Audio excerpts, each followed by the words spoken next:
3 refresh day? Nah, Unk thinks he's ancient apparition. Nah. Unk thinks he's ancient apparition from Dota 2. One of the characters that I know tends to buy a refresher orb, I think. I guess to be fair, the character doesn't buy it. The player buys it for the character. You can't be talking like that. Watch it, Magresta. Let me just, I'm going to leak the DMs from not from you and me, because I don't know, probably the last DM that I have from you was giving you a Steam code for something you won in trivia in 2013 or something, if I had to guess. And I've still, because half of you motherfuckers you won the fucking trivia, and then you were going, hey, give the code to somebody else. I actually don't even want that. I just wanted to win the trivia. So now I've got 9,000 copies of like bullshit indie games from 2012 in my Steam inventory nobody wants, man. It's like a full-time job. I got to add them to my friends list and then trade it to them. It's insane. Anyway, Paulo said, would love the Jackie and the Lego this week if it's on the table. I said, I'm in and I'm not lying this time. Josh replied, sure, Jan, with an emote of Marcia Brady from the Brady Bunch. But it's actually, because I'm neurotypical, I know that this is actually Christine Taylor as Marcia Brady from the Brady Bunch movie from the 1990s. That shit came out in like 1997. This is not the actual Marcia Brady. This is from the Gary Cole-led Brady Bunch movie. That's actually pretty good. Yes, Mrs. Ben Stiller, you're right. And then I replied, and I felt so damn good to just have the turgor pressure to get this out in sub 1 minute. The millennial GIF react that burns the heavens, joy emoji. Nah, man. Unk hit the Bahamut Zero GIF react. His limit break meter must have been tweaking. And then he replied, the fuck are you saying? So what happens when you don't stream, man? So what happens when you don't stream? He's perpetually stuck in a parlance of like 2016. Whereas the rest of the world has left him behind. And now we're out here talking like it's 2026, 2027.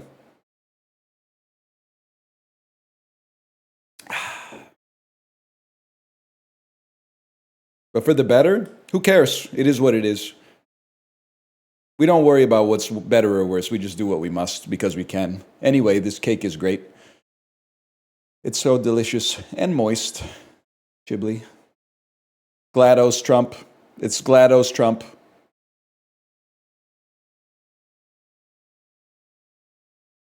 Upvotes to you, good sir. Sorry, I'm hydrating a little bit as well.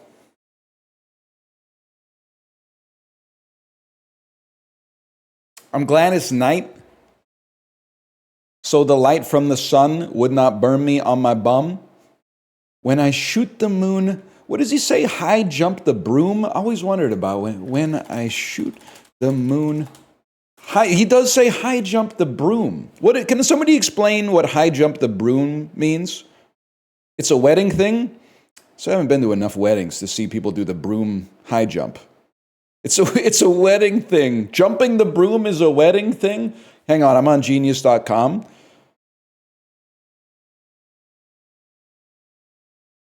I jump the broom. Jumping the broom is a wedding tradition practiced by many different cultures. Holy cow. I had no idea, man.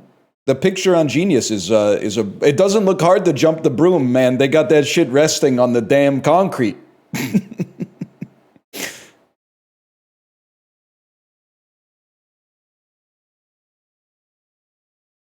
I'm just going to be honest with you. I think that probably I'm more invited to weddings where they don't jump over the broom. They put the broom on like a stand, and then you limbo under the broom, if I had to guess. Like a preemie out the womb. My partner yelling, too soon, don't do it. I like the imagery. The imagery of a premature baby screaming, too soon, put me back in. Where? As if it's like the mom is like, I'm going to have this baby right now. It's not the baby being like, get me out of here. Holy cow, man.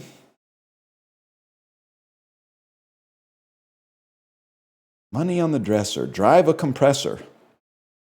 Compressor, German for supercharged, is a label Mercedes gives to some of its supercharged cars.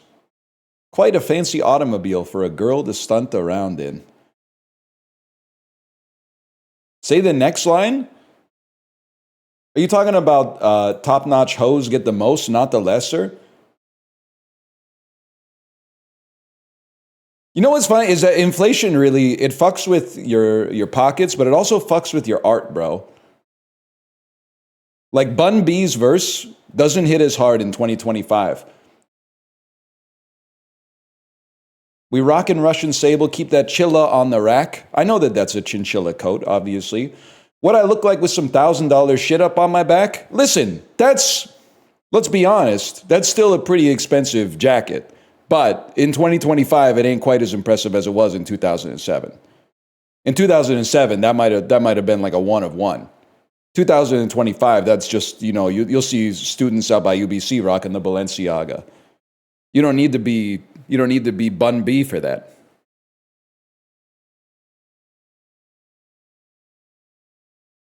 Today they would be fucking for $58.85 in the club. That is there. You're back. I thought I was back. You're back. Trash like the fuck for $58.80 in the club. That's some good shit, man.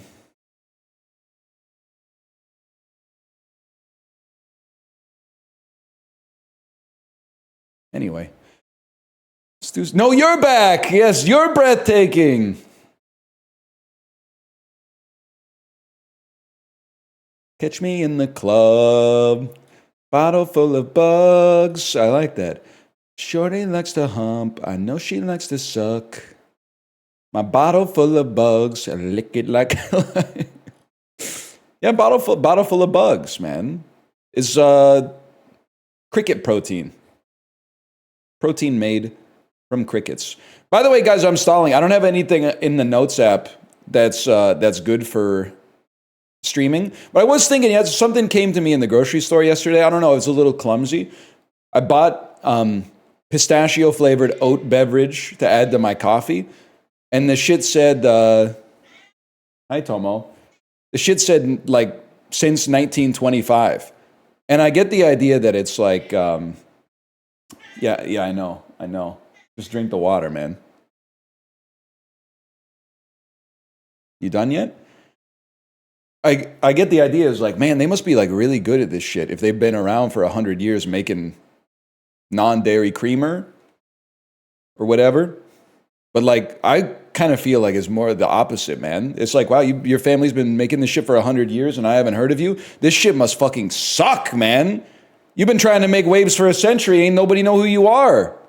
This shit must be garbage. Give me some shit that started last year. I don't want something with a long pedigree of not making any inroads in the industry.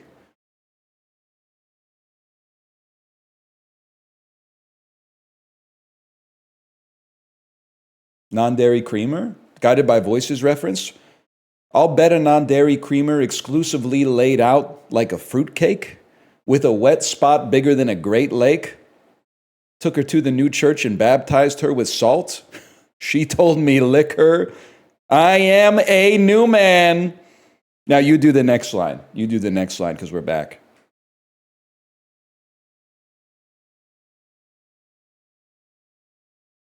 Newman. Hello, Jerry. No, man. How's it going, Kate? Feels good to be back. The San Pellegrino. Would you care to explain? You know what I'm talking about? Let's get the dolls going, man.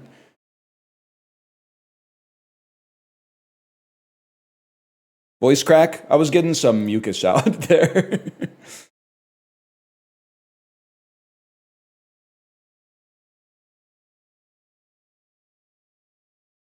Sing for me, you angel of music. Nah, you don't want me to talk about music. I'm annoying the shit out of the other fellas. Just talking exclusively in Steely Dan lyrics, man. But not even like a lot of Steely Dan lyrics, just lyrics from Gaucho. I fell in love with Gaucho on vacation. The song and the album.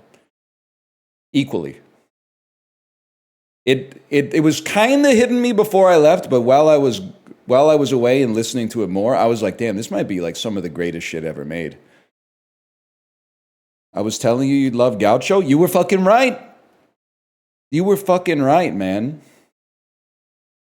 Why is Steely Dan beefing with a baby on My Rival?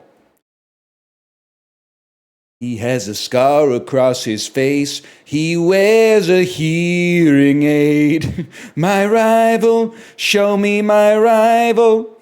Kid might have had bad vibes. A milk truck pulled into my space. Somebody screamed somewhere. God, it's a... How do you fucking... You know what's pissing me off is that Steely Dan is like, this music is written for 55-year-olds.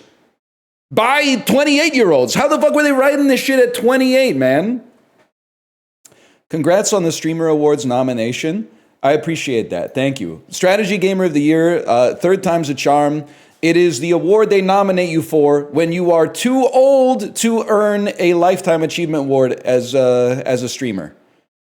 The Lifetime Achievement Awards are going to people who are in their late 20s, and at 36, they needed to shoehorn me into another category.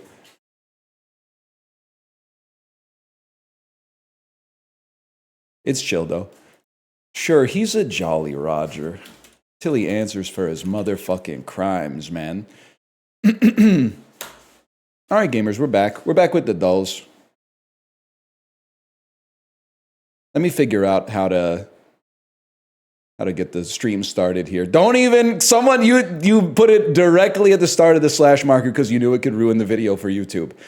As soon as I hit the slash marker, first message I saw, I watched Flight and your Denzel impression wasn't that bad. It's been 11 days since I've done the Denzel impression. I thought it was completely gone. It had been purged from the brain. One person said, they didn't say it was good, they said it wasn't that bad. I was drunk. It still sounds, I'm so sorry, it still sounds good. It still sounds good. It isn't bad? Yes, man. Yes. I said, God help me. That doesn't really work. That one doesn't work. I was drunk.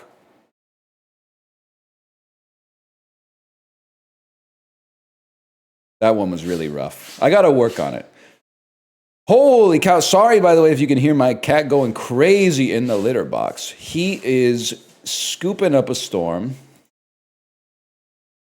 This is a movie that takes place in Britain in what appears to be the 1960s. But there's a lot of garbage on the street. I don't know, is this Last Night in Soho? No, in that movie, the garbage was in the script. This looks like some shit. Could this possibly be that Ian McKellen, Helen Mirren movie? It's not called Mr. Brooks. Is it called Mr. Holmes? Sherlock Holmes. Okay, actually, this shit looks like a Wes Anderson movie. And I'm not saying that just because the frame is like perfectly symmetrical. Maybe it's either Wes Anderson or like... I don't know what to say. Perhaps this British movie that's clearly British could be The French Dispatch. What's the one that just came out? The one that just came out with Benicio del Toro and Michael Cera. It's called The Phoenician Scheme. Probably arachnophobia. This guy, is this Paddington? Sees red over tackle. You look like Jim Broadbent, but I don't know anything about what he's been in. Yeah, I don't know what you are, man. Oh, the Iron Lady. It's the Iron... That's perfect. They did it for my return because they know I love Margaret Thatcher so much. We take those. Mother! Can I say I love the people that are using their last guess in Framed to just make you laugh. I don't know if this is like 8 people or 1,000 people that put mother here, but that's really good. That's really funny. Oh, man. You can't say that? Is this your first day here? You can literally say whatever you want as long as you don't believe it. How do you know the difference? That's for me to know and you to find out, buddy. Here's one thing. I'll give you one for free. Bodacious cowboys, such as your friend, will never be welcome here, okay? High in the custard dome, you wouldn't understand it. You ever seen a squonk's tears, buddy? Look at mine, okay? People on the street have all seen better time. Hello, Sumbicta. Hello. Jameis Winston went 5-2 as a starter and threw 14 TDs against 3 interceptions while with this NFC team. New Orleans. I knew it! I fucking knew it. Any major dude will tell you it was the Saints. Wasn't this the one where, like, his coach told him, like, don't score?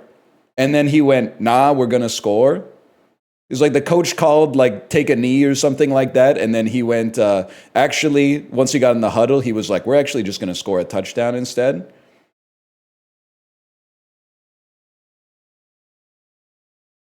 That's Jake Weiler from Not Another Teen Movie. Oh, man. And when he has the banana split and you see the banana from the front, and then they do that whole scene with him and Kyler Lee, and then he turns around and you see the other half of the banana coming out of the back. During the Browns' first year back in Cleveland, this Eastern Conference team had 4 players make the 2015 All-Star team. I don't know. I have no idea. Raptors. This Romanian woman became the first gymnast to receive a perfect 10.0 score at the Olympics. Well, unfortunately for her, this shit goes to 11, but that's Nadia Comaneci.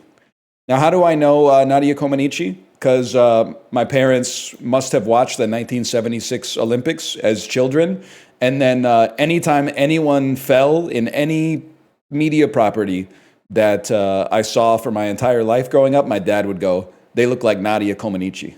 Every single time. So I have inherited that cultural legacy. The United States had 3 capitals since the Constitution was signed. Philly, D.C., and this city. New York, bro. I guess I should have put New York City. I know you. I know the lady. The lady is... shit. No, I have no idea who you are. I think that you're, I know her name and I always get her confused with Rooney Mara, but she's not Rooney Mara. She's the Australian actress Rose Byrne, who's in all the Seth Rogen stuff. And then the guy is giving Jim Carrey? He's giving early 2010s Jim Carrey vibes? Shit! Both wrong! Both wrong? Oh, that might be Winona. I could see Winona there, yeah. That is not Josh Brolin. Josh Brolin is 71 years old, man. It does look like Chibley's Facetune stuff. This Irish pub-themed restaurant chain has 150 locations and was formerly the sponsor of an annual college football bowl game held at Tropicana Field. Irish pub-themed restaurant with 150 chains. 150 locations.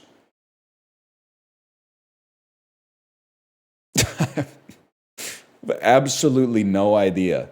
Irish pub-themed restaurant.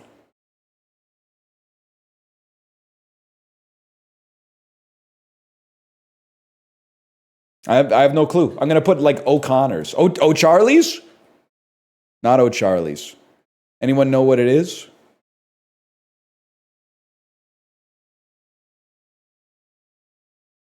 Beef O'Brady's? Are you fucking trolling me? This is the Beef O'Brady's bowl at Tropicana Field. I am not shitting you. Beef O'Brady's. Holy fuck, man. Jesus Christ. James Vanderbeek, Katie Holmes, Joshua Jackson, Michelle Williams. What is the perfect blunt circle? After also watching Dawson's Creek. Later getting sequels, this 2014 film followed a talking bear. Yeah, that's going to be Paddington, man. Formed in 1999 and popular in the 2000s, this country music band consists of Gary LaVox, Jay DeMarcus, and Joe Don Rooney. Any chance you're Rascal Flatts? If it wasn't Rascal Flatts, I was in a lot of trouble, man. Celebrity Mashup got 3. Holy cow. Winona, Dax Shepard. The Podler, Dax Shepard. Holy cow, man. Beef O'Brady's, the Atlanta Hawks. Did you watch Degrassi? Nope. There was one that was before my time. Maybe the early 90s. And then there was one that was like probably 2 years after my time. Like as a 12th grader, I was not going to start watching a show about people in the 9th grade. That was beneath me. Instead, I would watch a show about people who were in their 3rd year of university to teach me what life was really going to be like. Did you watch Saved by the Bell? Yes, in the 9th grade, I watched Saved by the Bell. Watched Saved by the Bell in the 9th grade to teach me what high school was like. But imagine my surprise when nobody in my high school got addicted to hard drugs like caffeine pills. They were all just smoking weed. Everybody was just smoking weed. I watched Undergrads. I'm thinking of, maybe I didn't watch Undergrads. I watched Undeclared. The Judd Apatow one post Freaks and Geeks. Undergrads is the cartoon. I watched that one too. Is that the one with the guy who talks? He talks like this, buddy. I watched that one too. Yep, that's the one. Yeah, I watched that one too.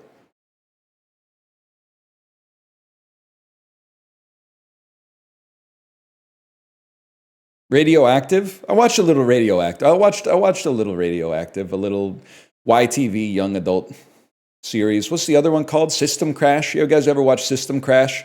You ever watch Uh-Oh, where they dump the goo on your head when you get the question wrong? Ever seen a Squonk's Tears? Radio Free Roscoe? No, Radio Free Roscoe, a little bit after my time, but they did have a character named after a Pavement song, Shady Lane, which I was like, that's kind of a crazy pull for a show that is for like 11-year-olds. But you know what? Hey, Ed, I saw some ESPN on vacation. I didn't know Mina Kimes was that kind of girl. She's got a Wowie Zowie record behind her. On ESPN, bro. She's taking her life into her own hands, demonstrating that she has a functioning fucking prefrontal cortex and actually engages with meaningful art instead of just talking about sports gambling all the time. Holy cow, there's a real person on the TV? When the fuck did this happen? I've been missing out, man.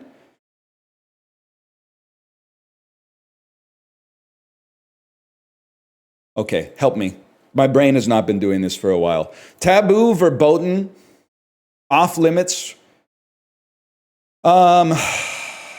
These are like, you can't do it. It's forbidden. A finger roll, a slam dunk, a fadeaway, and an alley-oop are basketball shots, types of basketball shots.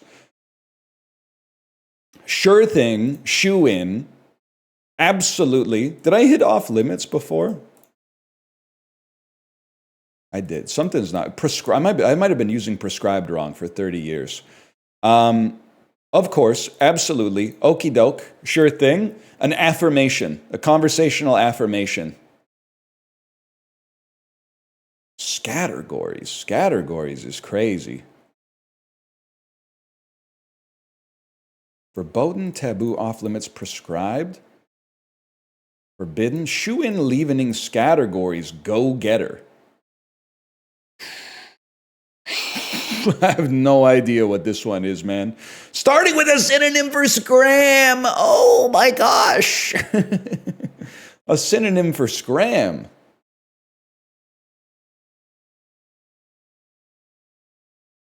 Feels good though. I'm glad they gave me an easy connections today to get me back into it. Okay, I've been interfacing with culture. Let's see what's popping, man.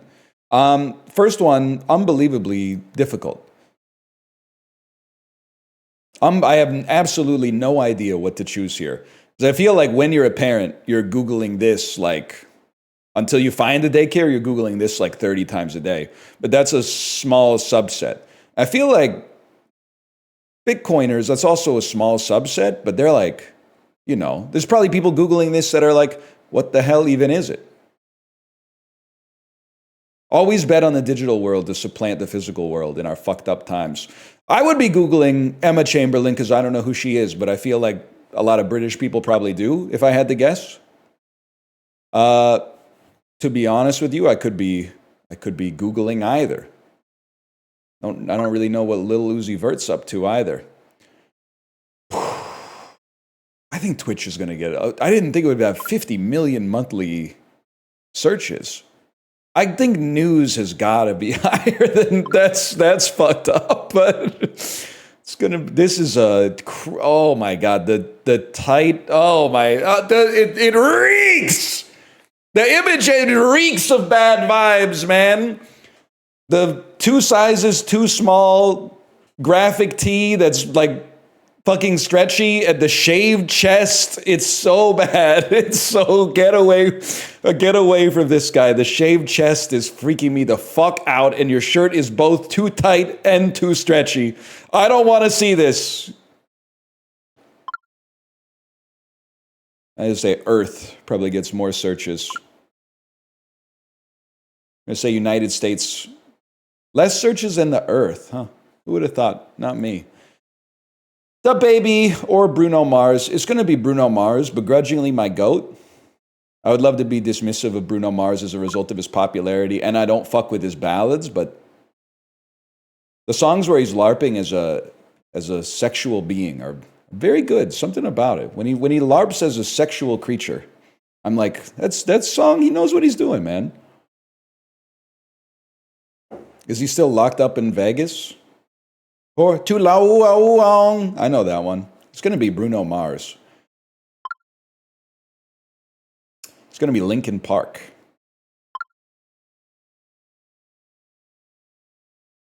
It's going to be Linkin Park. I think it's going to be the Guns N' Roses logo. I've never really... Guns N' Roses has kind of been like a classic rock institution for my whole life. It's the first time I've ever really looked at the logo and interpreted it and been like, yeah, that's what it is. It's also crazy how much this looks like the Columbus Blue Jackets logo, man. They got to go back to the weird bug with the huge red eyes. Obviously, Guns N' Roses is going to be up there. I think Guns N' Roses is going to clear Shania. It is a toonie. I think the Arctic Monkeys are going to clear Shania. These days, anyway. This one's crazy. Has this been taken since American... Oh, I guess American Thanksgiving hasn't happened yet. Because Santa Baby by Ariana Grande is going to hit... that's going to take her to 100 million for sure. Also, does she have the Shang-Chi's Legend of the Ten Rings power? What's going on with her arms? She's in, like, demon form. She's Akuma. She's got full meter, bro. You gotta be careful. Go Ariana Grande. 71 milli. This Diplo was the guy wearing the Hugs Not Drugs shirt, man. I think it's gotta be Ariana Grande here. Go Diplo over Johnny Cash. Not to get anyone excited with that particular sentence. Okay, Terminator's gonna clear Paranormal Activity.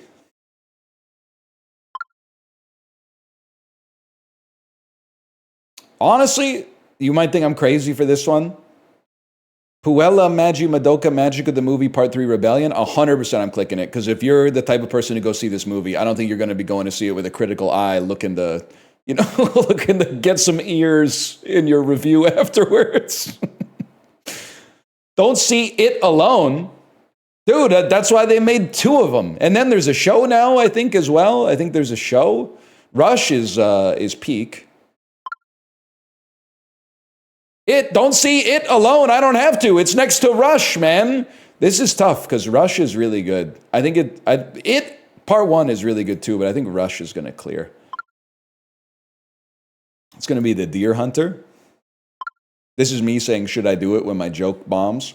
This one's tough because it's very like, and I say this as a fake cinephile. This is very like the virgin real cinephile versus the Chad 35-year-old who likes movies.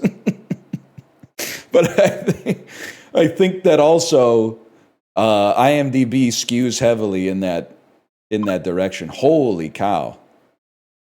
Yeah, it's going to be the Prestige. It's going to be Cube over Doolittle. They went crazy with this Doolittle's going to beat Winnie and Pooh, Blood and Honey. Anybody who saw that, I'm sorry to inform you, maybe for the first time, you might not be able to be relied upon to make good decisions. They went crazy with Doolittle, though. What kind of fucking tagline is Robert Downey Jr., man? The Wolf of Wall Street. There's only 20 movies that have ever been made.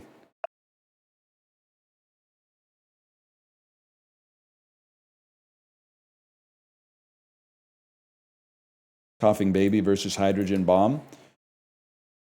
What if the baby was coughing gamma radiation?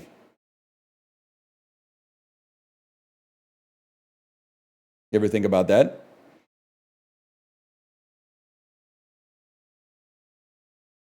Nope. Fair enough. Probably still the bomb. How many gigatons is Tsar Bomba? I'm trying to see who would win.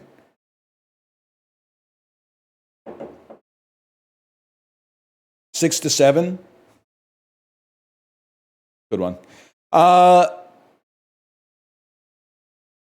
Maola, half and half, 32 ounces. Easy. That's 16 and 16. 32 ounces of half and half. I feel like that would be like $6.99. Okay. Milk is really cheap. I forgot. Milk is insanely cheap. Holy fuck. $3.90. It can't be $2.99 for 32. It's $1.99 for 32 ounces of half and half. Jesus Christ, man. It's not milk, dude. It's better than milk. I don't know why I went to Jerry Seinfeld.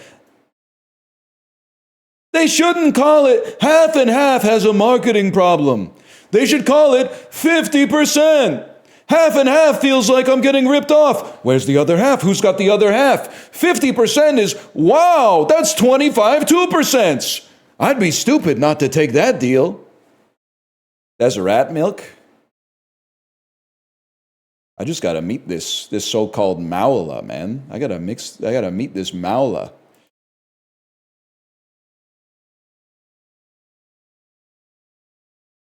You know, sorry to all the tall guys out there. I know you have it hard enough already. You know what I realized away? I told Kate, there were some times I was away, I was fucking on, dude. Like, I was on. For some reason, I slipped into that alternate persona where I actually have, like, charisma outside instead of being, like, a weird Dostoevsky character who hates everybody. Like, we were in line to talk to the front desk, and the lady in front of us, she was probably, like, 65, and she was American, but I don't hold it against her, and she didn't know we were Canadian, so she thought that, you know, we were on the same page. So we were chopping it up a little bit, and my daughter was going fucking crazy. She was going insane, and she almost knocked over the velvet rope with the, like, I don't know, the post attached to it, the metal post, and I just, right off the top of the dome, I went, honey, you gotta relax, don't knock that over, because if it makes a big noise, everyone's gonna look at daddy. And then I'm gonna have to point to this nice lady and make it look like she did it. And she was like, oh, she went yes and, which was nice. She was like, yeah, and I get so embarrassed. And then the front desk, like a second later, the front desk staff came over and went, yes, sir, is there anything I could help you with? And I said, the first thing I said was, wow, you're really tall. And he went, that's the first time I've ever heard that. And I went, damn, this shit is gonna work on every tall person forever. I committed it to, like, that became my opening move when I meet a tall person, is just to go, wow, you're tall. It broke the ice instantly, man. How tall was he? He was like 6'2". I mean, if he was like 7 foot, I wouldn't have said it because I think he might have been like self-conscious about it. He was like 6'2", and I went, wow, you're really tall. He was not 6'7". He's not Tyler Myers, okay? My brother would hate that. I literally don't care. He's tall. His life's easy enough. I'm going to hit him with that. I'm going to steal some of his aura like an energy vampire. And it's like arm wrestling, and I've broken the wrist and I've gotten leverage, and now I'm going to win the interaction. Boy, you're tall. Boy, you're tall. Who gives a fuck about an Oxford comma? Do you know the type, man? Those folks who've seen those English dramas too, they fucking do.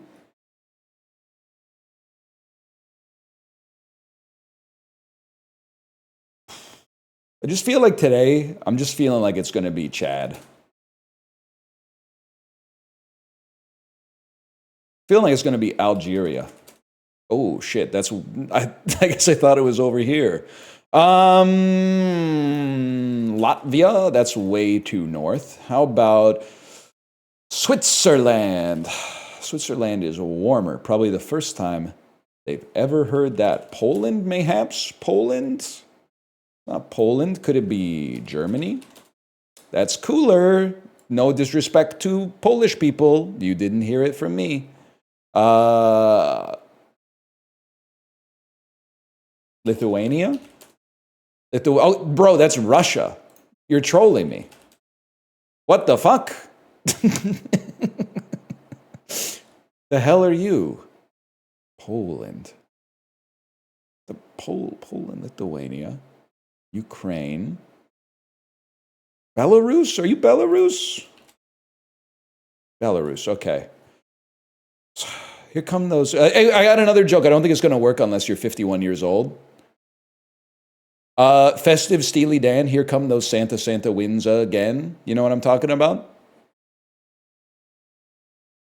Here come those Santa winds again. Plus, I'll take 1+2. I think that's more than I deserve for that one. It didn't work. It would work if you've been listening to Babylon Sisters 75 times in the past 3 days.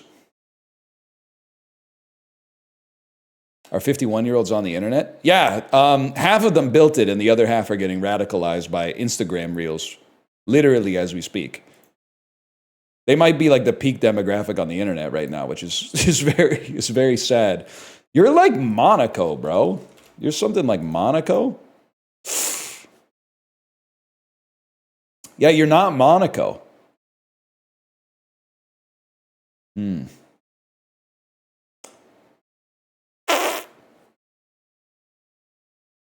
Barbados? Somewhere in the vicinity. The Bahamas? You in the Bahamas?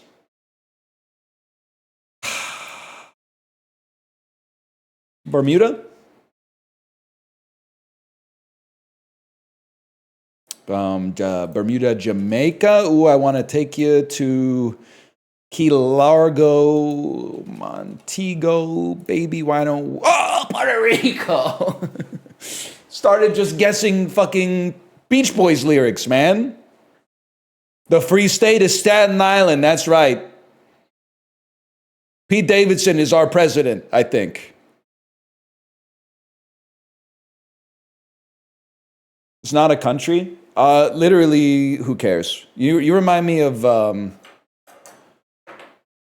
It's all in the service of learning, okay? It's all in the service of learning. You get something wrong at bar trivia, don't put up your fucking hand, okay? You're giving the other trivia heads a bad name. If you're at pub trivia and you get something wrong and you know that you didn't know it, it's not an opportunity to lawyer up and start arguing with the trivia staff. That's like, actually, can we get a bonus point if we knew the original singer on this track? No, bro, that's not the fucking question.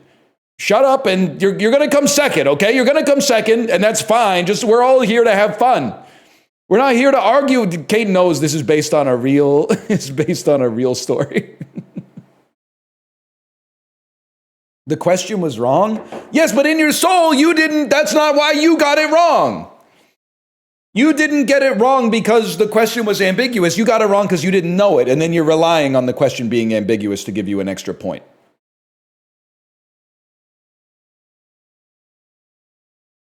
As a trivia host, yes, thank you. I'll give you a bonus point when you deserve one. I'm a trivia nerd. Trivia might be part of my special interest. I hate when I'm enjoying my special interest, and then someone who's even more special and more interested than me starts saying, hey, can I get a bonus point if I know the original artist? Bro, we all know the song is by Phil Collins. This bitch is from Tarzan. What the fuck are you talking about? Can we get an extra point if we know that You'll Be in My Heart is by Phil Collins? This is a Disney cruise, you fucking moron. We all know this shit is by Phil Collins. Are you insane? Why are you you just wasted 50 people's time with that boring ass question.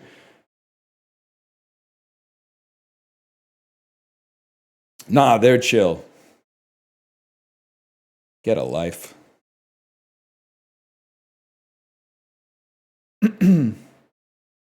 Best song off the Tarzan soundtrack? I'm not fucking with it. Strangers Like Me. I'm not fucking with it. Last year, July 19th, 2024, Universal, I think they put out a new Jurassic World. Nope. Daisy Edgar Jones was in a big movie. It opened to $81 million. Chase, Ride, Survive. Also, oh, it's Twisters. You ain't know Twisters could work it like the Whispers? Hit the stoplight, move into some Isley. The beat's still moving, so I bump a little spinners. I should have known, man. Should have known. Daisy Jones' Locker. That's what it's all about, man. We had a deal. What was it? You'd be captain of the Black Pearl for 30 years. I haven't seen Dead Man's Chest, to be honest. I know he's saying some shit like that, though. Steve Carell, $260 million. This has to be Minions 4. Also known as Despicable Me 4. Yep, 100%. Gru and Lucy and their girls, Margot, Edith, and Agnes, welcome a new member to the Gru family. Gru is fucking Mormon? How many fucking kids does Gru have, man? That's fucking insane. This shit's like cheaper by the dozen, bro. I had no idea. He adopted 3? Nah, that's good. Gru must be a good guy. I haven't seen the movies. Guy who hasn't seen the movies? Gru must be like a good guy, right? Then the minions maybe are like I don't know, are the minions the bad guys? Is this baby's not a minion? Are the minions his kids? The minions are his henchmen, I think. My media literacy is telling me the minions are his henchmen. But then why does his kid look like a minion? Well, maybe his kid is half minion. Maybe he fucked a minion. Maybe his wife's a minion. That's not problematic. It's cool, man.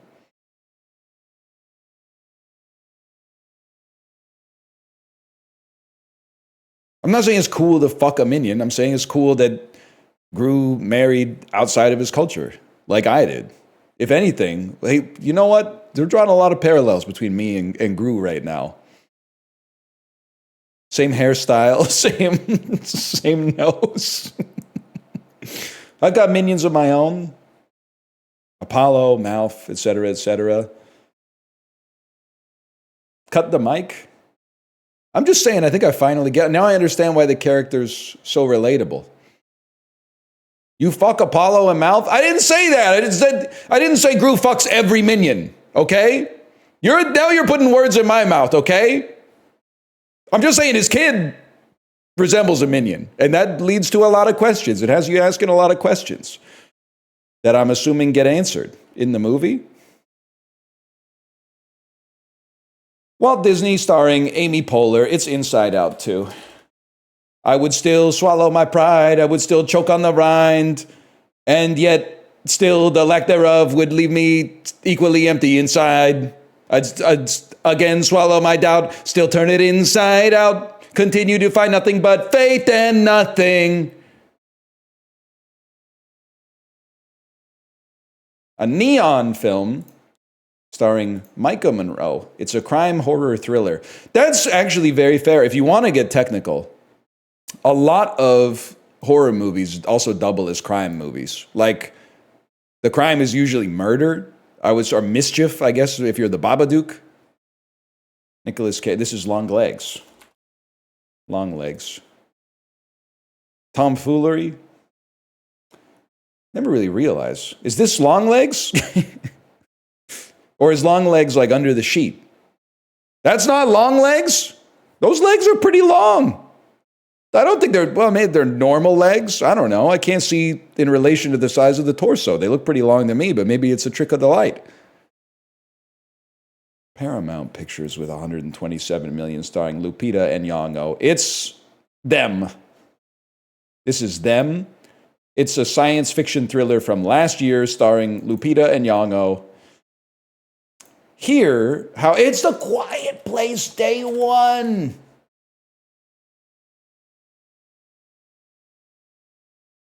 That would be my reaction for sure. That would be my reaction if aliens were falling through.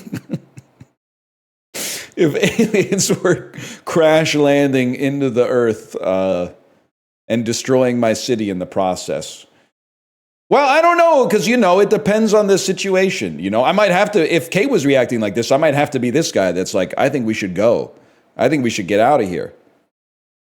Only one person in the couple has the luxury of reacting like this to the apocalypse. The other person has to be they have to be the stoic omega. Can't give her the ick. I'm a little pressed, to be honest with you. I'm a little pressed that you guys did not like my bit where I said your wife or girlfriend does not want to hear your Instagram reels. She doesn't want to look at your YouTube Shorts links. She doesn't want to see a funny sketch that you saw that's 6 minutes long. The number of -2s that I got is crazy. You were spitting with that one. Here's my thinking. I think that if you're e-dating, it was like a truth nuke that you don't want to perceive.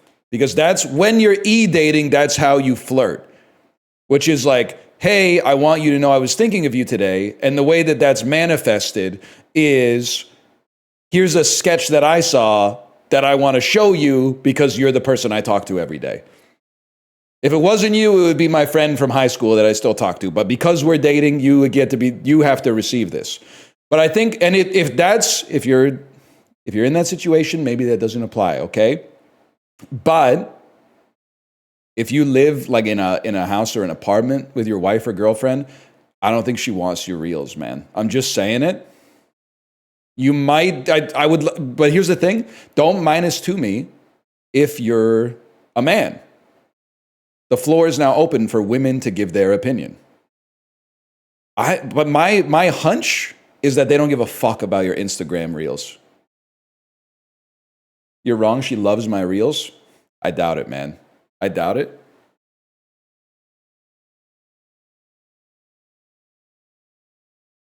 -2, I would love it. What do you mean would? Would in the case that you're single right now, in which case your opinion is compromised. Or secondly, would as in you're dating a stoic omega who doesn't send you reels, in which case you're LARPing because you've never dated a corny motherfucker who would send you like 8 reels a day.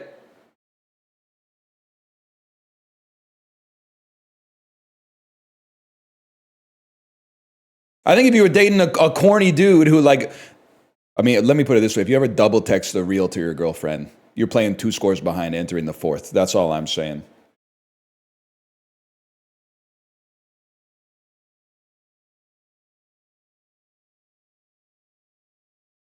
What if she sends me reels? Women have been through enough. You have to watch the reels and react. You have to react, and you also have to put like a 1-line reaction in text that says like,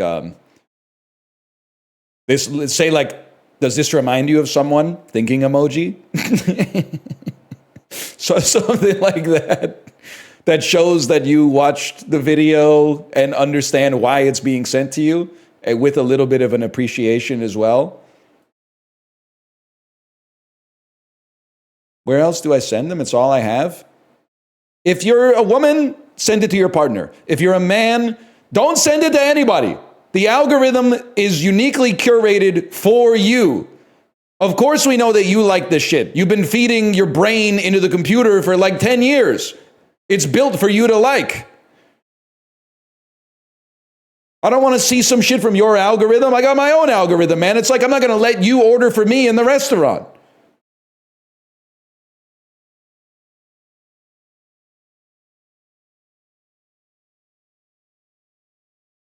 You don't get it, man. This is the male loneliness epidemic. If men send too many Instagram reels, they deserve to be lonely. That's what I'm saying. It's the lowest form of communication, is a man sending another man an Instagram reel. saying, what do you think of this?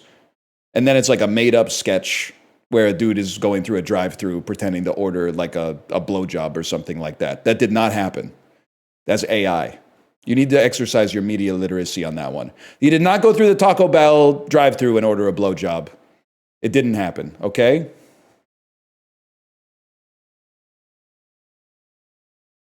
I'm being called out so hard.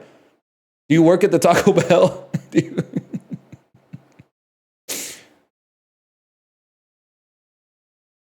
you work at the Taco Bell?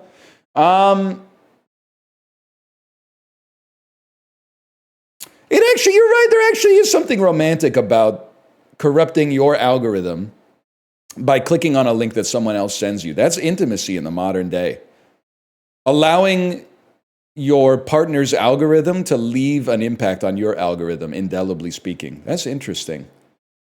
That's an interesting thought, man. It's kind of like genetic recombination, but without all the messy hassle of like producing a human life. Makes you think, man.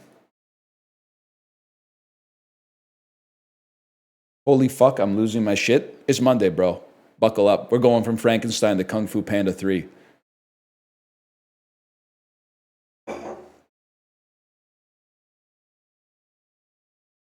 Lock in?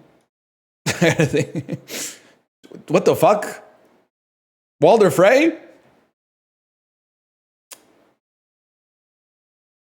So obviously I've not seen Frankenstein. You burn Gorman, my fucking goat, man! What are you doing here? Holy! Dang, well, I think we owe it to ourselves to go via Burn Gorman. Also, Guillermo del Toro's goat. True. And he was in Raised by Wolves as well. I love actors like this. We were talking about it in Dan's chat. I love that guy. Oh shit, I love that guy, but nobody knows his name. Burn Gorman, Neil McDonough, David Morse, William Fichtner, Bob Balaban, Brian Dennehy. I love that shit. Those are my goats, man. John Carroll Lynch, fucking that dude, I can't remember who played Pa Kent in Superman. David Taylor Pruitt. I think I'm getting him confused with Aaron Taylor Johnson. You know who the fuck I'm talking about. Ciarán Hinds. Absolutely, man. David Dalmastian. I'd watch a movie with 101 of that guy in it, probably. Maybe. I don't know. If they didn't do it in the Suicide Squad, they probably missed their chance. Steve Zahn? No, man, not Steve Zahn. When Steve Zahn shows up on the screen, everyone goes, that's Steve Zahn. That's Steve Zahn. I loved him in Saving Silverman. Everyone knows Steve Zahn, man. Not everyone? Oh, listen. If I could think of a relevant Steely Dan lyric to put you in your place right now, you'd be in a world of fucking hurt. Bro is in Frankenstein twice. Is that a spoiler? That's crazy. Man, Burn Gorman's been doing some...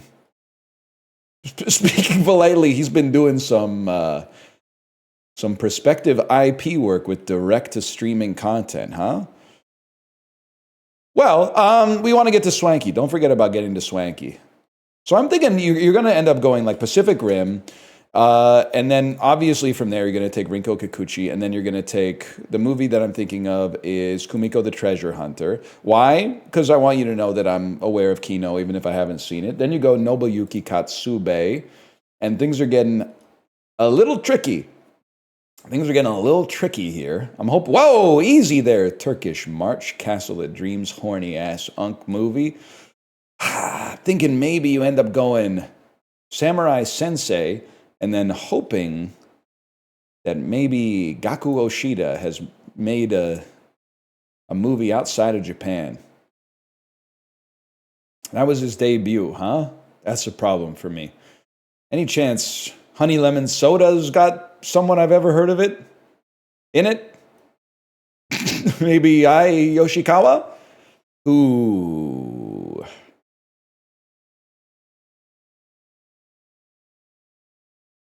Okay, it's going to be tricky. It is not good. Maybe. Me when I have to eat at the Airport California Pizza Kitchen. How about rolling marbles? And then we'll go with the second build actress. And then we'll go... Guys, we might be in trouble. How about Minori on the Brink sounds? Okay, never mind. I think we're in trouble, guys. I think we're in a lot of trouble. Hello, goodbye. Is this a sequel to Norwegian Wood? Only Japanese literature fans who also like the Beatles will understand that one. Sometimes they need an old Japanese lady in American movies. Sometimes they need an old Japanese lady in American movies to be like, you know, here's how people in Tokyo are feeling about a meteor about to strike the Earth or whatever. The Village? I've seen that one. My blood and bones in a flowing galaxy. 10 years Japan. Lovecraft Girl, Keys of Life, Sukiyaki. Sukiyaki seems like that could be a big one. Maybe Tetsuko Nagaoka? Oh, shit. He's in like the Japanese Fast and the Furious, man. I think I might have to restart this one. I think I'm in a little bit of trouble. Any chance we maybe in the behind the scenes making of love exposure? Is this about Eminem, man? Is this about Eminem, 8,000 Miles 2 Girls rapper?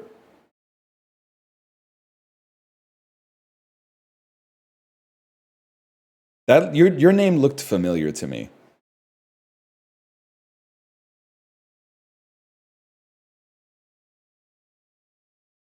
What the fuck? Virtual love, horny couple, get me out of here, man! she had pasties on her boobs, get me out of here! Oh no, man, I'm going back to the start. Get me horny ass Japanese director. I did say looks familiar. That's so funny. Holy fuck, that's funny.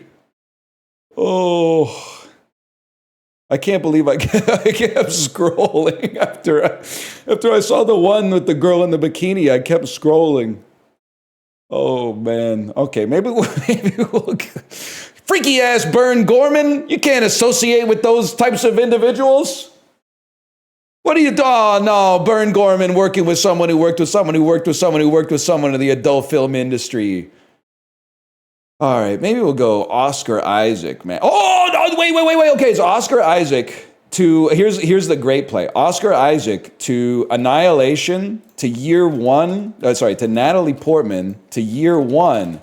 What the fuck is she in? Your Majesty, whatever, Your Highness, shut the fuck up. Now I'm pissed off because Jack Black isn't even in this one.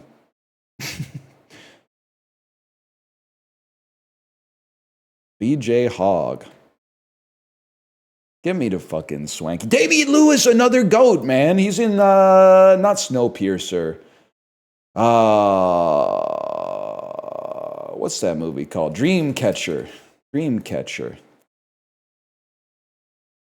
Nice of you to dress up, Thomas.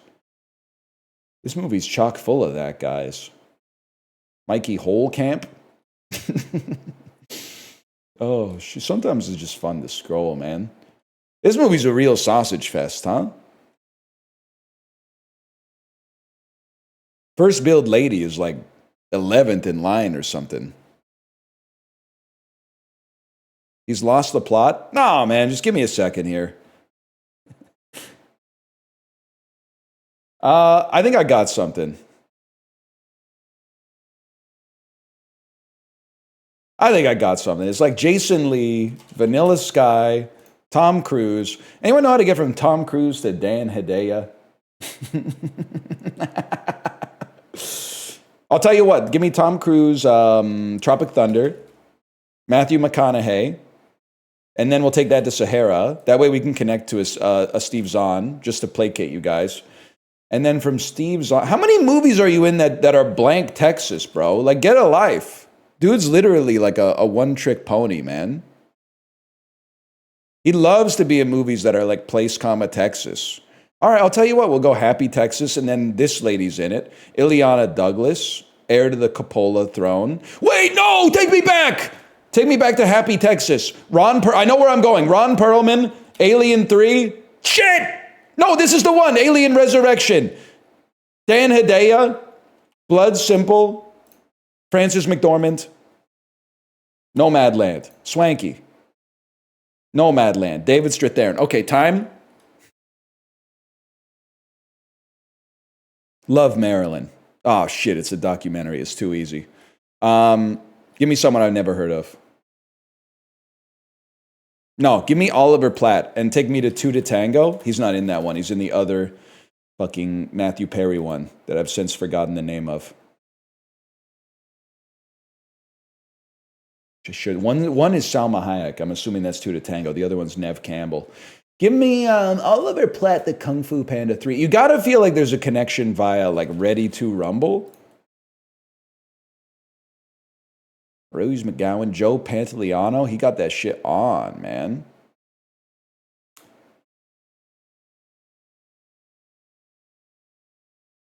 The grandma from Wedding Singer? Yep. Yes, it is, man. Yes, it is. And then, I mean, Adam Sandler to Jack Black, that's impossible. We're going to have to do something a little bit more clever, man. Who else is in this? Christina Pickles, Billy Idol, of course, Kevin Nealon, Peter Dante, Tim Herlihy. Crazy photo of Steve Buscemi, man. How about John Lovett's Rat Race? Rat Race does not have Jack Black in it. But it does have Cuba Gooding Jr., who's in Boat Trip with Horatio Sands, who is kind of like evil Jack Black. Horatio Sands also in Not Another Teen Movie with Chris Evans. Give me a second here. There's Seth Green. I got the wrong murderer in Clue. I hate Breckin Meyer. What's your problem with Breckin Meyer, bro? Just for that, we're going with Breckin Meyer. Breckin Meyer, of course, also in Road Trip with Horatio Sands, who is in. He's still been doing a little bit, I guess. He's in Ralph Breaks the Internet with John C. Reilly, who's in Magnolia, with Julianne Moore, who's in Gloria Bell, with John Turturro. I'm just kind of going around in a circle. You think it wouldn't be this hard to get to Jack Black, man? John Turturro, of course, in The Ridiculous Six.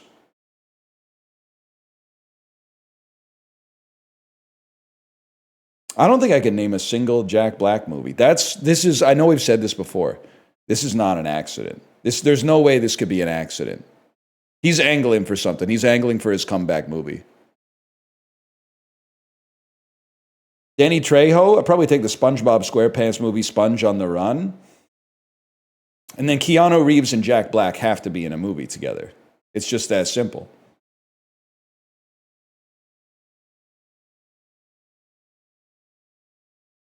Listen, I got nothing against Keanu Reeves, okay? I would say I've got a pretty positive opinion of Keanu Reeves. So what are we doing here with Keanu Reeves, the one and only? What's going on here?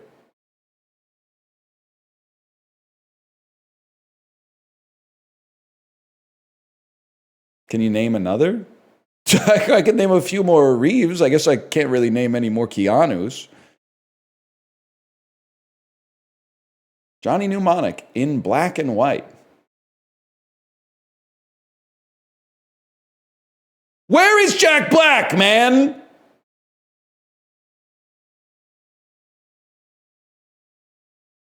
A happening of monumental proportions. It's like they named the movie based on a Reddit comment or something. Jack Black. Jack Black has been in films. Jack Black is an American actor who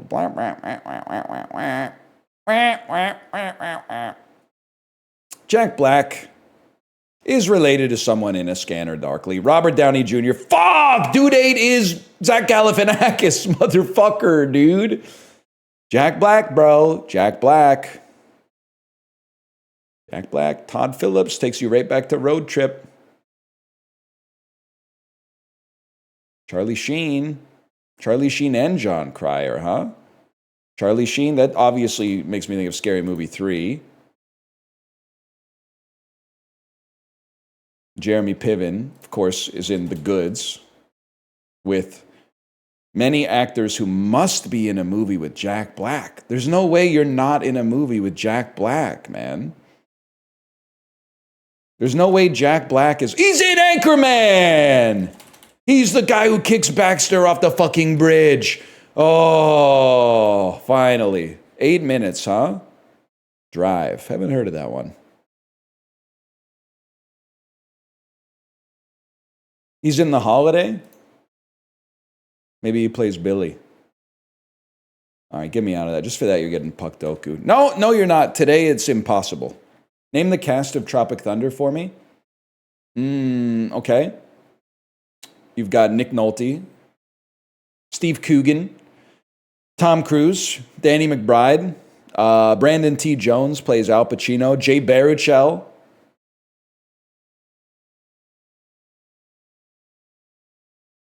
Who played the head of Flaming Dragon?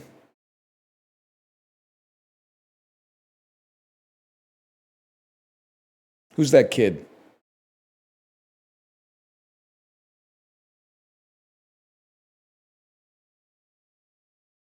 Crouching Tiger? Come on. Jay Baruchel? Tropic Thunder pisses me off. And I'll tell you, I think it's a great movie. I think it's a very funny movie. Why does it piss me off? Because I believe that is the origin point for the dumbest person we all know, even though it's a different guy, saying that all technology is driven by pornography. The dominant form of media it's always been porn. I'm like, do you have a source for that except for like when Jay Baruchel said it in Tropic Thunder? I don't think that shit is fucking true, man. I think you just heard it in a movie and went, that has to be true. I've been hearing about that shit for like 17 years or something like that, all because of one fucking dude saying it in a movie. It was true for VHS versus Betamax, and that's it? That shit was like 30 years before you were born, man.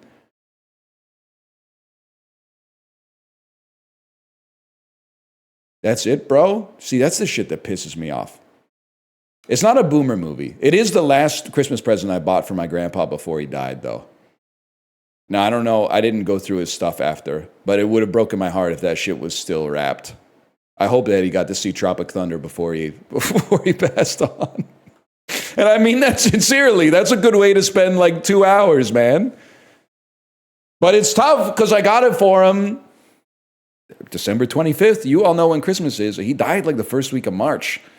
And when you become an adult, sometimes that shit just kind of keeps falling down the to-do list, you know?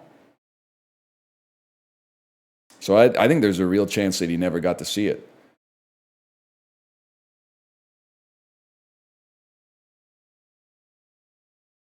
You probably watched it? Maybe. Retired? No, sadly not. Sadly not. He might have been watching it on the DVD player in his Honda Odyssey. Maybe that's why he had the accident. He didn't die in a Honda Odyssey accident. He had a heart attack. Fucking relax. It's literally my grandpa. I can say whatever I want. I know he's yucking it up listening to this right now. He's probably actually at a casino in heaven, I hope. He's been at the blackjack table in heaven for almost 20 years now, presumably. Nicole Kidman in a comedy, it's Bewitched. Yep, they have casinos in heaven. I died and saw it once. And in heaven, the house always loses. You might say that would be bad for the person that owns the casino, but that's okay because everybody who owns a casino is in hell. So you don't have to worry about that. You got nothing to fear. That sounds boring?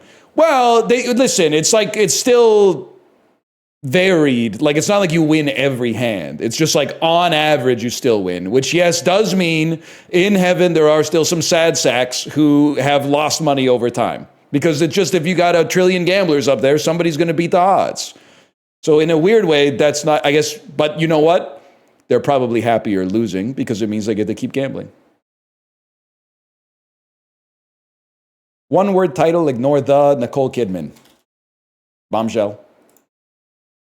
Two word title, the... I mean, Moulin Rouge is in there. That's for sure. The Stepford Wives. Is it just called Stepford? I type Stepward. The Stepford Wives. Okay, never mind. Well, she's been Days of Thunder. She's in Days of Thunder.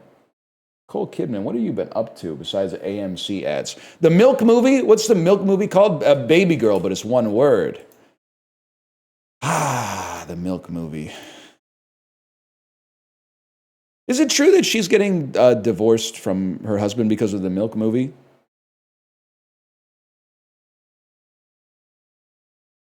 Yeah?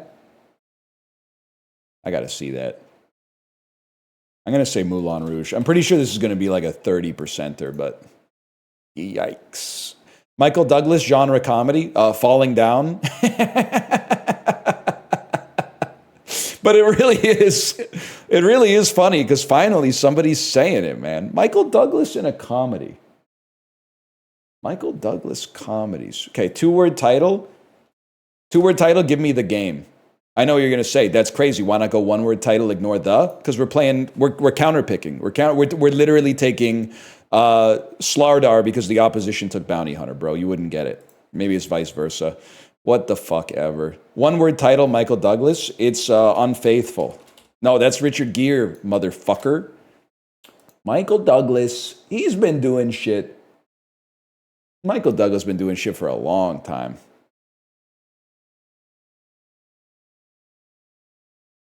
Literally, it's funny. Am I freaking the fuck out?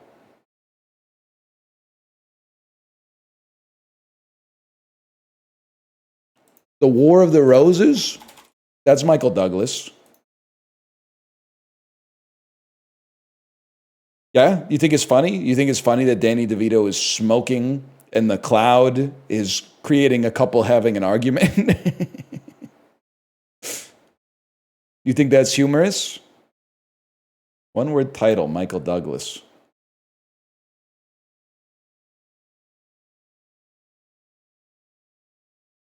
Fatal Attraction. Scarlett Johansson, genre comedy, The Perfect Score. One word title, Scarlett Johansson. Two word title, I'm a Ghost World Andy.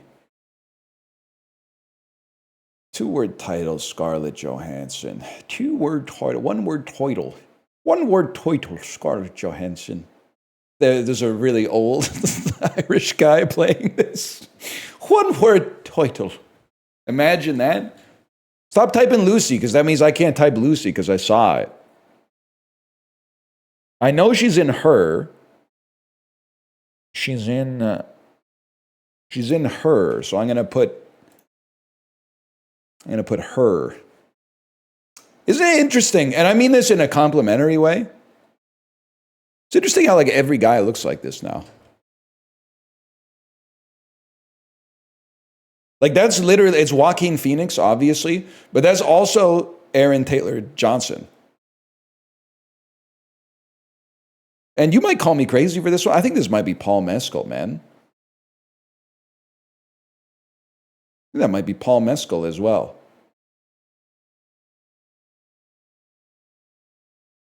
That's definitely Paul Mescal. Say it like the tequila, bro. The Cuervo Gold. Is that what you're trying to get me to do some shit from Hey 19? The Fine Colombian. You fucker. Sing it again. I meant mezcal? Well, you should listen to Gaucho. Michael Douglas, one word title. I don't know. Okay, give me the donut. The Game. Fuck. The Game, of course. The Sentinel. That looks good. That looks really good. Kiefer Sutherland's in that too. Two for the price of one. Asia or Gaucho? It's still got to be Asia, I think, for now. I don't want to fall victim to recency bias, but I mean, Asia's got to. I mean, it's easy to forget because I've been listening to it for so long how good it is.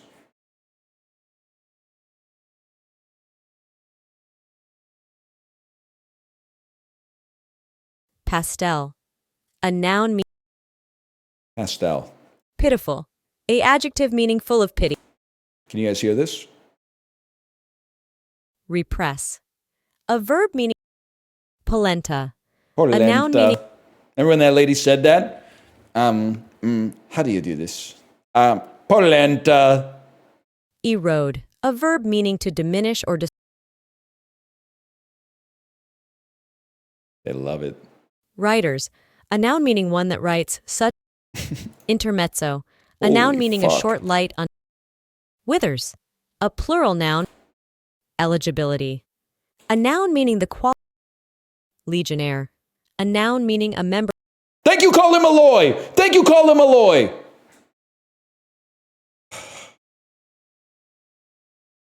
Grandiose. A adjective meaning characterized by. That's my streamer right there. Thank you for that. Thank you for that. Hyssop. Oh, A noun shit. meaning What? orchids. A noun. Thank you, Susan Orlean. Champignon. A noun. Thank you, my French teacher in 8th grade. Canada. A noun meaning the major Dravidian language of Karnataka, southern India. Canada is a Dravidian language named after the Kanva dynasty in India. Canada. A noun meaning the major Dravidian language of. I had to, man. I had to. Canada. He's up with a Y. His up with a Y is insane, man. That's how it's spelled? I don't even know what the fuck it is, man. Why were we learning pizza toppings in French class? You also were subjected to a decade of je suis une pizza avec du fromage, champignon, phony bologna. That was my favorite part when you got to say phony bologna. Yeah? Do you guys know je suis une pizza? Je suis une pizza 14 years ago on YouTube. That's my type of shit, man. 14 years ago. The fuck? They didn't have that. They didn't have that shit at my old school, man. Je suis une pizza avec du fromage, beaucoup de sauce,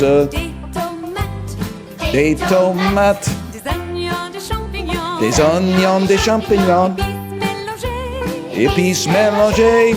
Je suis une pizza. Prête à manger. Oh, wait. We got hold. I know it sucks ass. Hold until phony baloney, bro. Holy shit, this sounds fucking delicious. Je suis une pizza. I can't do that shit. I can't fucking do that shit, man. I can't fucking do that shit. How did she hit that? And teach me that shit in Ontario? Pepperoni. Pas d'anchois, no anchovies, motherfucker. Oh, fuck, no phony baloney, bro. Oh, man. 1 year ago, 8 years later, and I still got this song stuck in my head. Nah, man, we got like 15-year-olds on YouTube that are like, I can't believe I found this shit. Oh, fuck. That's fucking funny. Once after the bar, this guy my friend was dancing with who only spoke French, and we were trying to explain to him that we were going to go get pizza. The only pizza thing I could remember from the basic classes we had to take in elementary school was just suis and pizza. So I yelled that at him a few times, and he just looked really confused and eventually left. Thanks, French class. You just yelled je suis une pizza at this guy? That's fucked up, man. That's insane. I would have left too. I would have left too. You essentially yelled, I am a pizza at him. No shit, buddy. No shit. Who would have fucking thought? Who teared up a bit when the pizza fell? Now we're fucking talking, man. Who's here from their French class? I was so obsessed with the English version of this song when I was a kid that several years ago I looked it up again and watched it with an alarming frequency. As a result, I can now effortlessly sub out the French for English. Score. No disrespect. Who fucking cares? They did write score. I didn't put that in there.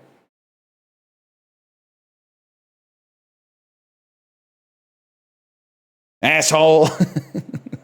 The fuck is this, man?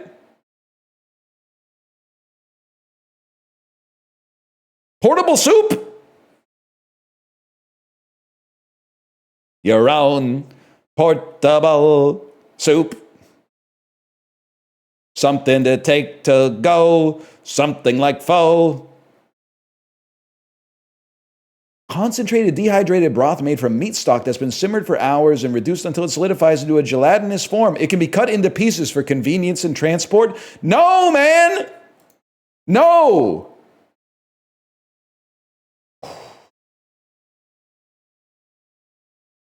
A sweet treat with bananas? I think we're going to go with that over Pringles. Interesting. Pinnock bet. That sounds like some shit you would like watermark on a video you post on X to Everything app to get the next generation addicted to gambling in an online casino. I think it's going to be that. Oh, never mind. People don't like shrimp. I'm just going to go based on the picture. And I'm going to say that milk soup is going to lose to banana leaf loaf. Never mind. It's any food from Italy. Any food from Italy beats any food from anywhere else. The Guernsey bean jar, or one of the fucking greatest ham sandwiches I think I've ever seen in my entire life, and also it's Christmas. I'm sorry, you can't compete with the food on food alone, but then when you add in the atmosphere, I got 43%. What happened? What the fuck? Also, I mean, curry is really good. We're gonna go with curry. I'm not a big Filipino spaghetti guy, but I think I would give it a try over. Well, what are you? Fruit beverage? Lulo, actually, okay, I'll be honest with you, juice probably clears. I didn't realize it was the juice. I like Kanaka Broad well enough. Can I ask you, if you were, only answer this if you're like Scandinavian, from a country that used to be part of the Kalmar Union, please. And don't talk to me about Flying Jacob, I'll get to that. I've never had like, can you get fresh Kanaka Broad? Or is it always just the fuck ass like Vasa from the box? I don't even know what you call it, like a bag? You can get it? How much better is it when you make it yourself? Or when you get it fresh from like a bakery? Because like anytime I've ever had it at a restaurant, it's always been the Vasa, which is like fine, but I could get that myself for like $3.75. It's not that much better. There's no difference at all. That's fucking funny. So it comes like, it's pre-dusty. I like it, by the way. I can say, so they dusted like the bakery Kanaka Broad it's pre-dusted. Yep, that's the point. All right, fair enough. To be honest, this Flying Jacob looks pretty good, man. Chicken baked with a creamy sauce made from cream. When the creamy sauce has cream, also banana, peanuts, and crispy bacon. Nah, you're crazy for that one, man. Chicken and bananas? They must have freaked the fuck out when they saw that episode of Kitchen Nightmares. That episode of Kitchen Nightmares in Sweden is way different. They were probably like, whoa, chicken and bananas, that sounds good as fuck. What's Gordon's problem? Damn, Gordon is tweaking over chicken and bananas, man. Has he never had Flying Jacob? It's just a simple variation of Flying Jacob.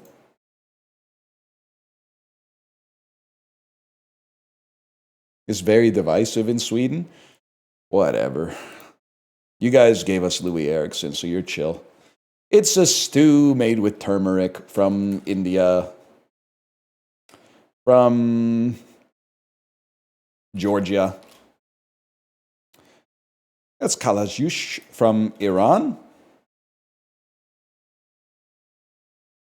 Every time I say Iran, I can't help but think of Crazy Hamburger.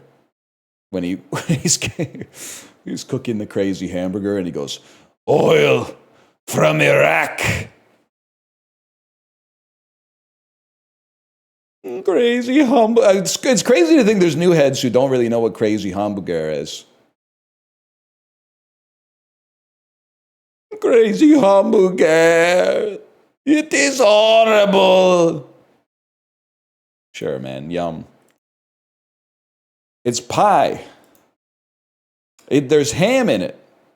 A rustic freeform pastry is kind of like the baking version of jazz. It's got sliced almonds on it, man. Any chance I mean, I think I see smoked salmon. I think you might be from Denmark. Southwest. Where are they getting smoked salmon, man? In Switzerland? A galette from France, bro. I might be stupid. I might be dumb. All right, that's nothing. That looks like a rice cake. But, I mean, it kind of looks like it's from South Korea. I've seen that shit in South Korea. Is it from China then? Nope, that would be from the Philippines. Correct. I would yum that, sure. Final score? We lost the average by 50 points, bro. Bro, it's in banana leaves. We literally live in a society, okay? I don't know what to tell you.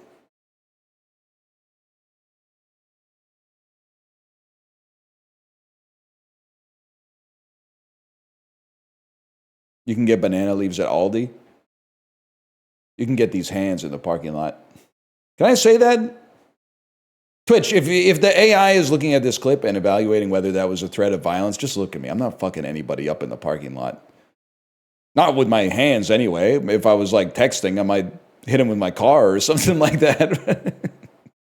We're not throwing fists in the Aldi parking lot. We don't even have that shit. We don't even have that shit in Vancouver. We'd have to be Save-On. You're risking your spot in the streamer awards? If I got banned, I'd probably win, man.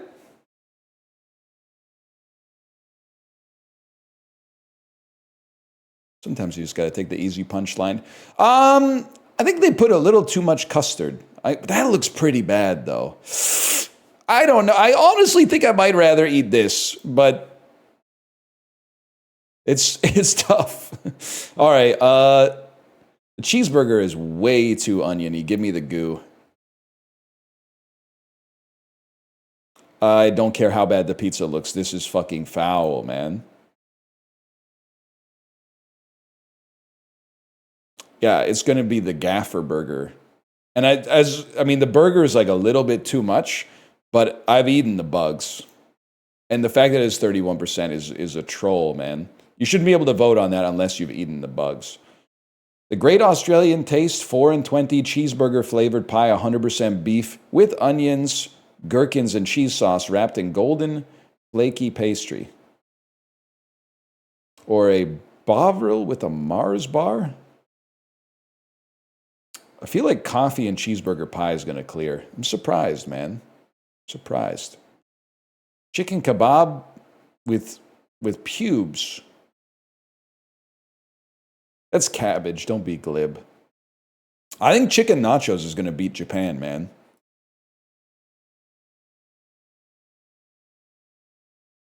This is one of my favorite pictures of all time.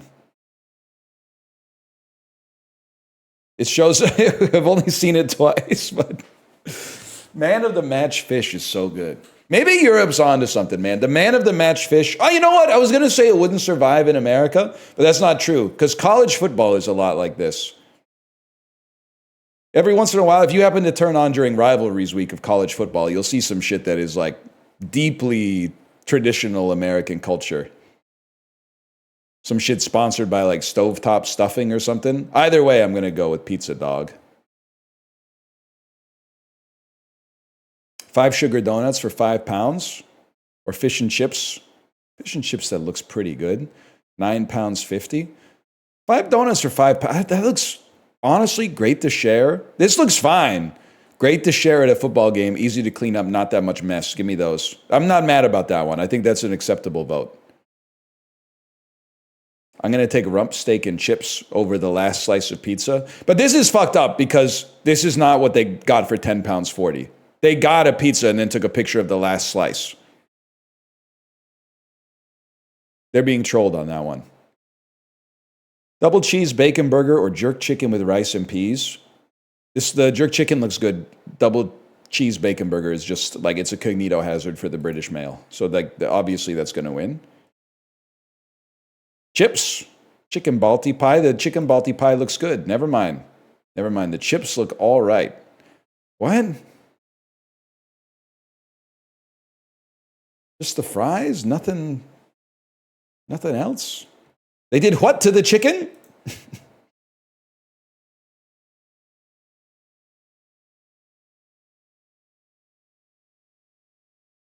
The stone table is the most symbolic place in what literary kingdom? Camelot, bro. Never mind. The Magician's Nephew is about the creation of what magical world? Narnia. Oh, one home remedy for cold sores is applying a wet match, thus burning the cold sores away with iodine? Nope. Sulfur. Okay. Mercury? Have that girl saying she's crazy about a mercury. As a kid, what filmmaker sealed off the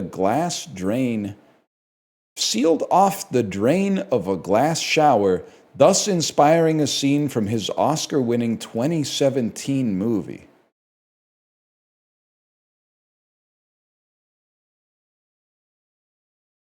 Damien Chazelle? It's Guillermo del Toro. Bro flooded the bathroom like Paddington?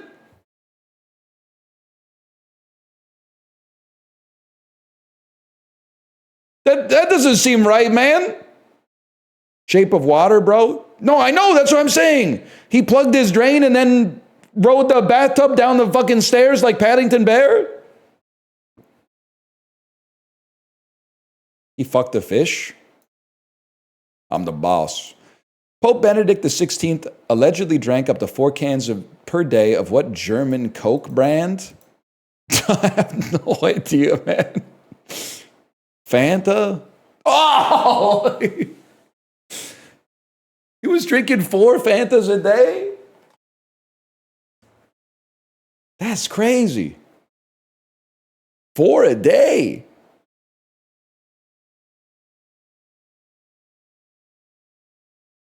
Perfume is the preferred sacrifice of Urzuli Frida, one of several Iwa that govern love in what religion? Hinduism.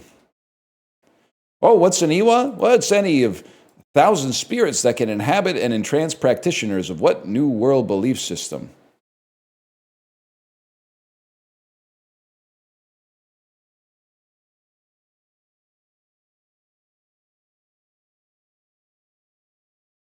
Voodoo?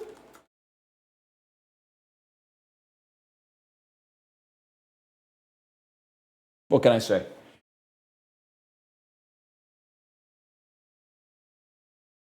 What did bro see? Well, I was just trying to think. I was like, I live in the new world, which is crazy to say, man. And I was like, nobody here believes in shit. So I was trying to think of what it could possibly be. Then I was voodoo. I also thought, I went down a rabbit hole in my head. I thought voodoo had like African origins as well.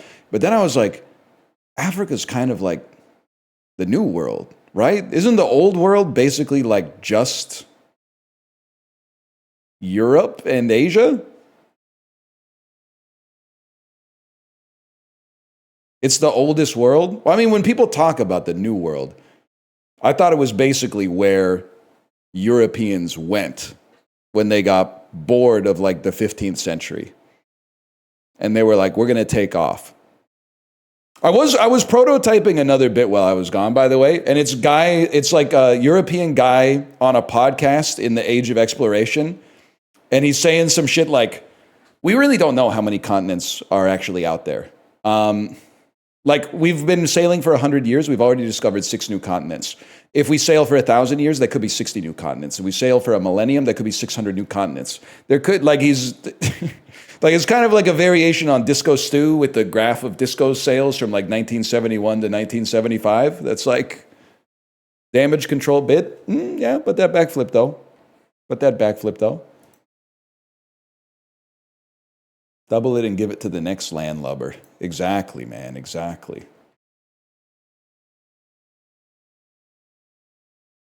All right, I have no idea. Sort these U.S. Army ranks by their precedence, starting with the highest. All right, so general is the highest. And then I feel like a major is like pretty high. I feel like a colonel's also really high. And then I feel like a first lieutenant ain't all that special. Then I feel like corporal, sergeant, it's like you're like in charge of some dudes. You're in charge of some dudes who are in charge of some dudes. You're in charge of a lot of dudes. You're in charge of like many groups of a lot of dudes. You're in charge of like 1/8 of the whole fucking army. And then you're in charge of like 1/4 of the army. Fuck, I wasn't even fucking close. Holy shit. Never mind, I got it. My civilian? Yeah, I'm in private industry. I never got to work for the government after school, unfortunately. I had to strike out into the competitive domain of private industry. It's cool, man. No, I'm mad at you. I'm mad at you now.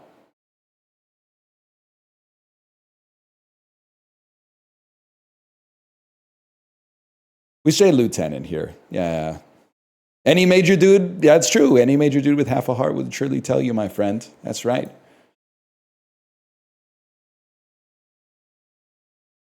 I didn't do anything? Yeah, I know. I know, that's why I'm upset. I was drunk.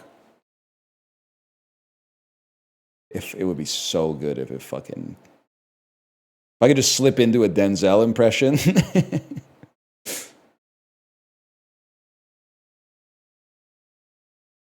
I'm stuck in this Wicked ad. Is it for like a skateboard or something? What is a higher snowfall?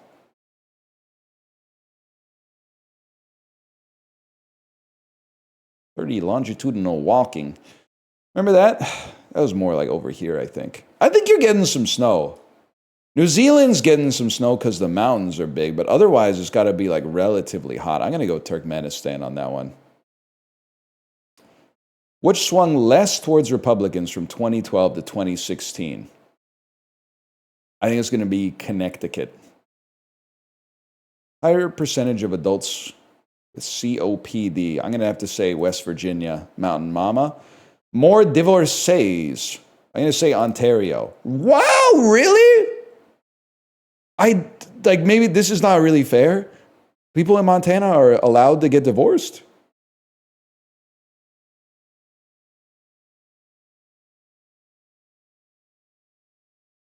Like you actually, you take offense, but you take offense because I have my heuristic backwards. Or you have my heuristic backwards. That I associate a higher rate of divorce with like a more, it sounds backwards, but like a more, no offense, Montana, but like a more advanced and progressive society. Because you're able to get divorced, you're less under the boot of like maybe a church that is like, if you get divorced, your life is over. But also there's like, an element of like, I guess if you're happily married, you don't get divorced as well. Fuck Montana? Big sky country? I don't really know that much about it, honestly. Everyone there must be really happily married, though. Higher percentage of people who are Gen Alpha? I think a lot of people here. Gen Alpha is like 5 years old. A lot of people here. This looks like prime having kids country. What? Wait, did that say proportional? That seems crazy to me. I honestly would have thought like 20% of Tennessee would have been Gen Alpha, man.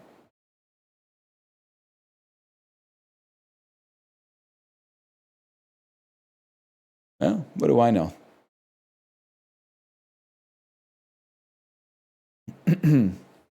Gen Alphas are like 15. Are you the 15-year-old Gen Alpha?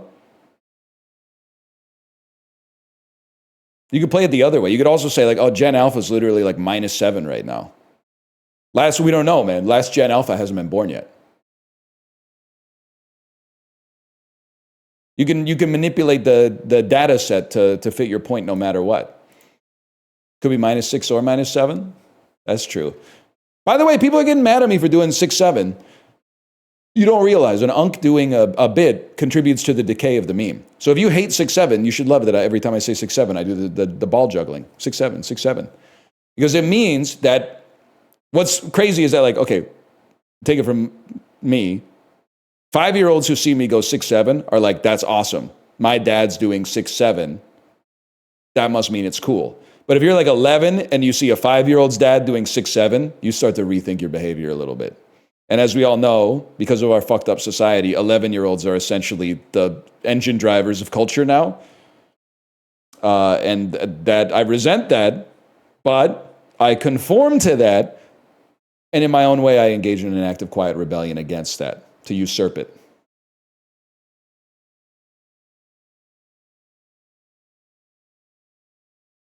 I'm taking down the system from the inside.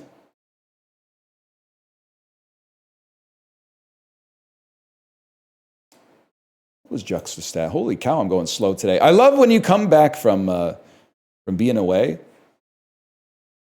5 hours of talking seems so long, man. It seems so long. It's crazy.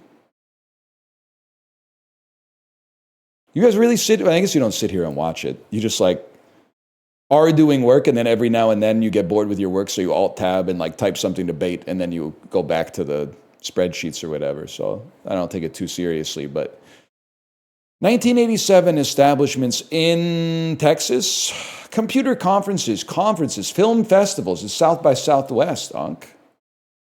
19th century fashion, Civil War equipment of the United States, military hats, military uniforms. What is a Civil War hat? What is the helmet? The kepi. It's the shit that Apollo be wearing in Deadlock. I had no idea. The kepi is a cap with a flat circular top. Maybe this is the type of shit that I should be rocking, man. Deadlock mentioned. I'm thinking I genuinely think I might be exiting my ball cap era. I'm thinking about just going straight bald everywhere. With sunscreen, obviously, but then getting like some circle lenses and going full Bob Balaban, man. I think it could be the time.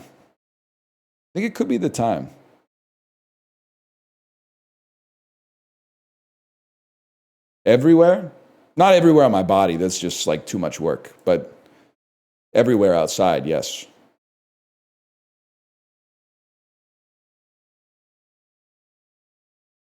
It's always been the time.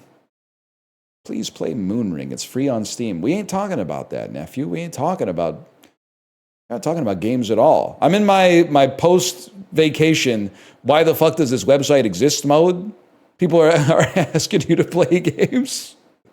People are out here, we got grown adults. I'll get over it. I'll get normalized to it. I'll get simmered in the broth enough that I'll take on its flavor again and forget that this website makes no sense.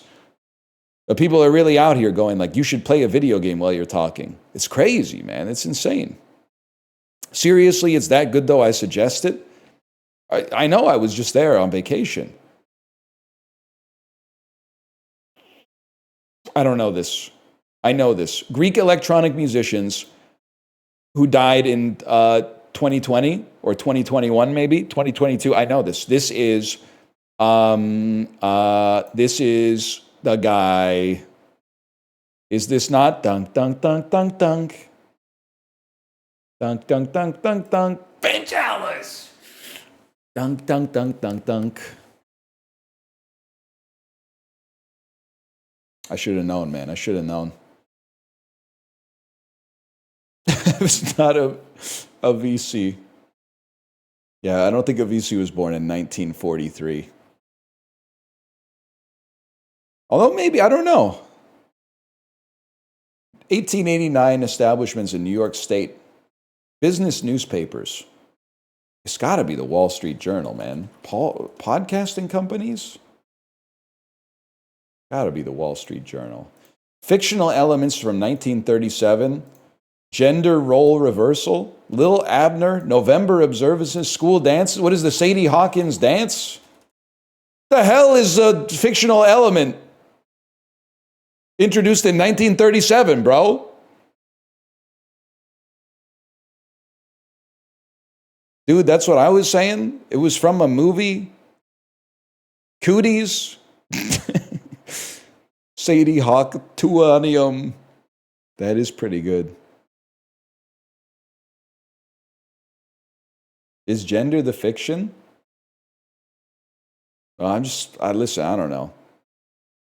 They didn't have Sadie Hawkins dances when I went to high school. It was like girls or boys could ask someone to the dance, which meant boys had to ask girls to the dance. So honestly, I would have been fucking sick at my school if there was a Sadie Hawkins dance. But to be fair, as a guy who would have had to do the asking if I went to more than one school dance in my scholastic career, the idea for me was always like, man, a Sadie Hawkins dance would have been awesome. But I bet like a guy who doesn't ask someone to the dance probably doesn't feel as bad as the girl that doesn't get asked to the dance. So to flip it and then be like, hey, it's a Sadie Hawkins dance and nobody asked me, you would have to be like, damn, nobody's fucking with me, huh?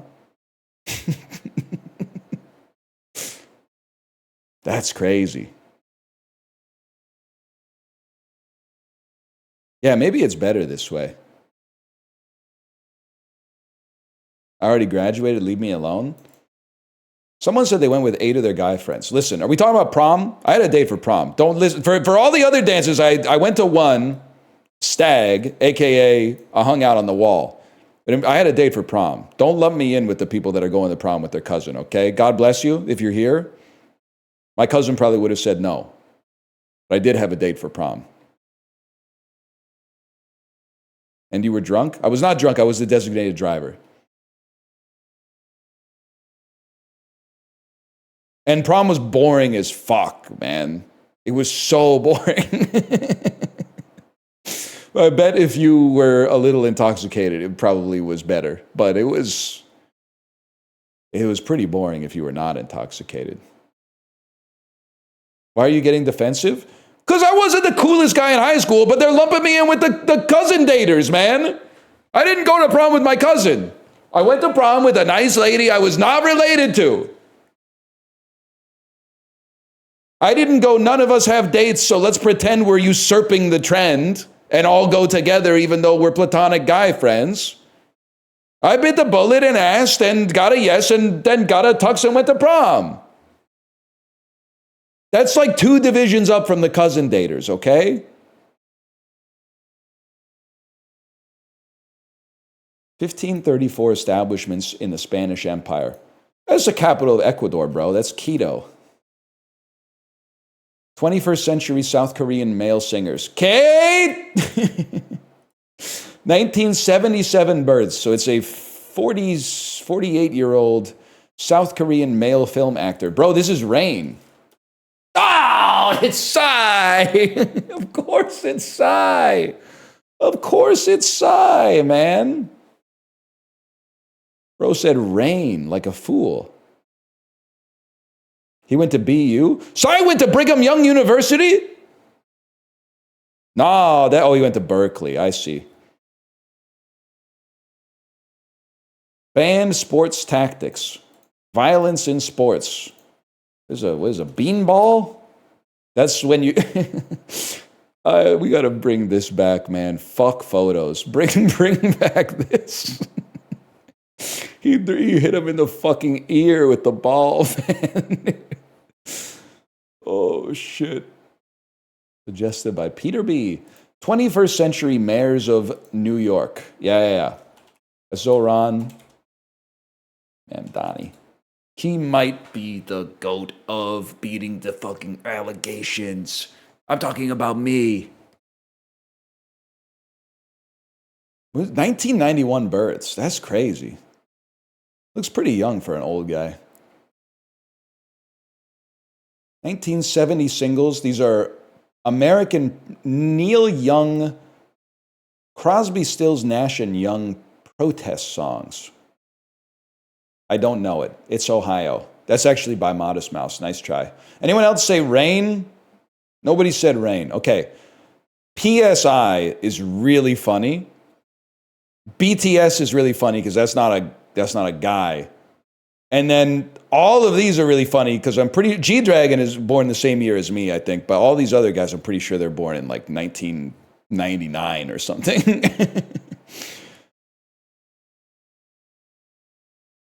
Damn, even though we suck ass, we're still up there, huh? Says the guy who said Rain.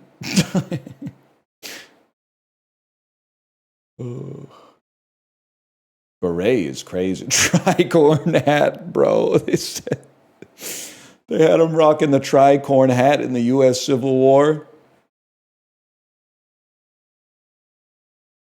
Rain isn't that old.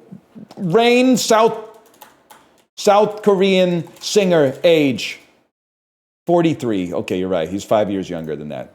That's a good point. You got me with that one. Damn, we're finally getting into the good dulls.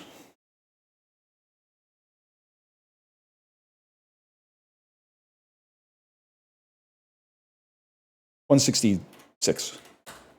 Getting hot. $159. Hot. $152. Maybe angle kind of sucks. So no, you need you need some shit that sucks because it's funny and it makes the good shit a little bit better. It gives you because you get a little hit, man. This is why like all rap albums need to have skits. So that you're like, damn, that sucked ass. And then when you get to the next song, you're like, oh, at least it ain't a skit. Fuck.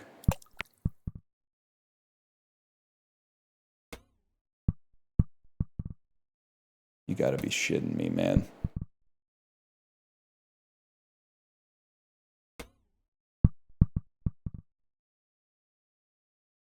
That's too risky.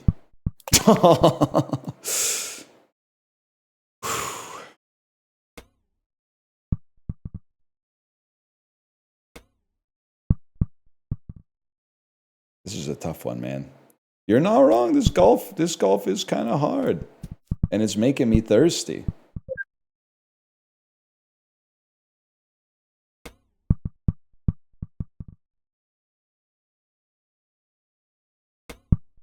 Okay. Don't you hate it when you try to change your vector when you're driving, but you accidentally drag your whole fucking field of view?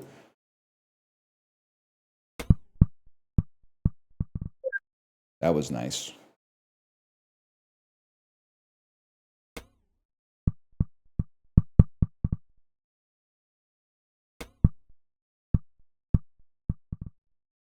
Is chat's really hard to parse without BTTV emotes or whatever?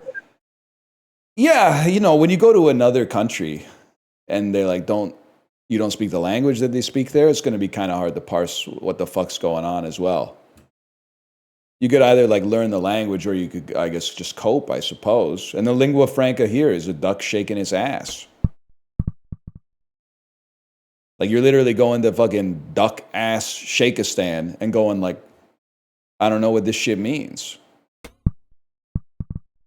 That's why we got Lonely Planet, bro. Bust out the phrase book. Shit.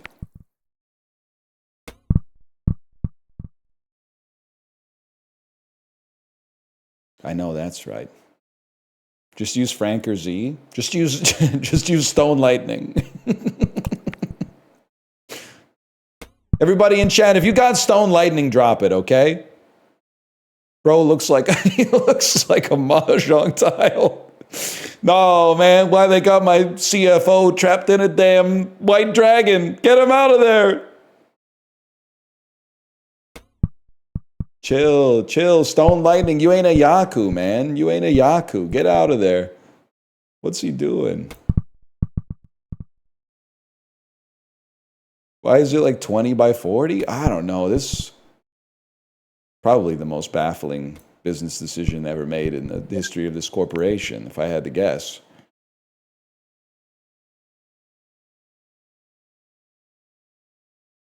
Excuse me, kind of hard golf developers.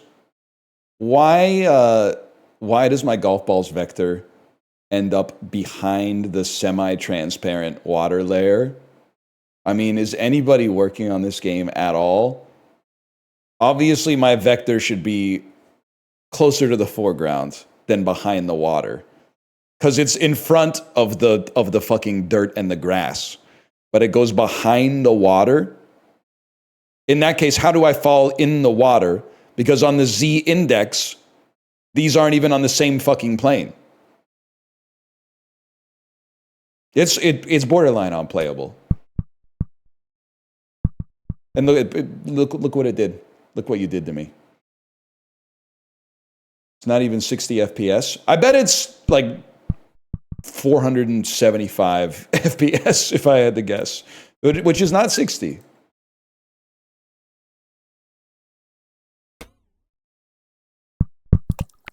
That's true. That's true. The game went woke. I didn't show you, but when I started the game, it asked me to choose which ball I identified with, and it was like ball A, which was like a little taller and a little stouter, and then there was ball B, which was like a little shorter and a little thinner, and I went, here we fucking go again, man. Come on. Come on.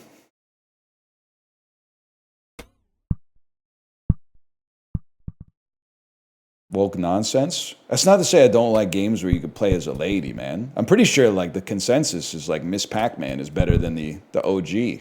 I don't really know why. I'm old, but I'm like too young to know, really like to have a preference of what Pac-Man I'm playing, but top 58, that's not so bad.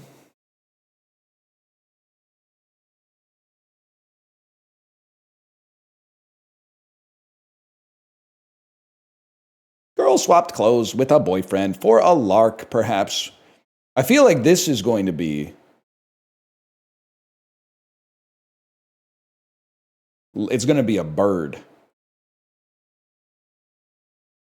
to be some sort of bird. I bet this is the definition. Girl swapped clothes. Clothes. Perhaps? Boyfriend. If a girl was a word and she swapped clothes with her boyfriend, I need help. Part of this indicator aims to focus on our attention on particular letters from neighboring fodder. And the other part tells us what to do.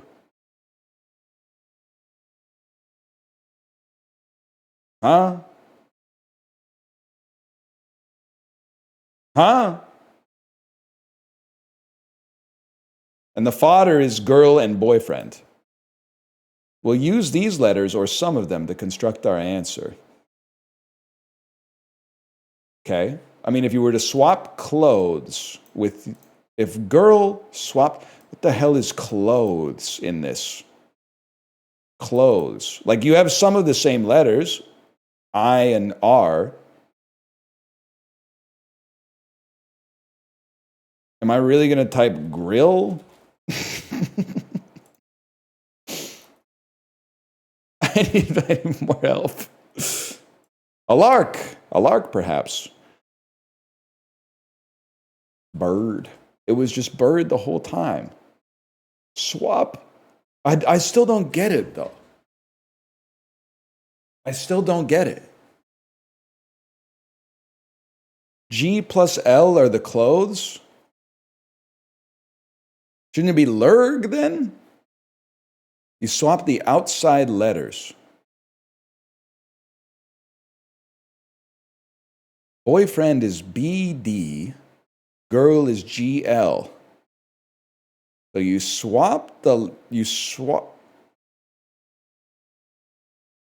Okay, can I say something?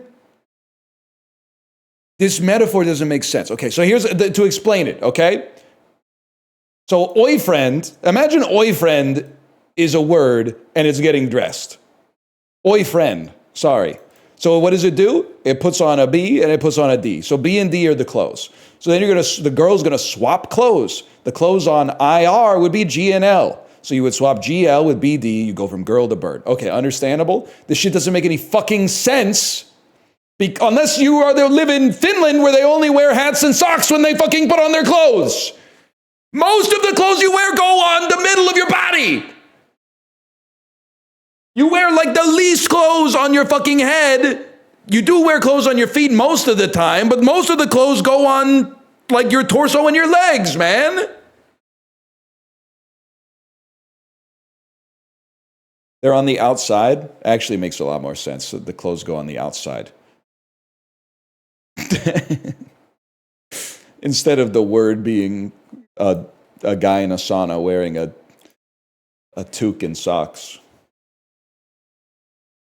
Hey, but maybe it could be clothes you wear on the inside. Could be a good idea. Could be $1 billion idea.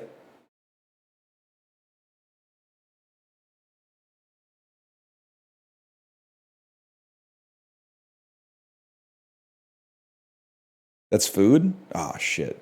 You're right. That's just food. I pray people get broken up with so I can recommend this movie.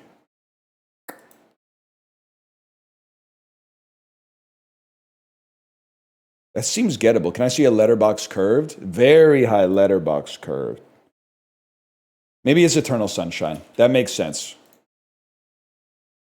Yes! You can literally watch this movie in a great relationship and just say that'll never happen to me also. That's the other thing you can do. I would have gotten it with some shit about Montauk, secondly, 100%. Bro was doing too much after a breakup, man. Take your ass to the gym and impulsively start a rap career like everyone else instead of erasing someone from your brain, you dummy. That's damn true. That is damn true. He was doing way too much. Not to mention, I bet that shit was not covered by insurance. Alphonse knew what's up, man.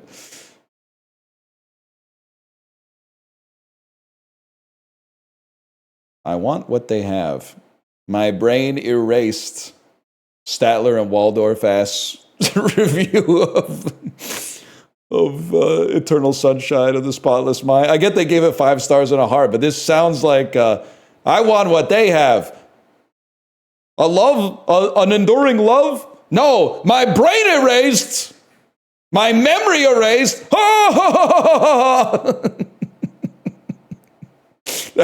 That could fucking work, man. Statler and Waldorf watching Eternal Sunshine. Yeah. Anyway, slash marker. That's the dulls. And we've got Bandle still. 2014, 6 billion views. They really went to 3 significant digits for this one, huh?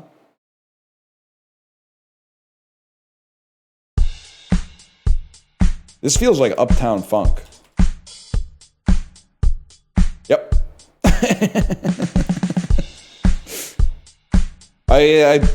All the data was pointing in the same direction.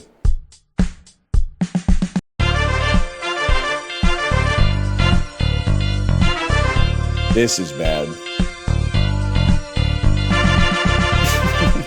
They didn't put any damn vocals in it, man. Did Bandle get DMCA'd? What happened? Why is Bandle not putting any vocals in it? It does feel like Michael Scott's ringtone, man.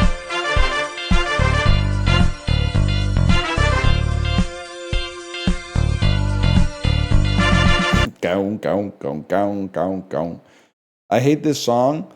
This is the rare song I think I don't hate, but I can absolutely understand why you would hate it.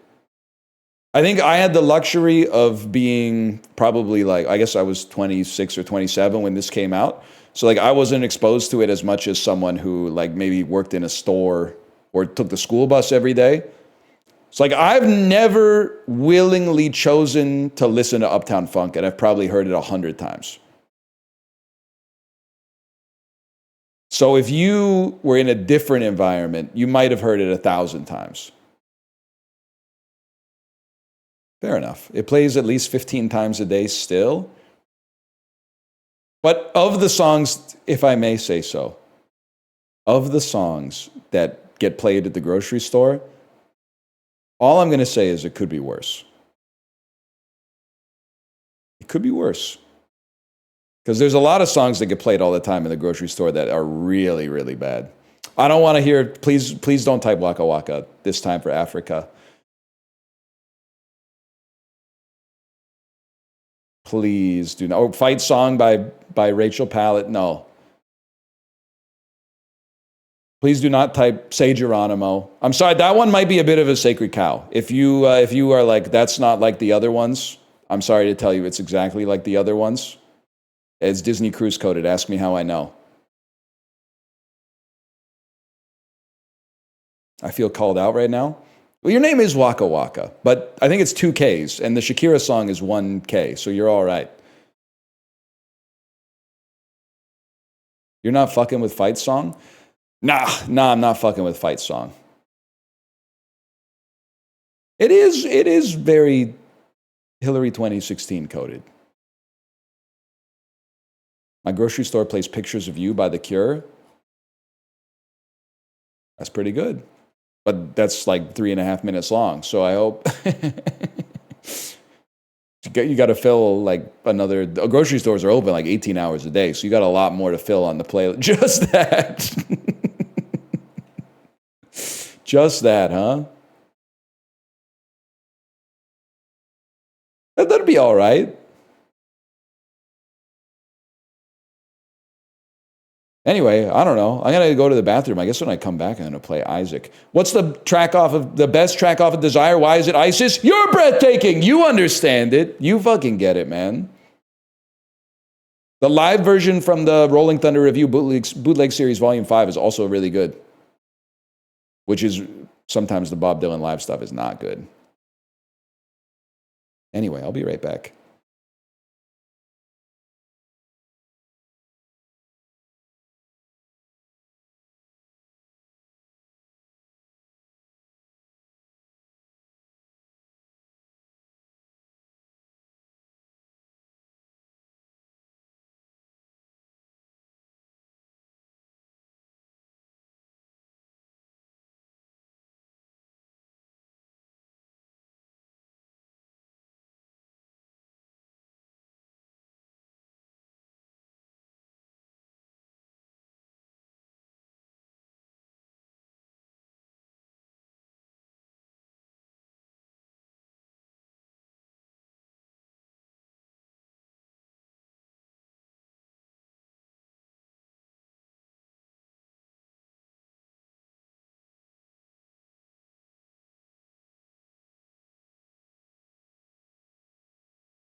I'm back, y'all.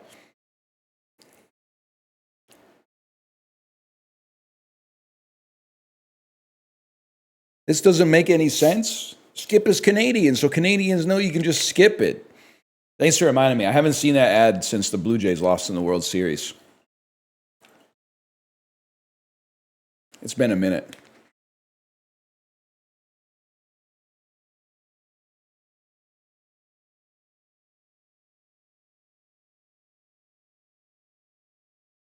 Could have just skipped it.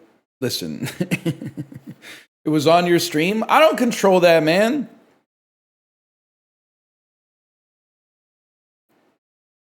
Give me more of the Keanu Reeves Rogers ad.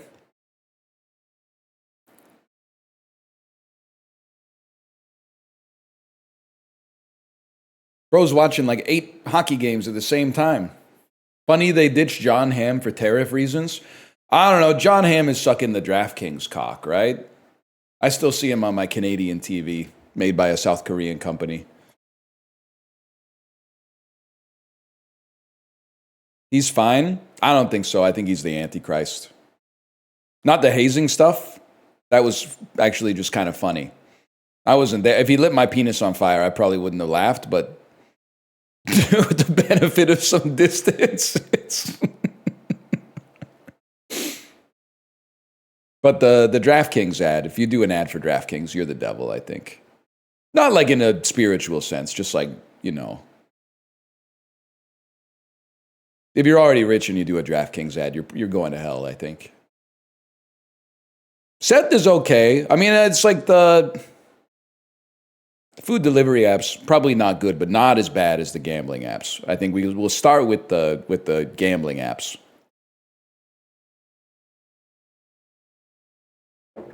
I was also seeing that ad when I was away. I was seeing that ad for, it's not Kashi, the cereal, the Go Lean Crunch, but is it Kalshi, the Polymarket thing where you can bet on anything? And I don't know if anybody else has done this bit, but the ad is about, it shows like David versus Goliath, and it's like the live betting odds on David.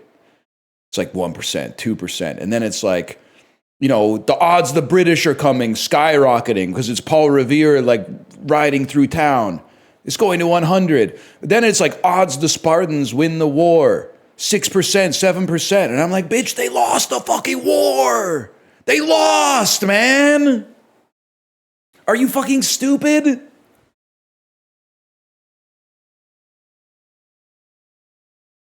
Put 150 in at 2% David, wish me luck. You're going to the moon, man. Thank you for saying this. I've been thinking it. They're literally like, you should imagine how much money you could have made betting on the Spartans. Bro, they lost. They won the Persian War. Oh, here we go. You sound like a Canadian saying we won the War of 1812 because of the arrogant worms. I have covered calls on the Persians right now, so I don't even have any skin in the game.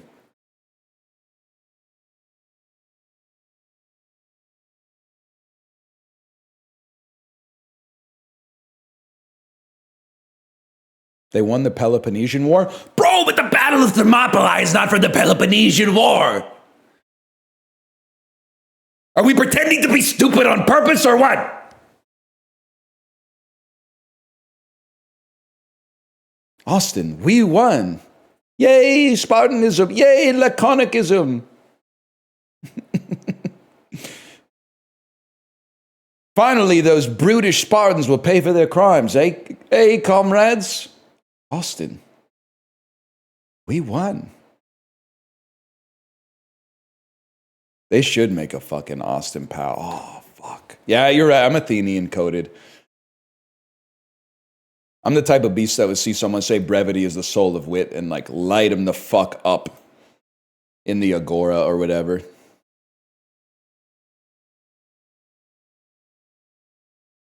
Draw a parallel between their diminutive stature and their desire to use as few words as possible. Lin-Manuel Miranda coded. I'm booting up Isaac, y'all.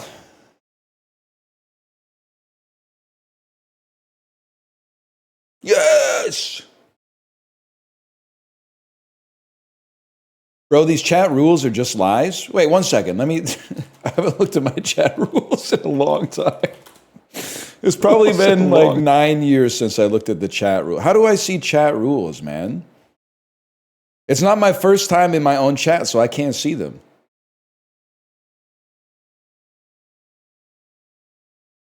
You need an incognito window?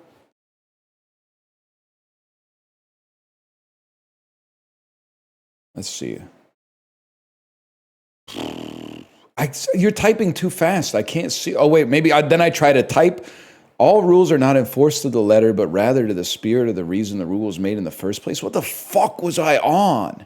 Respect the broadcaster, the people they're streaming with, the other viewers in the world at large. Insults towards the streamer or other people won't be tolerated. Don't pick fights with other viewers or the broadcaster. Repeated displays of baiting and antagonism will lead to a ban. It's one of the biggest lies I've ever told. I think it's one of the biggest lies I've ever told.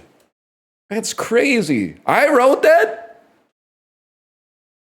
Just when I thought, boy, you can't miss. You are golden, then you do this. Jeez Louise, man. You wrote that? That's crazy. I gotta boot up Steam. Give me a second. That was pre-long COVID? Yeah, back when I thought I was smart, maybe. Oh, that's wild.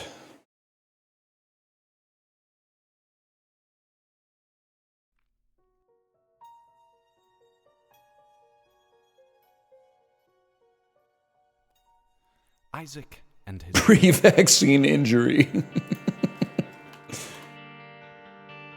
Oh, shit.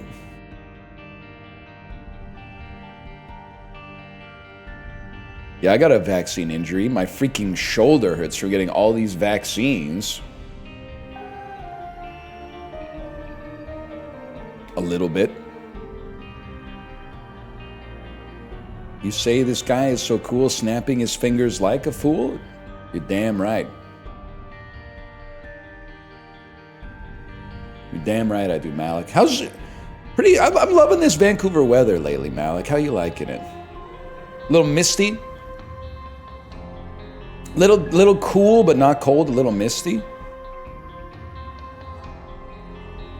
I was just in LA. I want to go back. Okay, Randy Newman.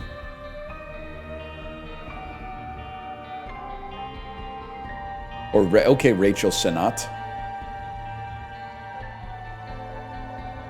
Too wet for me? That's not a problem for me. If you catch my drift. Is that your girlfriend? I say she highly upset. She be talking like she wants Super Dave to go and get it wet. And so I get it wet. I had to get it wet. And then I went swimming like a shark hammerhead. Know what I'm talking about? Back with Isaac, y'all. Why? Because it's maybe honestly like the best game ever made. Gotta love referencing Super Dave. Both Super Daves are my goats. Super Dave, who did The Wettest in the Building, and then also Super Dave, aka Bob Einstein? Bob Eisenstein? Bob Einstein? Bob Eisenstein? Not Bob Iger. Not Bob Iger. He's got pluses and minuses like many people. He contains multitudes. Let's open it up, man. I don't remember what that does. I don't care.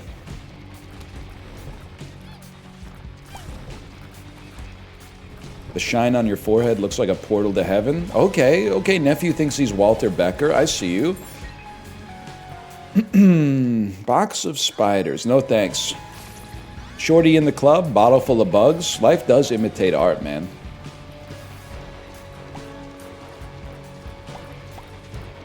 Have you fixed your arrow key yet? No, but honestly, I'm on a I'm on a 10 win streak. I'm not.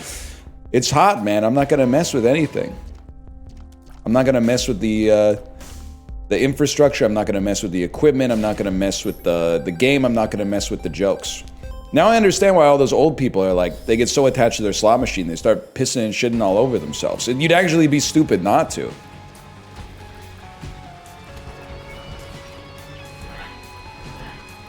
Yeah, we know. Are you suggesting that I poop my pants when I stream? That's not me. You got me confused with the other guy. Give me this. I'll take a pill. I don't care.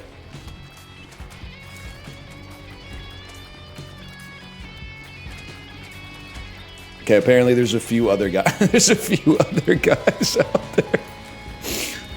I was talking about a different guy.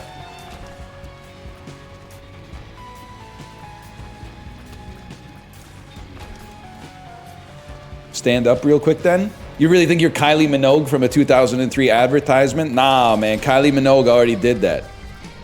Librarian, you know what I'm talking about? Or were you like 0 when that ad came out? Used to be an ad I think it was for like a lingerie. And it used to play at the movie theater.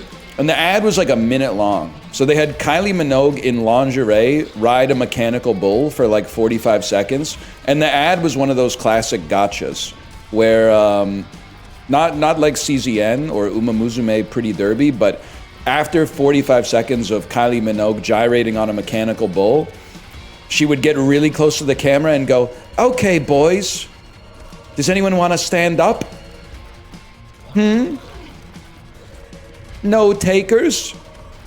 And then an old lady would laugh really loud. That's all I remember about it. And yes, you didn't want to stand up because of boner. But I was the only one brave enough. I was like that guy in that Norman Rockwell painting. I was like, "Look at me! I did it, Kylie! I got a boner! I got the boner!" And then I look around and go, "Oh shit, what the fuck? Nobody else is standing up at all." What the fuck? You guys fucking fucked me. I thought we were all gonna get boners and stand up. Shit!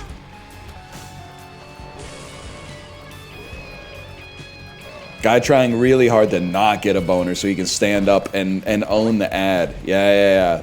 That's actually, like, unironically more what I would have been like, for sure. Stood up at Zach Braff's The Last Kiss and been like, "I don't have a boner. Nice try. I jerked off before the movie. You gotta be a little bit grosser than that to give me a boner." Oh, man. Used to go to school with a kid who always wore sweatpants and had boners every day. Every day, my king. Holy shit. Good for him. But also, can I say, I think, you know, everyone went to school with a bratty Latina who wore Cookie Monster pants and ate Takis for breakfast, right? I'm putting on airs there. I didn't. Because that didn't exist when I was in high school. Another one, everyone seems to have a story about a kid who like jerked off in the back row of chemistry class. I never had that story. And I know what you're gonna say. You're gonna say, "You must have been that kid." I was not me. Mine was in math class. But no, to the best of my knowledge, it never happened. Or the kid who was doing it was really good at it. At being, not at the masturbating, but at the sneaky part, because I'd never noticed. And I sat everywhere in class. Sometimes I sat at the front, sometimes I sat at the back, sometimes right in the middle. So, I don't know. Kid did it in the auditorium bathroom. Teacher found out, made him clean it up.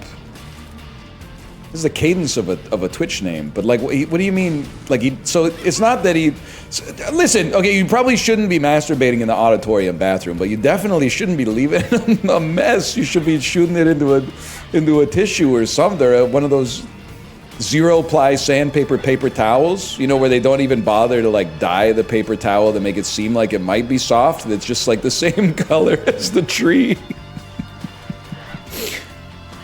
It's just disrespectful to do it like that, man. Come on.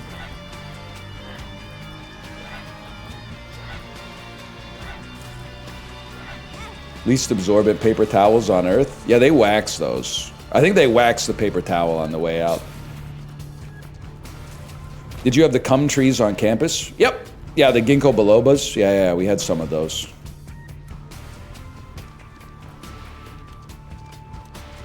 Don't give me like a question mark. They smell like semen. No, bro, we had Bradford pears. I don't know if we had... Wow! Have you ever seen a Douglas fir? C-A-N-A-D-A. Have you ever seen a bobcat purr? Basically what I'm trying to say is I don't know shit about trees, but I know a lot of Raffi songs. In Canada, you get to see them all. You know that one? We get to see the maple trees. Maple sugar and the maple leaves. What you know about mining down in the deep? When your wood runs out, you can call that absent trees. Spiders move so fast, hit the mobs with the slowness potion. I'm feeling like an axolotl in the ocean. It's looking a little rough here. Please stop. Please stop.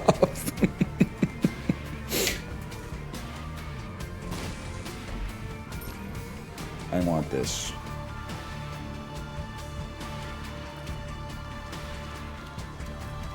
Madverse City type beat. I'll have you know that's Grande.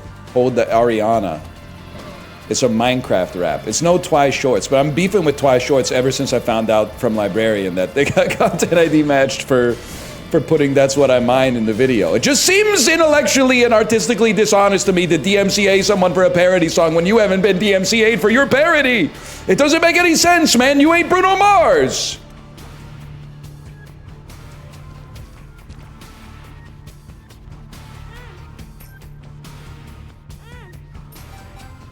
This one could be a little rough, man. Favorite member of Yola Tango? Don't bait me. Probably the dude who's not married to one of the other band members. Why? I don't know. He must be cool. He's hanging around with a married couple all the time.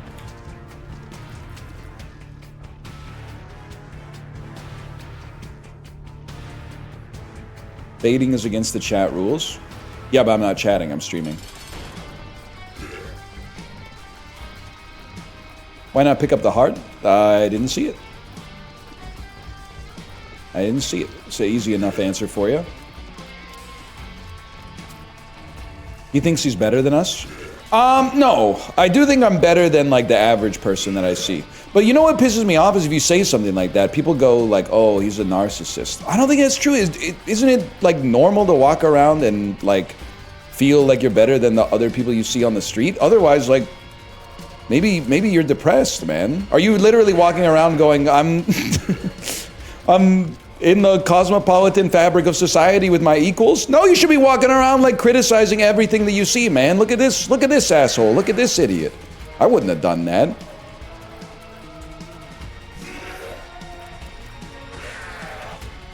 It's a big self-report. I mean, have you seen the media in person, man? They're watching YouTube shorts while they drive, man. It's like, it's easier than ever to be better than the average fella these days. Look at this stupid asshole. I loathe every person I see on the street. Arrow pointing, normal guy.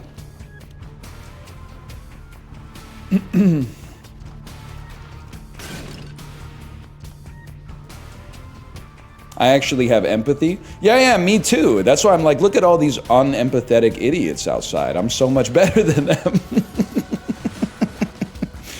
They literally have no empathy at all. And I'm like, that's crazy, man. Well, wouldn't be me. I guess I'm just built different. What about slow walkers, though? Morally clean as long as they're not walking side by side and blocking the road for other people. If they're walking side by side and they refuse to make room for traffic moving in the opposite direction, straight to hell. 100%.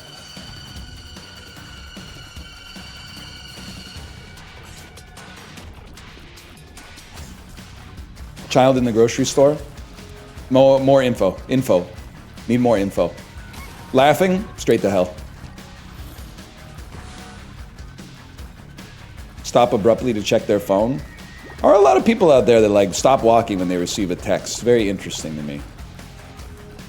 Try not to think about it too much. You know me. I'm always fighting the last battle. And the last battle is People wearing college football merch walking in the 3' to 5' direction in the Disney Cruise buffet. Nah, man. Unc thinks he's fucking RNA. This is a 5' to 3' direction part of the buffet, buddy. You can't just slide upstream. You're not RNA polymerase. Silence! I mog you.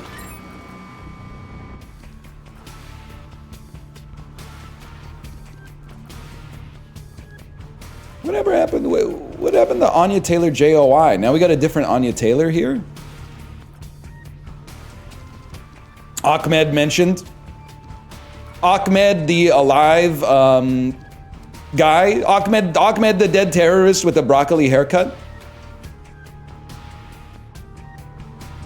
Could be the move. Jeff Dunham's probably looking for a way to get off the cruise ship and casino tour. If he wants to make it back to Austin, Texas, maybe Ahmed, the living Gen Alpha. They haven't turned their sights on Gen Alpha yet. Ahmed, the living Zoomer. Please stop. Silence. 6'7". Could work, man.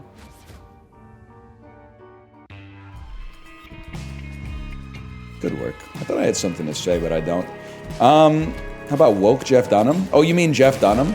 Actually, you know what I was thinking? I was thinking about airport security for no particular reason. You ever think about, like, everybody out here, this is such like a millennial bit.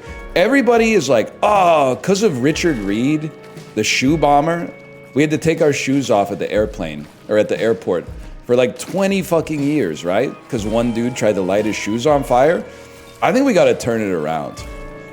I think we gotta say thank you, Richard Reed. Because imagine if he hid the bomb in his fucking ass. Things could have been so much worse, man. We're lucky that that dude hid it in his shoe. If he put that shit inside of his ass, it would be way more inhospitable to visit the airport. So much better, you mean? Well, I don't know. It depends on the CIA, or not CIA. It depends on the TSA agent you get, I guess. The urethra bomber.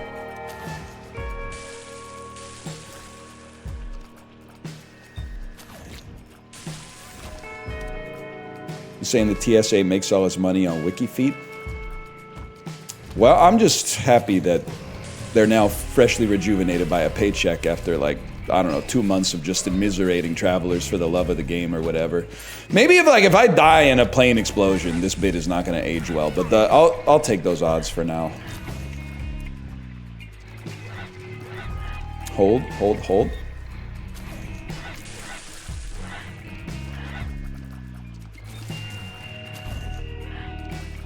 Help. Thoughts on the TSA scanner that shows your cock and balls? I don't mind, because I only see it in Orlando, and I will show my cock and balls, or any other part of me, to get out of Florida 2% faster. So if it's a choice between going through the metal detector or showing my penis to the TSA agent, but it'll get me on the airplane 30 seconds faster, I'll show the penis and I'll throw in the nuts for free. I was tweaking out a little bit in the airport security line. Because we didn't get dragged into secondary, okay? But one of the bags that we had got taken off the fucking conveyor belt and thrown to the side to be ignored for like 15 minutes until someone went, hey, who's any terrorists in line, whose bag is this? And then it was our bag, and I was hanging out with our daughter. Well, Kate went up and did the bag thing. But they opened the bag, took everything out, and then said, here's your problem. At the bottom of the bag, you have an iPad. We've never seen one of these before, apparently. And then, I don't know, it was just some kind of flat device with wires on it on the metal detector. So we assumed naturally it had to be a bomb. So then after, and I forgot that this was a iPads out airport. That's my fault. It's an iPads out, shoes and belt on airport. in comparison to a lot of other airports, which, for example, might be like an iPads in, shoes off, belt on kind of airport, or maybe like an iPads out, belts off, but you can keep your shoes on sort of airport. They're all doing it a little bit differently these days. But one thing's for sure, if you take your iPad out at another airport, they're gonna yell at you. It's cause for public humiliation. So what really blew my mind, though, is that after he pulled everything out of the bag and said, I guarantee that the problem is this iPad, he put the bag back through the scanner. And I was like, you already looked through the bag, man. What's the scanner gonna tell you? You've seen everything inside of it. I was freaking out a little bit, just like, it was like stunned. It's a double check? What are they checking for, man? The scanner is there so you can see through the bag. And he saw inside of the bag. You're right, could have been a second iPad in there. Bombs in the padding? I don't know. Like, listen, I'm not a cultural critic. I'm just a silly guy on Twitch. But I feel like it seems crazy to me that like airport security is there and we're like, they're protecting us from like a 9/11 too, like every day. Didn't we lost the battle of the airports, man. Aren't they just gonna go someplace else? I feel like now, like the idea that like Al-Qaeda would be like probing airport security, trying to find like another way to, oh, and if this airport doesn't really scan it that well, so if we use, or maybe if we make it out of like plastic or so, like wouldn't they just do that? Why? I mean, there's times where I'm like, I really hope that there's no bombs in airport security, because like they might protect us from it going off on the airplane, but that shit might just blow up right here. And God help us if they ever do a terrorist attack in the security line, because then they're going to be strip searching us before we even get inside of the arrivals terminal, man.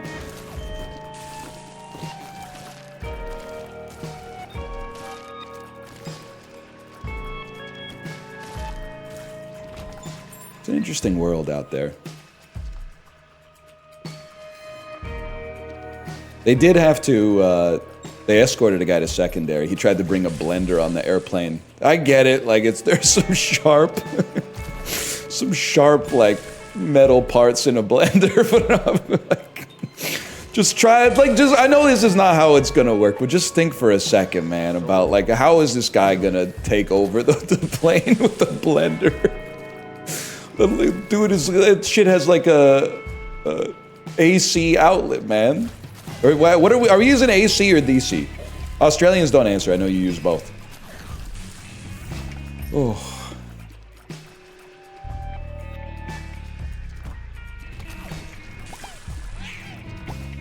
Everyone uses both? Well, everyone over a certain age. I'm not really fucking with them that much. A lot of the songs sound the same.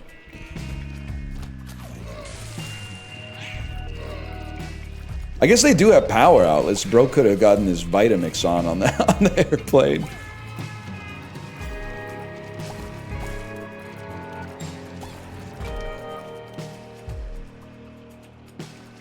Anyway, that's all I got. Just made me think, man. I've never been sent to secondary, but they give me the drug and or do you have explosive residue on your fingers, like, I would say 1 in 10 times. So I think I don't look like the kind of guy who's like the ringleader, but I think they do think I look like a guy who could be easily radicalized. They're like, he looks like someone who isn't like an independent thinker. Henchman energy, yeah, exactly. That's what I'm trying to say. And they're not wrong. You're not, to be fair, I don't really want the dude taking a blender in his carry-on. Because, like, you're absolutely right. If they turn out the lights and I finally start to get the worst sleep of my life, and then I hear, like, I'm gonna freak out, man. I was actually, on one of our flights, I was losing it. It's one of those things that like makes you lose faith in humanity a little bit, but you don't do anything about it. which is also kind of owns because like you don't want to get like, you know, stabbed or shot or whatever. I felt bad because like on one of the flights, me and my wife, we were like A and C in a row. And then instead of giving our daughter B for some reason, they put her a row behind us in A. So we said, that's no problem because we can problem solve. We have an aisle seat and a window seat, and we want to trade another window seat for a middle. Everybody on earth would take this trade. I was even rehearsing the line like in my head. I was like when we sat all together, and then when the lone traveler came up to us, I was like, we were hoping we would like to trade. You would like to trade with us. How about you give us your middle seat? Like at first his face would have fallen. Oh, nobody ever wants to take a worse seat and give me a better one. And I'd be like, that's where you're wrong, buddy. You know your window seat or your aisle seat? I got it wrong 2 times. You know your middle seat? We're about to turn that bitch into a window. Did I say window 7 times? I might be dead. Anyway, brain dead that is. Regardless, that isn't really how it went down. He went, oh sure, that's okay. And I said, thank you. And then the flight attendant acted like that guy was the hero. The flight attendant went, thank you, sir, that's very nice of you. And I was like, well, really, if you want to get technical, it's really nice of me because I just traded a window seat for a middle. He didn't really do anything. He inherited a better seat and gave me a worse one. So those should go, that credit should go to me. But then, who could have possibly predicted? The guy traded seats, got in the row behind us in the window seat, and then the dude who took the middle seat next to him was a total scumbag. He was listening to music the whole flight with no headphones, guy. It was crazy. I thought they only existed on buses and were like locked out of getting on airplanes. But no, he listened to music from his phone speaker for the whole flight. And during like the pre-takeoff ritual where they tell you how to survive the plane crash, the flight attendants came around and they were like, who's playing that music? I can't tell who's playing that music. And the dude didn't go, hee hee hee hee. You'll never know. He went, oh, my bad. And then he turned it down and then he turned it back up when she left. Like he's just a complete erosion of the social contract. It was crazy, man. Someone really should have spoken up and asked him to turn it off. But I had noise-canceling headphones, and so did everyone in my party, so it shouldn't have been me, to be honest, but... oh, why not? Did you apologize to the switcher? No, but I did feel bad for him a little bit. Not too bad, because he got glazed by the flight attendants, but that's what you get, buddy. And to be fair, I mean, like, I was still in the AOE. If anything, he should apologize to me. He was in the most convenient position to say something.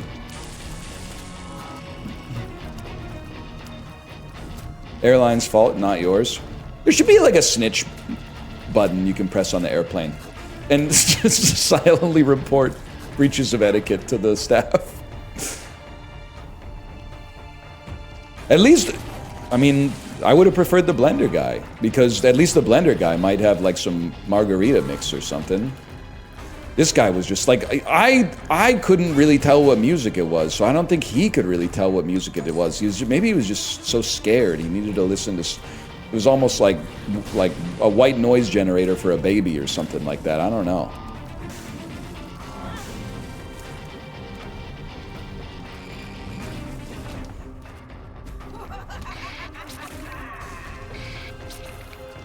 People without overheads should be able to leave first, and I would die on that hill. Well, here's the thing, okay? No plan survives contact with the enemy. We used to live in a world where people with connections would get off the airplane first. Now, I didn't live in the world for very long, but definitely I'm old enough that I've been on some flights where people with connections have gotten off first, myself included. Then I think they just gave up at some point. Because I don't know. We can't have nice things. Why are you booking such a tight connection? I mean, you know that like most people aren't booking themselves with an insanely tight connection, right? Usually like you book yourself with like a a 2-hour connection, and then all of a sudden the airline is like, surprise, we rebooked you with like a 45-minute connection, and your departing airport sent us out like half an hour late, man. Like nah, nephew, you're blaming the individual for systemic problems. In 2025, you can't be doing that.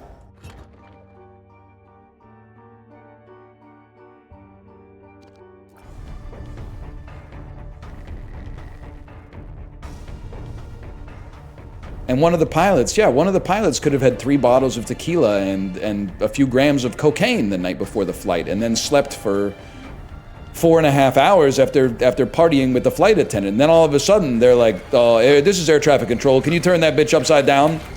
Can you turn the hey, do a flip?" No, thank you, man. Say it. Say what? I was drunk. Like that? I'm drunk right now. I said, God help me.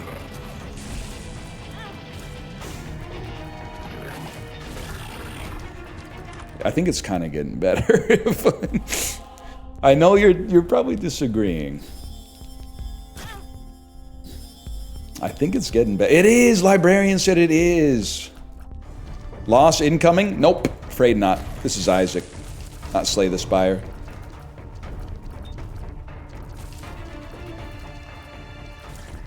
Ideally, I mean, you know how it should work. I'll be honest, I'm abusing, it's a tragedy of the commons situation. I'm abusing the pre-boarding procedure as well. When we travel now, we don't check our bags. And the reason I don't check our bags, I don't want to fucking wait at the carousel. We have bags that are like just borderline small enough to count as carry-on. And then they say anybody with car seats and strollers, you can get on after the people in like zone 2 or zone 1. We get on, we get to our seats, and we pack the fucking overhead fully. Sometimes our 3 seats take like, I don't know, 75% of one overhead. It's great, man. It's awesome.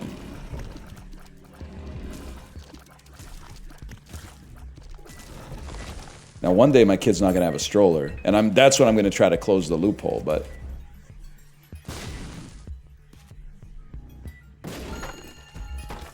We usually have nothing in the overhead. Okay. Oh, it must be nice to be rich and pay for checked bags. See, I've been on the internet for a long time. I know how to turn it around on you. I mean, some of us are trying to fly as cheaply as possible, so we have to take everything on carry-on because it's $50 a bag or something like that to check them these days. Keep doing this so I can keep taking advantage of the free checked bag.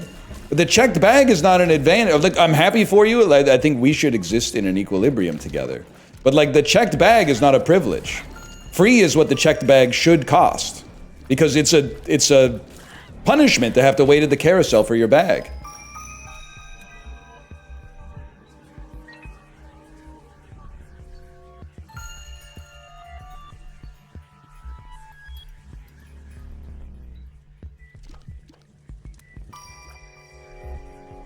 Everyone's agreeing with me, so I have nothing to spin on.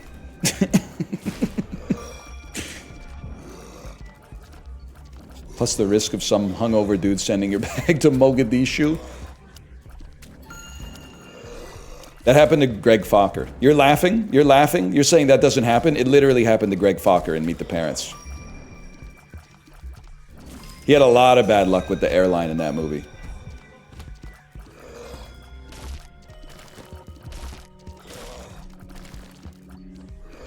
Meet the Parents isn't a documentary? Okay, it's more real than half the shit you see on the internet these days. Right? Probably. Maybe not the part where, well, that's Meet the Fockers, but I was gonna say, maybe not the part where Robert De Niro injects Ben Stiller with truth serum, sodium pentothal. And then Ben Stiller says he wants to fuck his mother-in-law. That part isn't, that's not real. That's like Penthouse magazine LARPing, but why so serial?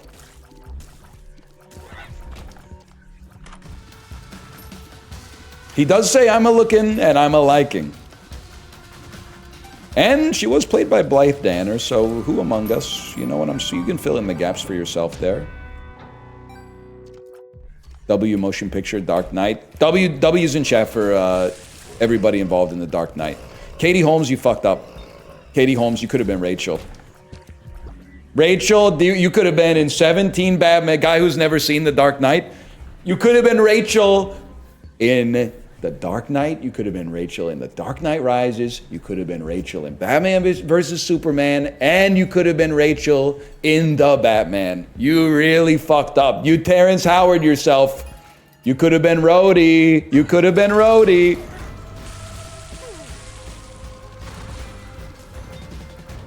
Wonder what was going on in her personal life. She was unfairly divorcing the least problematic and coolest guy that's ever existed, if I remember correctly. Something like that.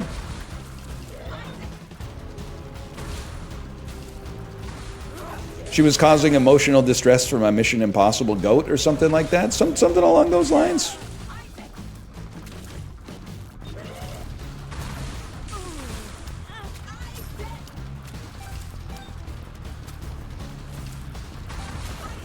Will you be watching Doomsday? I ain't that familiar with the Bible. I think that I'd be like, I'll be living Doomsday, right? Is that what happens if you don't get brought up with the rapture?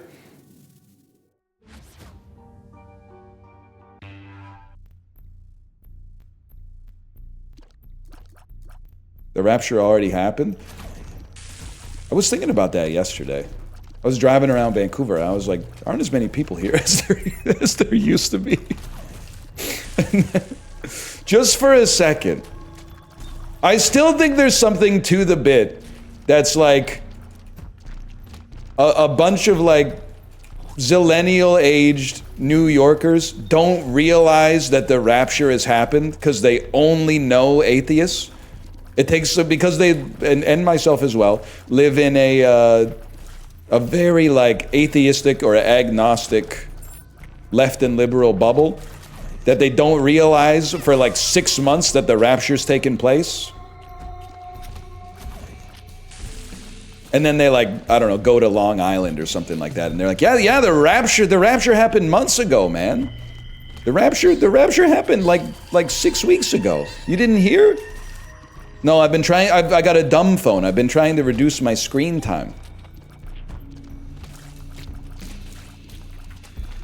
Could happen, man. You didn't see Jesus fighting the demons? That doesn't happen with the rapture, bro.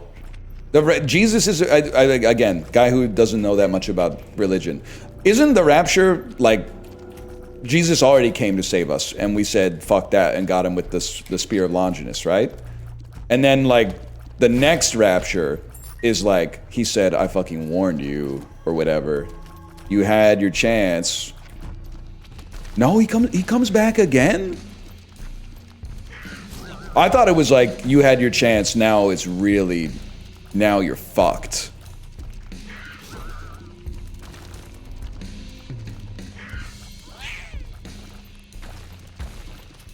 It takes 1,000 years? Whatever. I don't have anything to say about that. After 1,000 years, Jesus comes back to fight the demons. All right. I probably won't be around for that if I had to guess.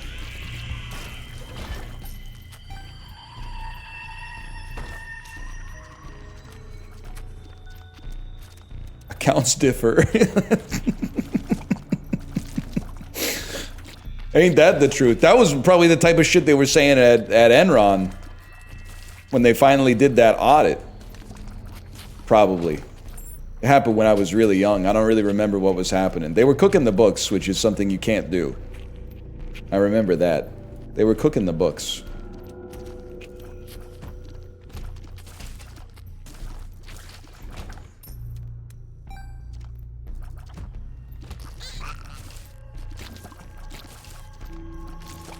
Yeah, you're right. When Julia Child did it, they didn't have a problem with that, did they? They didn't.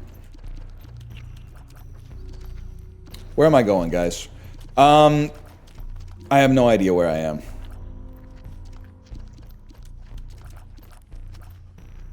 When Martha did it, they were mad. I kind of hate Martha Stewart, to be honest with you, but they really did do her dirty. She did 50 grand worth of insider trading. Like, literally just leave her alone. Just say you hate women and move on. They were trying to make an example out of her. Also, Martha Stewart was not insider trading. She was acting on inside information. But she was not an officer of the company that she was trading, bro. That's like probably like a legal gray area or something like that. That's still insider trading? No, man. If I'm on an airplane and it's crashing and I pull out my phone and I short the stock of the airline, that's not insider trading. It's called market timing. It literally is. It's not, I don't have information that could be given to me by an officer of the company that I'm trading.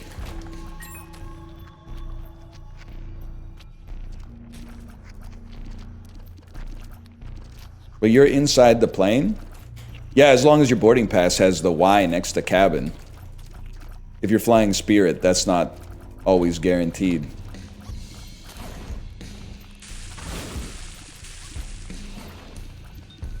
Don't Jerry Seinfeld me. Well, I guess I shouldn't call myself the Jerry. You're inside and you're trading.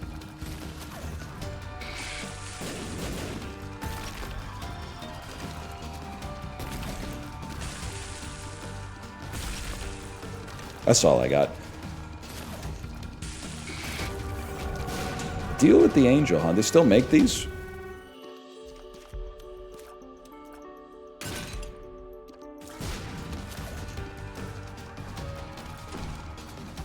That's true. You gotta think, if you went back and you told ancient Egyptians about a pyramid scheme, they'd probably be pretty fucking psyched, right? I mean, I guess people these days are pretty psyched a lot of the time they hear about them too, so that might not mean anything, but Cleopatra finding out, the time-traveling Cleopatra finding out a pyramid scheme is a bad thing? What the fuck?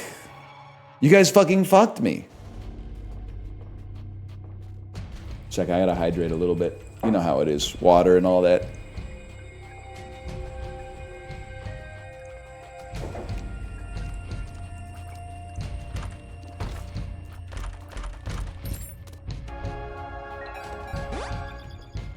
Is Avon is that a pyramid scheme? I don't know if they have Avon in America. It might be the biggest market for Avon, I just don't know. It is a pyramid scheme. It's funny because, like, as a kid, I mean, I lived in a pretty rural area, believe it or not. Most of this, you know, more cosmopolitan affectation that I've taken on is just, I learned it from 90s movies like Save the Last Dance and stuff like that. Which actually came out in 2001, so I don't know what the fuck I'm talking about. Maybe 2000, but anyway. Long story short, I forgot what I was saying. We had a neighbor who sold Avon, and we always grabbed a little, well, my mom always grabbed a little bit of Avon. We didn't call it a pyramid scheme. We called it supporting the local community. Also, staying friends with your neighbors, because if she came to your door and you didn't buy anything, it was going to make it like a little awkward. So yeah, you'd be like, sure, I'll overpay for like some bad cosmetics, I guess, but you know, it's the price you pay.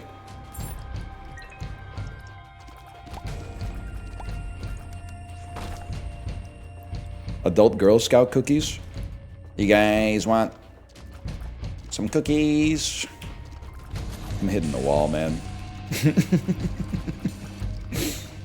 Avon and Candlelight? What the hell is Candlelight? The one idea is Avon makes sense to me, because you always are going to need more cosmetics, right?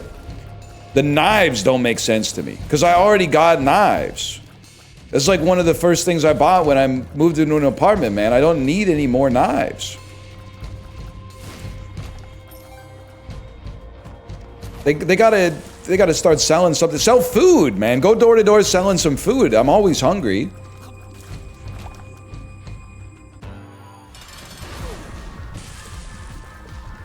Better knife is so tempting. Well, I see. I mean, whenever I'm in Japan, I see the lineup of fellas who look like me at the at the sushi knife store. Japan's, they got some nice stuff, man. The sushi knives, the stationaries, the watches. I get it. The cars. I had an Uber driver tell me if this is true. It sounds true, but I'm asking you to confirm. I'm asking strangers on Twitch to confirm whether or not this is true. So don't lie to me. He told me that in Japan, they have, when they make a new product, I guess it's probably not universal, but like when a company like Toyota makes a product, they make it in 3 qualities. They make it the highest quality for the Japanese domestic market. And then they make a second tier of quality that's for like major first world economies, like the United States and Australia, stuff like that, France. I don't, librarian, what does this do? That's good enough for me right there.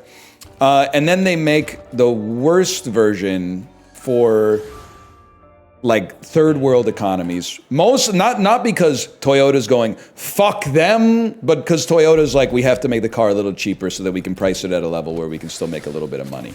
Is that true?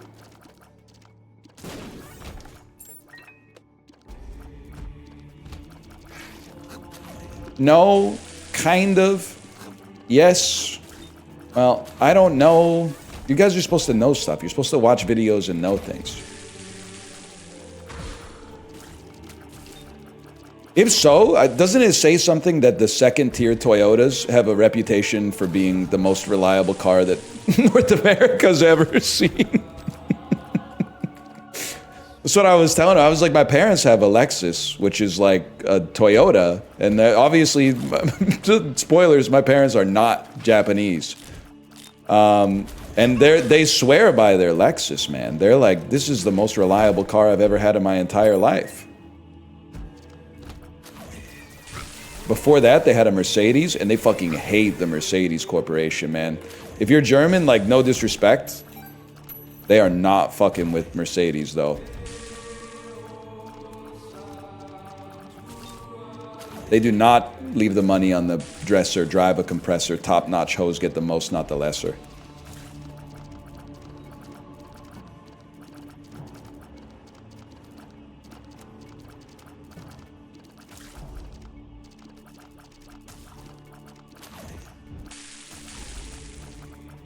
I didn't know you were born of wealth.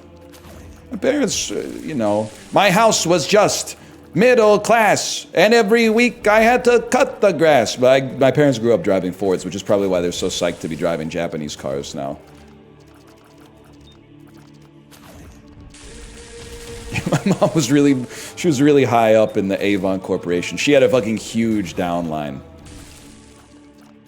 They were always sending us like tote bags and coolers and shit like that. It was, I mean, it was nice, you know, work hard, play hard.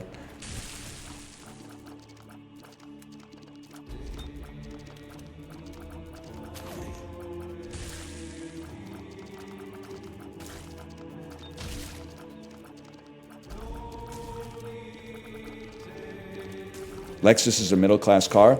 Yeah, but theirs is paid off. Sorry, I didn't mean to stunt on you like that. And actually, yeah, it's probably, I think it's a 2019. That thing's got to be paid off by now. I don't think they give out like 72-month loans on a Lexus in Canada, pre-pandemic.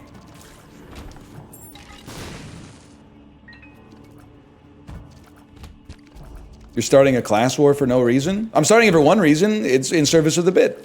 It's a little funny.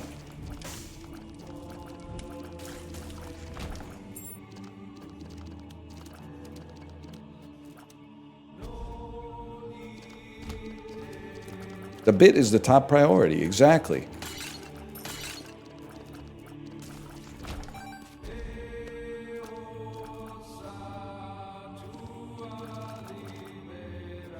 Wouldn't want to see you in a Kia. I drove my mother-in-law's Kia Forte once.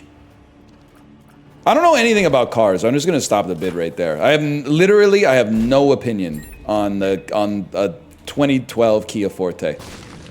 I have absolutely no opinion on it whatsoever. I don't know if there is another car that is so just a car. It was a white 2012 Kia Forte, automatic transmission, power windows.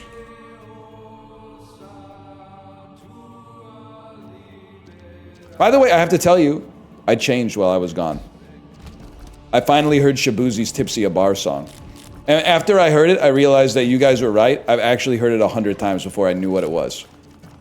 Is it and I'm using contextual knowledge here. Was it the one that goes, go ahead, pour another shot of whiskey. Everybody in the club getting tipsy. Is it that one? Yes, that's it. Yeah, I'd heard that. When I told you I'd never heard it, it turns out I actually heard it 250 times before I knew what it was.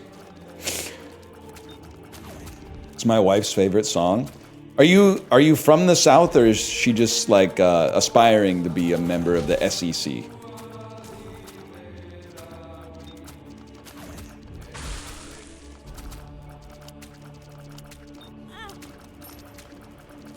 What does that mean? Well, I grew up in, like, Ontario, which is not the American South. I grew up with a lot of people whose parents watch NASCAR and listen to Brooks and Dunn, and you know, they were like, I'd call them like aspiring Georgia Bulldogs or something like that. Who's Brooks and Dunn? No, man, nephew doesn't know my Maria. They weren't saying Roll Tide, but some of them did have, like, Confederate flags, which is, like, not funny, like, troubling, but also really insane looking back that we were in Canada, man. And not even Alberta. Like, we were in Ontario. What are you doing with the Confederate flag in Ontario, man? What the hell's a polar bear doing in Arlington, Texas?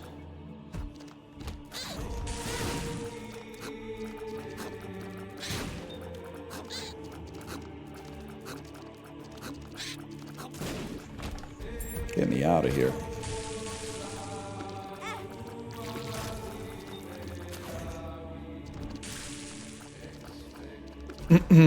What are your thoughts on the Academy Awards splitting Best Country Album into two categories, Best Traditional and Best Contemporary? Hey, what are my thoughts on you, foxes are boxes? Getting the Academy Awards and the Grammys confused. Buddy, the Academy Awards are the Oscars. The Grammys, I don't know, I think the Grammys might be the nickname for the awards to begin with. They have a longer name, which I'm sure is like the, you know, the Guild of Musicians and Songwriters Awards or something like that. The Grams. You guys ever go to the Wikipedia page for the 2000 Grammys and laugh at the bands and songs that Steely Dan beat out for Record of the Year?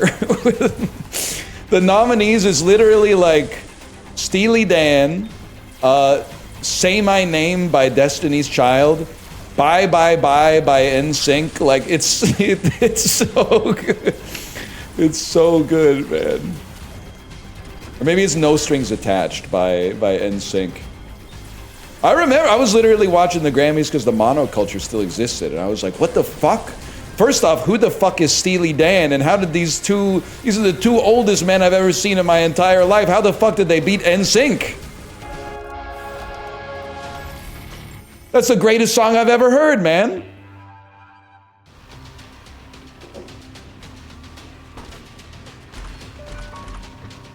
Librarian, are you here or are you asleep?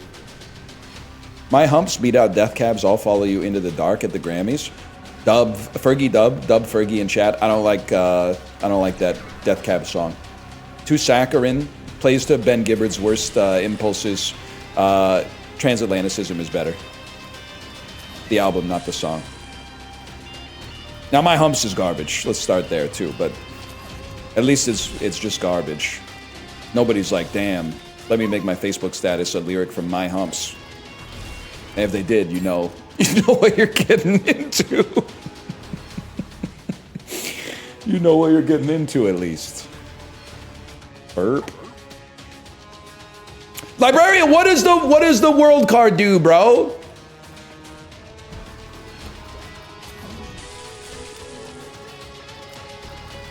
It's shovel? What the fuck?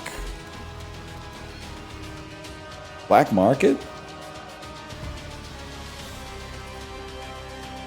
This is where I'm waiting for the reaction to chat when they go, cereal, because Worm Friend is like really good, maybe. She got me spending. You know what's crazy about being like a high school senior in 05, 06? Is like all my friends were like, that song sucks, but I still had to pretend for like to this fucking day, I've got to pretend that Danny California is a good song. Like, what are we doing here, guys? It is good? See? What did I tell you?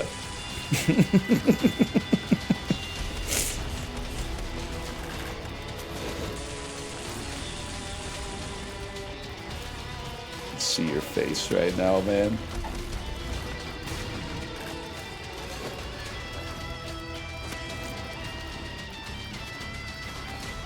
Everybody hates him till it's time to do karaoke. That's true! As a guy who can't sing, Red Hot Chili Peppers kind of a karaoke go-to for sure.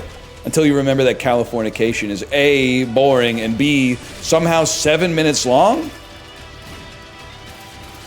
That fuck-ass, like, bass register. Pay your surgeon very well to erase the signs of aging. It is too fucking long, man.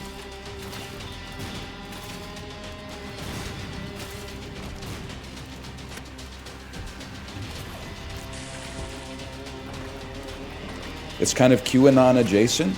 Oh, please. You don't think that there's little girls from Sweden who dream of silver screen portraiture? I got a fucking bridge to sell you, buddy.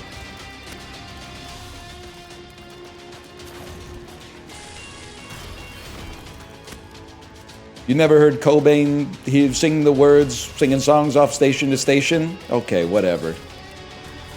Enjoying the song? Unplug your ears. You'll love this next part. Hardcore soft porn. What is he talking? What is hardcore soft porn, Anthony? Wait, Anthony, don't answer that. Get out of my house. Dream of Cali. Dream of Cali. I think it's probably on the lower side. Probably on the lower side. That music video blew my mind, though. Ah, to be Chad Smith. Fucking skateboarding across the Golden Gate Bridge, or Anthony Kiedis running away from a dinosaur while a volcano explodes around him. It's been a bit.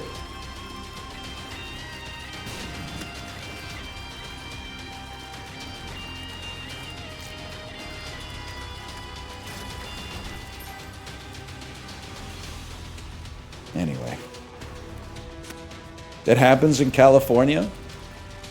I wouldn't know, man. Unfortunately, I would. Help me. I don't want to die. It's insanely bad vibes to lose on the first round back, man. Because you always go into it thinking, like, let's add some new wins. Let's add some new wins to the streak. How do you feel about California Girls? Also a bad song. I got some respect for the Poptimist era of Katy Perry glazing. Not a lot, but some. But California Girls is not one of them. But I will say, summer of 2010, one of the better songs you would have to be forced to listen to on the radio. It was that, or Tayo Cruz Dynamite, or Hey Soul Sister. I'm trying to think of all the other garbage. There's a lot of soulful guys with a ukulele playing that summer. It's probably a better song than TikTok by Kesha, even though Kesha's got some heat too. Probably could have worked on the phrasing for that one. No offense, man. That is peak stomp clap era. You got a problem with Tayo Cruz? I only know the one song. Maybe the rest of the Ovra is a little bit more cerebral.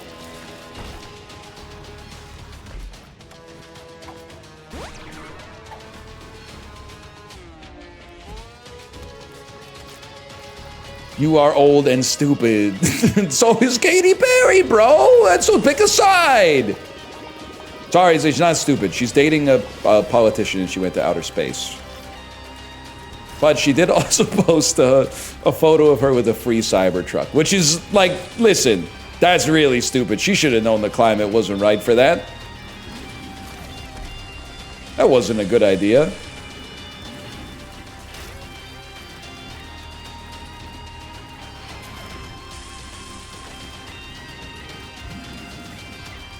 she had sponsored deliverables. I would love to see Elon asking her to send over her Twitter analytics for the Cybertruck posts. Because I know ain't nobody clicking on that shit, man. Nobody clicked on a tweet with the affiliate link in it from 2014 onwards, bro. What do you mean you want to see the analytics? You're gonna ruin this for both of us.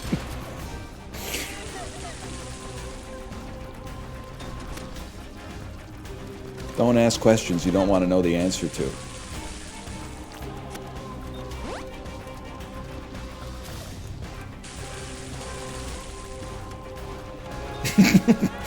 The pre-links on her Wikipedia page include this article's about the singer for the Israeli civil servant C. Katy Perry prison officer. Holy shit, that's good. I live in a mostly adless world. Okay, bugging John David Washington or Robert Pattinson or whatever. Can I say I'm actually feeling good about my internet use? I think I've finally bucked the algorithm. And the reason I say that is because the ads have actually, like when I go to a blog, the ads have now regressed to like what ads were like in 2010. Like they're not trying to sell me poison or something like that. All of the, I swear to you, this is true. Look me in my eyes. This is 100% certified by real Canadian patriots. The ads are all smiling old men go, and the headline on the advertisement says something like, "You won't believe how cheap it is to get a one-day gutter replacement." And then I scroll down and there's like 3 articles, and then the next ad is like, "You'd be surprised how cheap it is to replace your eaves troughs." It's all like, I'm getting there, man. I'm breaking the machines. The machines are like, we don't know what the fuck this guy's all about. We don't know what to sell him. It's sick, man. I gotta know the price. I gotta have my pops. Why the fuck is Snoop Dogg a judge in an Amazon Luna AI friend swap game? Yeah, I saw that. I saw that Amazon Luna has released a Snoop Dogg AI powered. I believe in the press release it says powered by AI, but made by humans, which is an insane bit of corporate doublespeak. Powered by AI, but made by humans. Fuck it, we ball?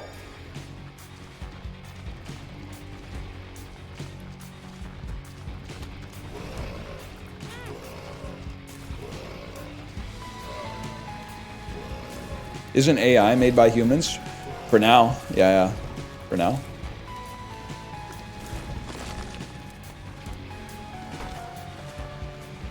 Forgot how to read chat, man. Goes by too fast sometimes.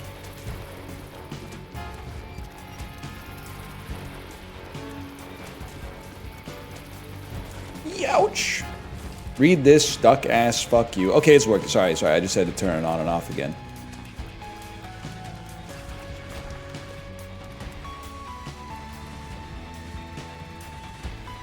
Fixed it. What do you guys want to talk about? Yay! Nothing? Yeah, that's what it's all about, man. Mahjong, Umamasume. Politics. We talk about NASCAR. Old Hollywood movie stars. You know that one? Talk about anything. Anything in this world. Politics, religion, and her. Used to listen to that shit on the way to school for some reason.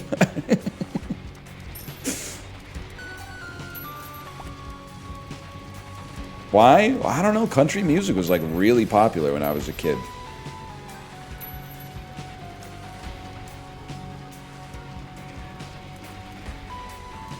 People used to talk about NASCAR. It used to be, that's not how you say NASCAR, is it?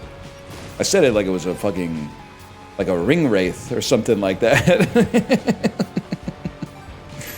NASCAR.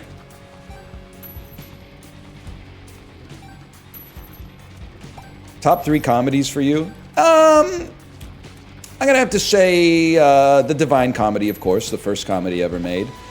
I'd probably say Duck Soup by my second favorite Marx Brother. And number one, I'd have to probably, maybe something with Owen Wilson. And no, I'm gonna say Sophocles. I'm gonna say or no, maybe Saturnalia. You know, I would say, yeah, Saturn. Give me Saturnalia.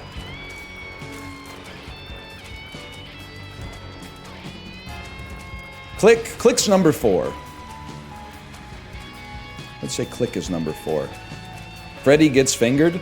That's not the movie, bro. The movie is Freddy Got Fingered, and it's about the consequences of what happens afterwards. Freddy Gets Fingered. I don't really want to see that. I don't really want to see that one, to be honest with you.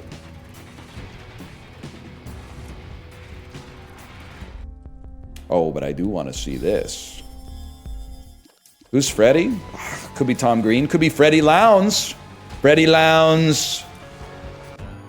Hannibal Trump. Freddie Lowndes, the psychiatrist from season 2 of Hannibal, the ABC TV show. Freddie Lowndes. Remember? Now that I think about it, I think she was a reporter.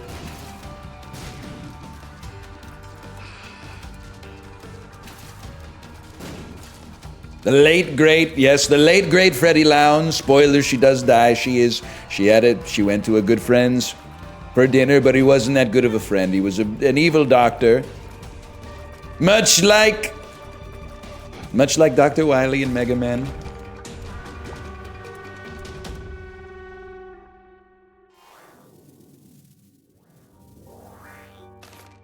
Yes, please, man. Yes, please. The first recorded joke from 1900 BC. Something which has never occurred since time immemorial. Semicolon. A young woman did not fart in her husband's lap. Okay, so I think, first off, that's fucking funny. I think to translate it for the modern parlance, I think he's saying women always be farting in their husband's laps? Is that what he's saying there? I will say not to put too much criticism out there. I think they're a little heavy-handed with the introduction to the bit. He could just be saying, why do the hottest chicks have the stinkiest farts? It would have gotten like the same kind of spirit across with a lot less like caveats at the start of it.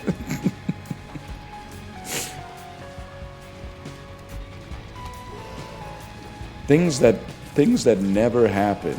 A woman never farts. I can imagine it's like ironic because the cavemen were like, back in the day, like they were like, if you said that, they would be like, I get it because they're farting all the time. That's so true. Wow, that's wild, man. The first joke was misogynist. It's not. Make up your mind, man. It's not misogynist to say women fart. That's like biological.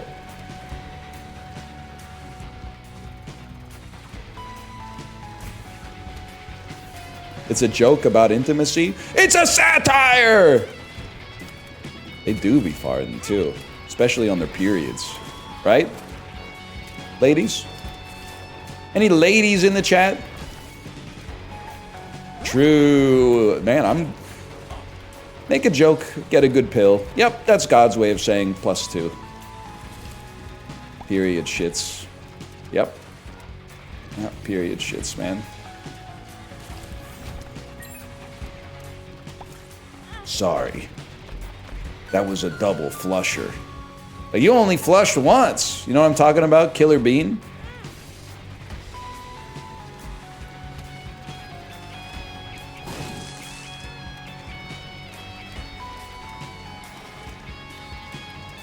Yes, I do.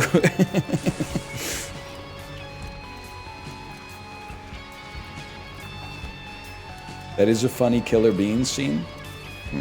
Teddy. Mr. Bean, you're crazy for that. Get some more fiber in your diet, bro. Or less, maybe. Say less. Oh, wait, you can't, because you already say nothing, I think, most of the time. Any chance you guys could come over here? What the fuck?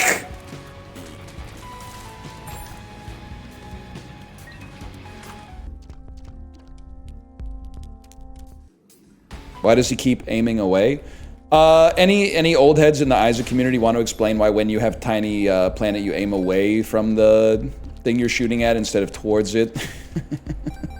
It's a little embarrassing that we still have to go through this elementary stuff. Nope. Don't say they patched it recently. I'm gonna fucking freak out.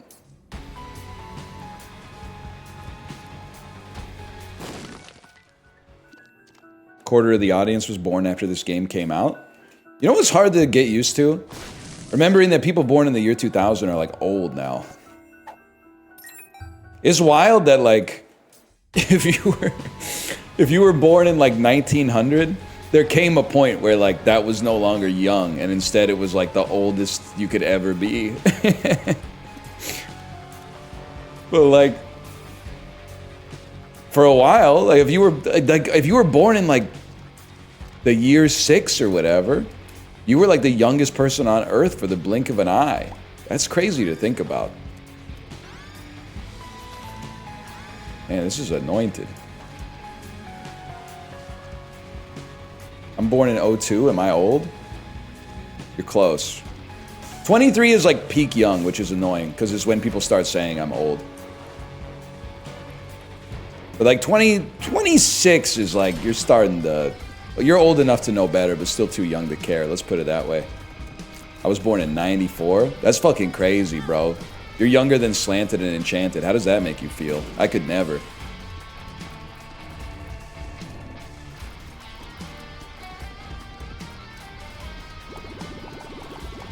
I was born in 1995.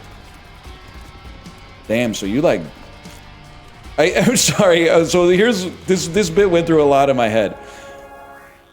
What I meant to say and never said was, damn, so all that shit in Richard Jewell must have been like brand new to you, right? Because that's a movie about the fella from the 1996 Atlanta Olympics, which I at least have like some memories of because I was born in 1988. But every time I think of the movie Richard Jewell, it takes me 2 minutes to remember that it's called Richard Jewell. So I almost said, so damn, you must not know shit about Richard Kind then. And now I'm realizing that's probably true. If you're 29, 30 years old, you probably don't know fucking anything about Richard Kind. I guess I'll just die on this room then. Because I can't fucking hit you. Great. Who? He was on that, he was on the Adam Friedland show recently, so you might know him from that. If you're 12 or 13, you might know him from that. Nah, I'm playing. He was on Spin City. He was on Spin City. Wouldn't surprise me if he was in like a Pixar movie at some point, like Albert Brooks.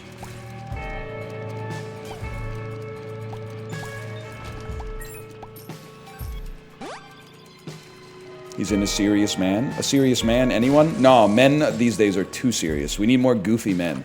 Sorry. No, that's too goofy. That's far too goofy.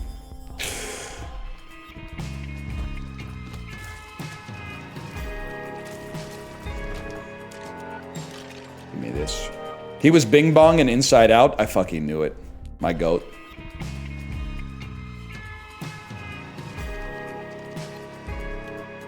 You'd be great on the show? No, I don't think so. Only show I'd be great on, I think. And this is only if Chanel West Coast would have me. But I think I would be a great panelist on ridiculousness. Like, I think I could totally watch a video where, like, a dude fell down, and then they throw it to me, and I say something like, I bet that's gonna hurt in the morning, or some shit like that, and then they throw it to an ad. It got canceled? Dave, you really can't say anything these days, man. They're even canceling ridiculousness, man. Oh, so it's not okay anymore? Oh, it's not woke to laugh at a dad trying to skateboard, and then he steps on the skateboard, and the skateboard like shoots out from underneath him, and then he like chips a tooth on the sidewalk or something like that? That's not okay anymore? All right, whatever you say, man. And then they throw it to the panelist, and they say something like, if he thinks it hurts now, wait till he looks in the mirror in the morning.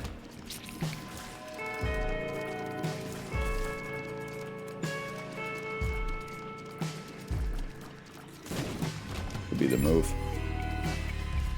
Wait till he sees the hospital bill. Fuck, Chanel West Coast, don't listen to this guy. Put me on the show instead.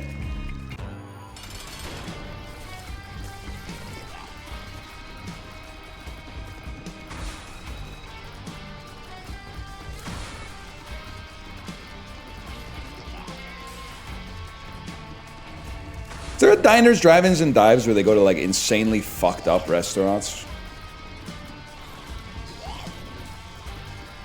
Is there a YouTube show where someone goes to the worst restaurants in America? Kitchen Nightmares? Some of those places are pretty good, man. I'll go to bat for the grilled Caesar salad.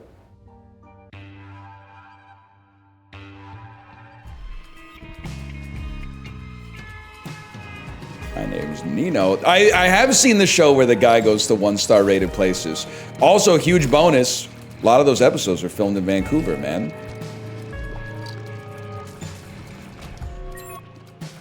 Grilled Caesar was heinous. It's good, man. There's a few things on the, like, okay, worst food they've ever had on Kitchen Nightmares. Probably when he went to the place that had like the pork ass. The pork ass was pretty bad. I'm trying to think of what else. Poisoned lobster. I literally, listen, don't take this the wrong way. I've had food poisoning. Whenever someone throws up like 10 seconds after eating at a restaurant in one of those shows, I'm like, you're a fucking pick me. Like, I know how it's gonna go in your head. You're gonna, oh, my stomach's a little bit sick. I'm gonna go throw up in the bathroom, and then Gordon's gonna come over and be like, how are you feeling? My God, are you okay? You know, you could have fucking killed somebody. That's happened before, but it's happened like 5 times in history, okay? Let's not be dramatic. Murders? What murders? He's the best chef we've ever seen! What about the episode where he finds a dead rat and he implies that Gordon planted it? Okay, but, like, listen, that could have been a real rat. I don't know, I don't have insider information. But it's rational to suggest that when you're filming a fake reality show, the producers might have planted a dead rat.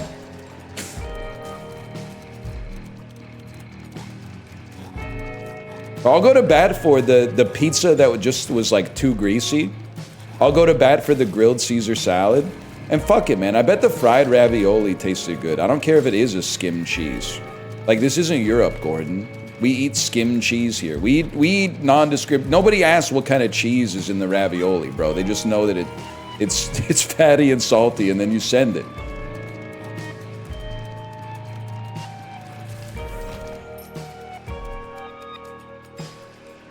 Give me that.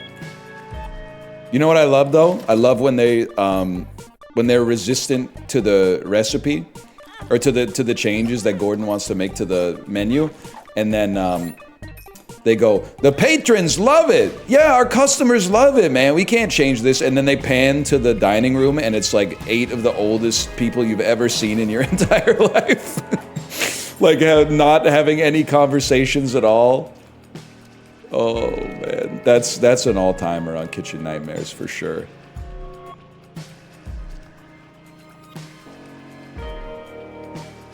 What about when he pours out the raw chicken juice that's growing in the slightly warm freezer? That's not good. That is not good. I'll give you that. Love the Isaac streams. I'm eating Panda Express right now. Faint Bunny, you're breathtaking! You're breathtaking. I could go for some Americanized Chinese food, man. They were cooking when they made General Tso's. I love Panda Express. I don't know if I've ever had Panda Express, but I think, honestly, like, I have to imagine, how could it not be good? It's like deep fried chicken with corn syrup and fried rice, man. It has to be awesome. I'm a sucker for like chain Chinese food too. Like, you will not catch me turning up my nose at a P.F. Chang's. I would never go to P.F. Chang's and be like, wow, this is really exotic, but I could fuck up some shit from P.F. Chang's. I could basically eat lettuce wraps at any time. Fuck, it got me thinking about Steely Dan again. Szechuan dumplings, now that the deal has been done. Fuck! It's a glamour profession. You can't, it's wormed its way inside of my brain, man. Failed no Steely November? I wouldn't want to succeed. That's failure, I don't want to succeed, man. You fucking with time out of mind? Yeah, I'm trying to get like a Minecraft time out of mind working, but there's no pine in Minecraft, right? In Minecraft woods. It's like, tonight we slay the ender dragon, and the oak will change to cherry pine. Time out of mind, time out of mind. It could work. There is? Spruce? Spruce doesn't fucking rhyme with cherry wine, bro. I gotta figure out a... Gotta figure out a way to make it work, man. Howard Hughes, if his special interest was Minecraft parody songs of classic rock. It's not even classic rock, it's like 1970s jazz rock, man. Like, what are we doing here? Mine rhymes with wine? Yeah, but you gotta do it's gotta end with time out of mine. It's gotta end with time out of mine, so it reinforces that it's a Minecraft parody. Otherwise, you might be like, what the fuck is this? And that would be a very fair response.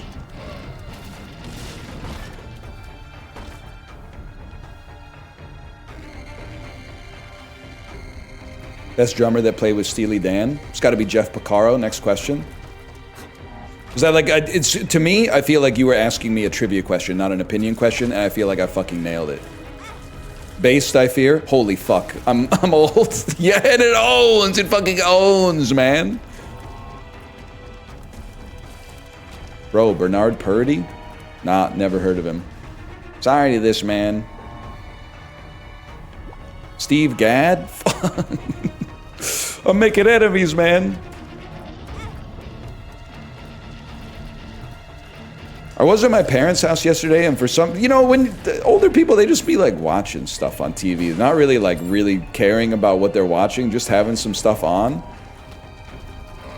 So for some reason, my dad was watching like a WWE documentary about WrestleMania 1.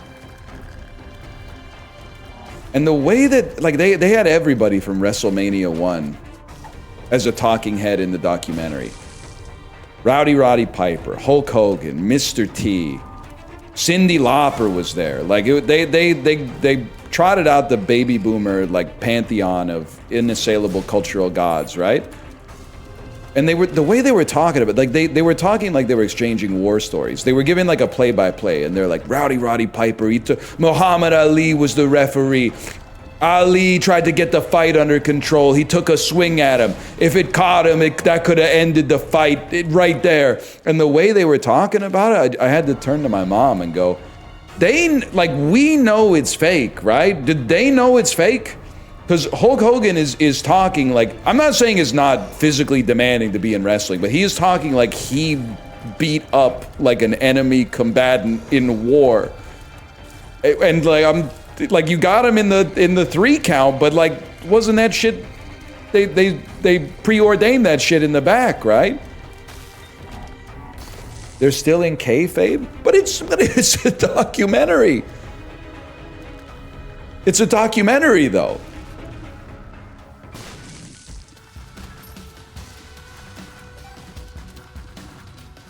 The documentaries are kayfabe too? What the fuck? Is this like a Darth Jar Jar thing? Like, I don't get it, man. The old school guys never give it up. That's crazy. Do you think it's possible that it's like a Kevin Spacey, Frank Underwood thing where like they kind of just got stuck as the character and didn't know how to change? Oh no. You know, like like maybe Hulk Hogan was in character, or Terry Bollea was in character as Hulk Hogan when all that shit went down with Bubba the Love Sponge. And then like he just kind of got stuck as that guy forever. And like inside, like deep in the soul, it was almost like Terry was in there going like, let me out! Let me out! Like the year had taken full control of the consciousness or something like that.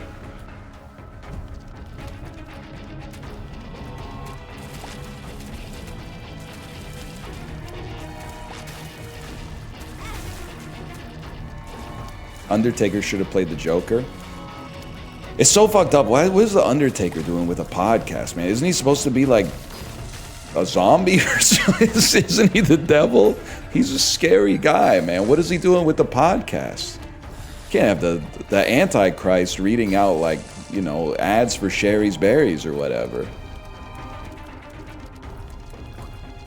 That's Joe Terry. The Hulkster was riding with Trump, but Terry Bollea was a Kamala supporter. That's true. That's honestly, if you're a professional wrestler, I think you should get to vote twice. One says the wrestler, and one says the human being behind the wrestler. Absolutely, you should, and I should be able to vote twice as well. One says myself, and one says the character that has come to be known as Northernlion. What about Mick Foley? Maybe that's how Biden got all those extra votes. Maybe those were all write-ins from Mick Foley's various alter egos. Because he was Mick Foley. Who else was he? Wasn't he Buddy Love or something like that? Or is that the dude from The Nutty Professor? I think Buddy Love, Cactus Jack, that's right. Cactus Jack. I'm pretty sure Buddy Love was the skinny Eddie Murphy from The Nutty Professor. My bad, guys, my bad. He was Dude Love, that's right. Who did Ed the Sock vote for? I gotta know who Ed the Sock voted for. I know he's very anti-Trump, which means he probably voted for Mark Carney, if I had to guess. He voted for Rob Ford. He is a Torontonian. You gotta... I'm not. I don't know. Maybe he had what the city needed.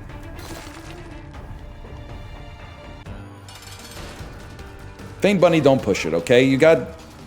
You struck gold with the Panda Express, now you're asking me if I use shampoo, okay? Let's... Sometimes you just gotta take 2 points and not try to, you know, turn it into a win streak, you know?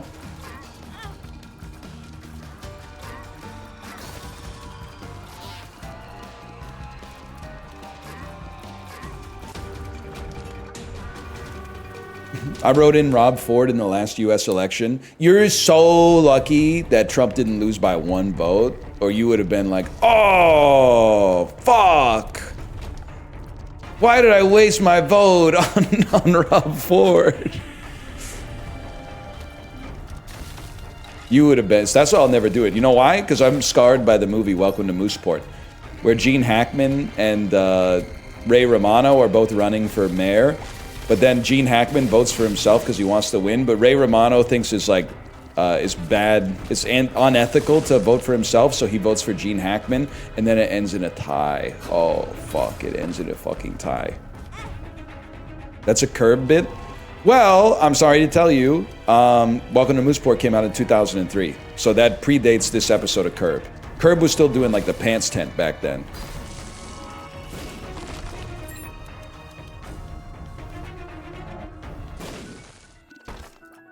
Election did it first? That might be fucking true. That actually might be fucking true. Nah. Freaky ass Unk done throwing out the Tracy Flick votes. You can't be doing that, man. It ain't that serious. The student council. Nah, she was kind of asking for it, though. Tracy Flick, kind of the original Karen. Know what I'm talking about? Favorite Alexander Payne movie? Go. I gotta go Sideways. I'm sorry. I gotta go. I know you're like, this guy's gonna say Sideways. And I did say Sideways.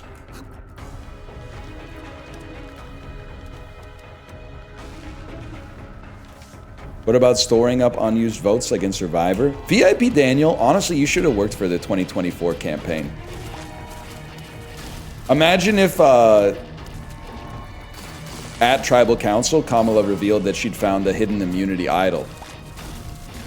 The Republican campaign would have been like in fucking chaos. They would have been like, what the fuck do we do, man? I guess we gotta vote for Kanye. Shit, fuck!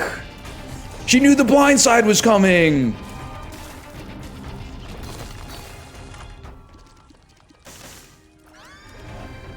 And it's a live tribal council. Oh, the cinema, man. Imagine.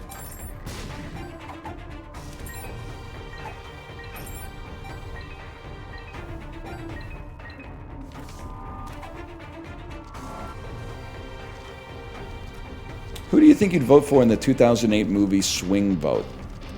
I haven't seen it. I think I've seen 2 Kevin Costner movies in my whole life. I don't think I've seen Swing Vote. Just pick in your head who you would vote for, and I'll vote for them as well.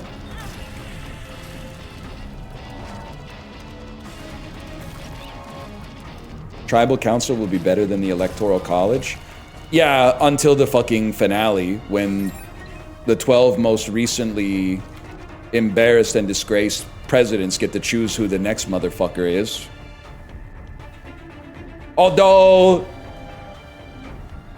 Trump in the final tribal council jury asking his questions and giving some fucking comments would be fucking funny. That would be some fucking funny shit. Hello, Chibli, by the way. Hello.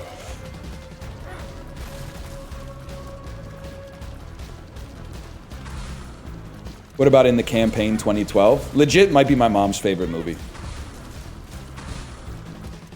I watched it once. I thought it was like, I don't know, maybe it's like it's like a 5.5 or a 6. It's not bad necessarily, but it might be my mom's favorite movie. She loves to tell me about the scene where I think Zach Galifianakis accidentally punches a baby, or Will Ferrell accidentally punches a baby.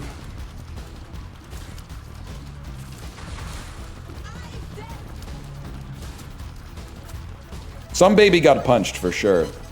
Yeah. And like he loved him more than he could know, but now it's stomping time or something. Yeah, give me this.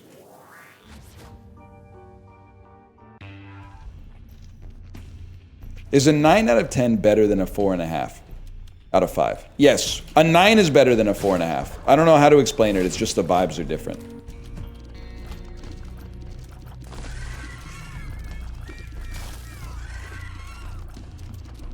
The vibes of a 9 and the vibes of a 4.5 are different.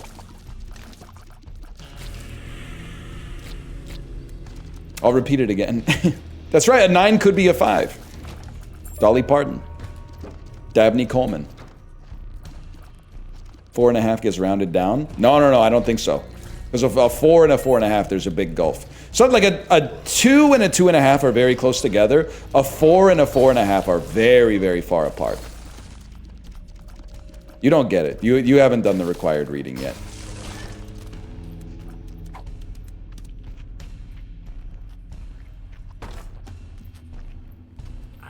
Which is why out of 10 is better.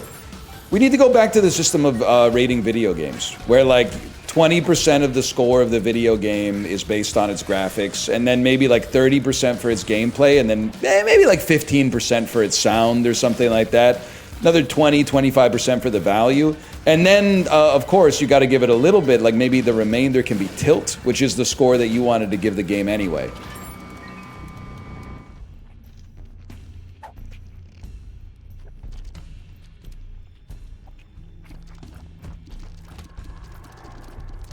Out of 3, bad, average, or good? No.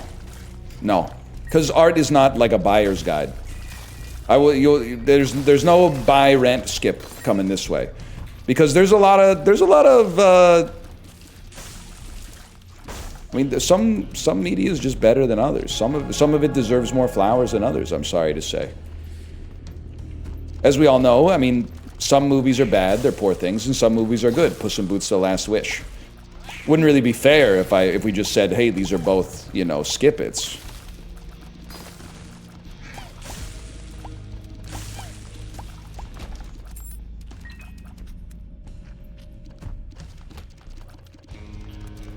Leroy Movies. Forgot about Leroy Movies while I was gone.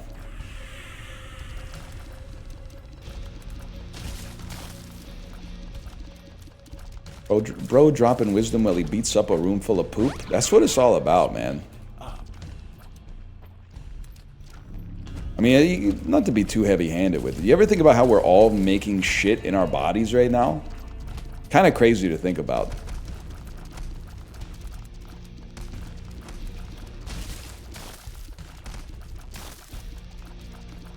Like, people will be like, ooh, I don't want to get close to that. That's poop. Buddy, you have, well, I know, that's complicated. Would you say you had poop inside of you if you have poop in your butt?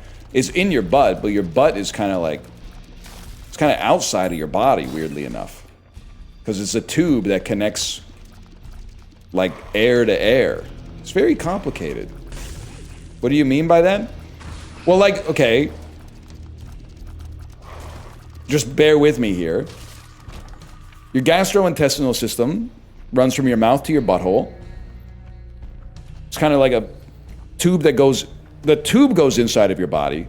But if something is in that tube, is it not outside of your body? Like, that's kind of, I mean, I guess no, because there's a sphincter that contains it, which I suppose would make it interior to you.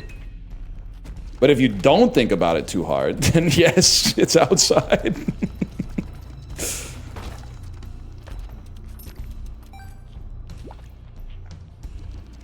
Your kidneys are pissing into your bladder right now? Freaky ass islets of Lagerhans. Yeah, also, I got some good stories, some of which I gotta figure out how I'm gonna tell.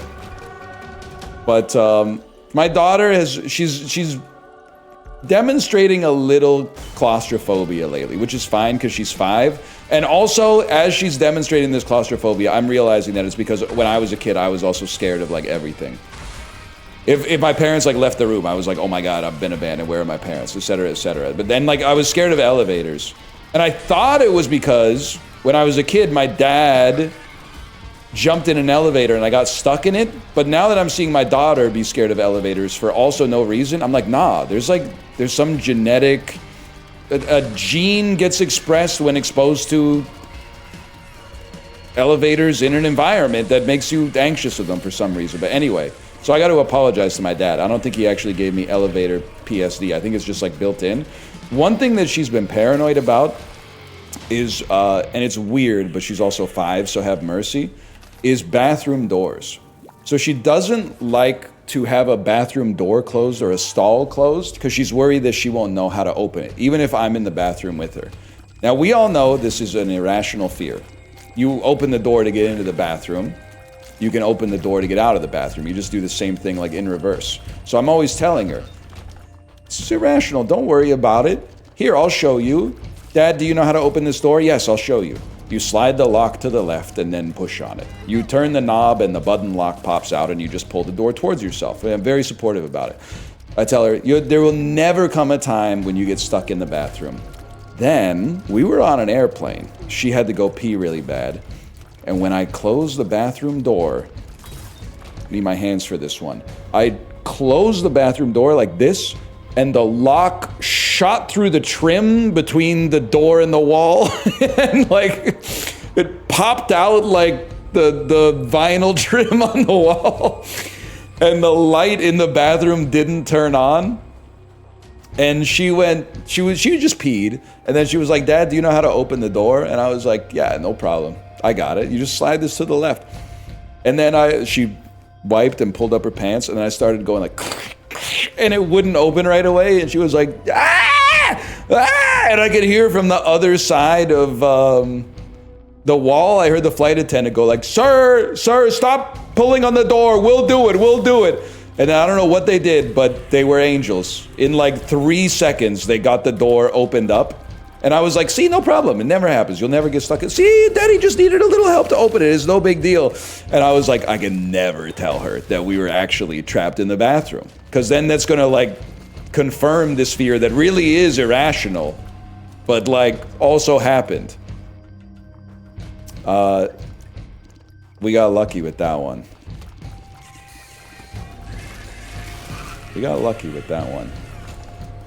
She's funny though. She sounds like she knows what she's talking about. We also like, I'm very passive aggressive, which I think is awesome. I don't really care what you think about it. I'll be passive aggressive towards you too. But oftentimes, this happens a lot in your country. I go into a bathroom stall with my daughter and there's piss and shit in the toilet. And I'll say something out loud like, oh, I guess the guy that was in here 10 seconds ago didn't feel like flushing. So she's taken on that habit. which owns, because I have to imagine it feels pretty bad to like not flush the toilet and leave your shit, and then like you're getting punked on by like a 5-year-old who's like, I'm basically a better person than you already. So I feel like I'm doing my own part to like better society there. A little bit at least. But then we had a false positive. We went into a bathroom, so we had to wait in line. And then a stall opened up, and a guy came out of it, and he did not make eye contact with anybody. And we went into the stall, and the toilet, like the bowl, not the seat, but the toilet was absolutely covered in shit. Like, the dude just, I don't know how to describe it, except he let loose a plethora of stool into the toilet. And then my daughter went, well, I guess that guy doesn't know how to flush the toilet, huh, Dad? Like, definitely still within earshot of this guy. And then I was like, yeah, honey, I guess that's right. And then I looked at the toilet, like the tank of the toilet. I swear to God, there were like 100 wires coming out of it. And like an exposed battery like hanging off of the wires. Like someone had tried to like hot wire the toilet or something, but hadn't figured out how to. It was like an auto flushing toilet, but it was like I had no idea what was going on. Oh, I was like, I felt bad for the guy because I was like, maybe the guy just really had to take a shit, and then when he sat down, he was like, oh fuck, I've already started like the process, but the toilet is like, the toilet's been hacked or something. Like it was so fucked up. So I went, oh, I don't know, maybe the toilet's broken. Maybe he couldn't flush it. I tried to help him like save a little bit of face or something. Oh man. Whew.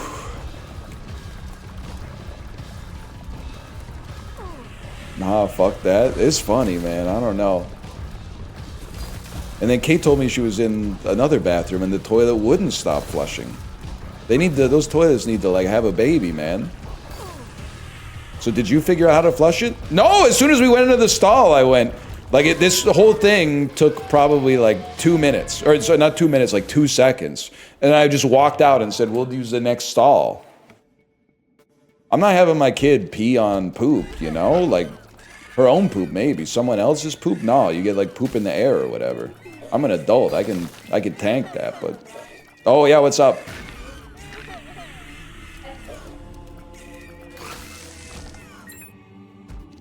Kate's saying, are you feeling sad that so many funny things happened during our vacation, but you can't say them? Yes. One story in particular I would love to tell, but I don't think we're in the right... I don't think we're in the right climate for it. And it's really good. It's really good and it's really funny, and it's like a kids say the darndest things thing, but I just don't think it would be responsible to tell it. I'm sorry, I'm flicking you. It's true. I am flicking you. It's so much worse to not tell it. Well, blame my wife. Blame my wife. I had not mentioned it yet, but now you know. Now you know I'm sitting on gold that I can't give you.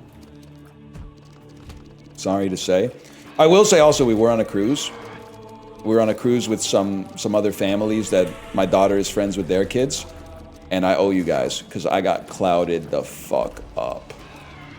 I've been recognized before, but getting recognized with, like, family friends on a cruise in the open fucking ocean.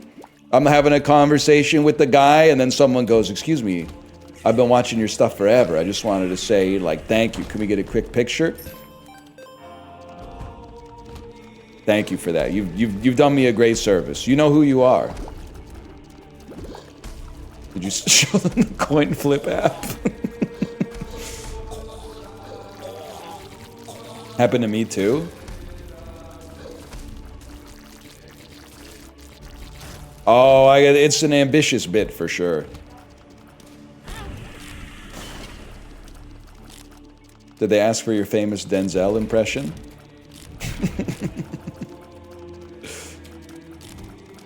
I gotta watch American Gangster, man.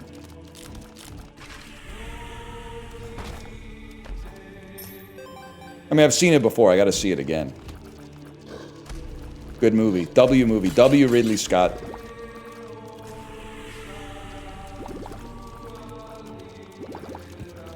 Also, good Jay-Z album. Rare Jay-Z dub. And the winner is Hove. My man. Speech. First of all, gotta thank the Connect. The most important part, with all due respect. I know what you're talking about. I'm taking some heat for saying that, like, Empire State of Mind was actually like a psychic virus unleashed by Jay-Z and Alicia Keys, but I mean, I got some respect for the Hova catalog. It's just like a lot of disrespect as well, but I hate Empire State of Mind, man. And I feel like if you are from New York and you like that song, that's like even worse than being from like Ohio and liking that song.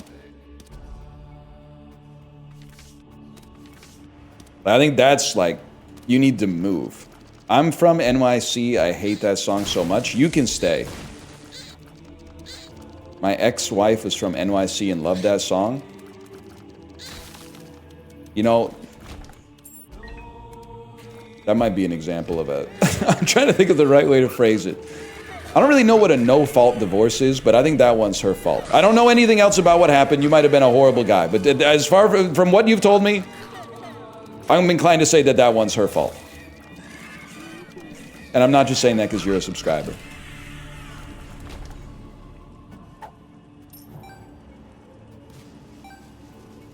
What about Chicago by Sufjan Stevens?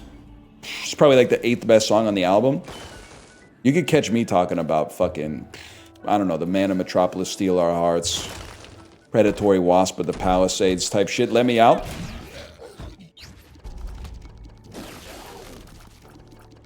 Sorry, it goes insanely hard rolling around Chicago. Really? Yeah, in a van with your friends? After you've made a lot of mistakes? Yeah, real original. What's next? Side 1, track 1 off the 5th Symphony, Rob? White light, white heat, a little out of pocket, real original, real fucking pussy, Rob. Know what I'm talking about? High Fidelity.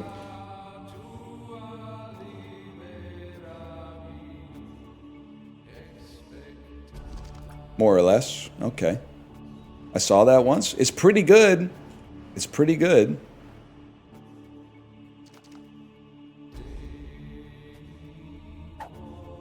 Why was dude so pressed about the Ferris wheel, though? Oh, it's about the World's Fair and shut the fuck up, man. I don't recall asking. Did we do this? Oh, fuck. I didn't think they'd be spawned. I thought they would have despawned, and then I would have been like, get me out of here. They were just chilling in here the whole time?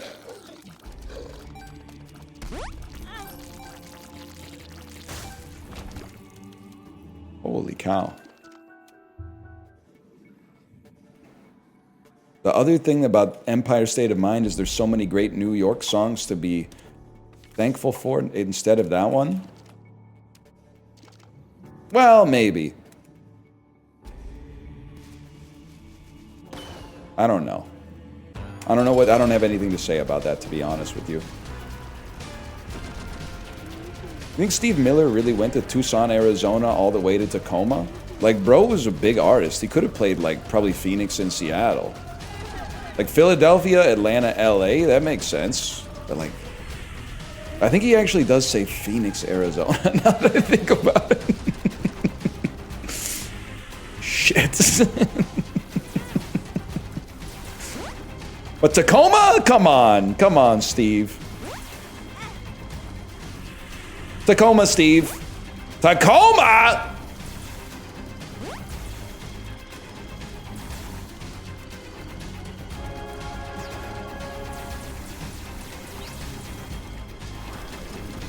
Whatever. -2 Steve Harvey impression? Whatever. Whatever, man. It's the longest stream of my fucking life. 5 hours? You're not supposed to shoot a beam and then show up. You want to hear Denzel? No, you've heard enough Denzel, man.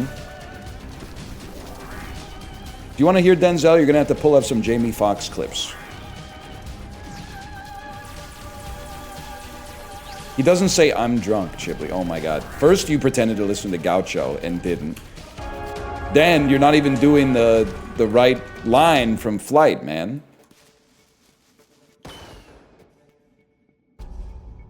I'm drunk right now. Yeah, that's better. I was drunk. Out, out, brief candle.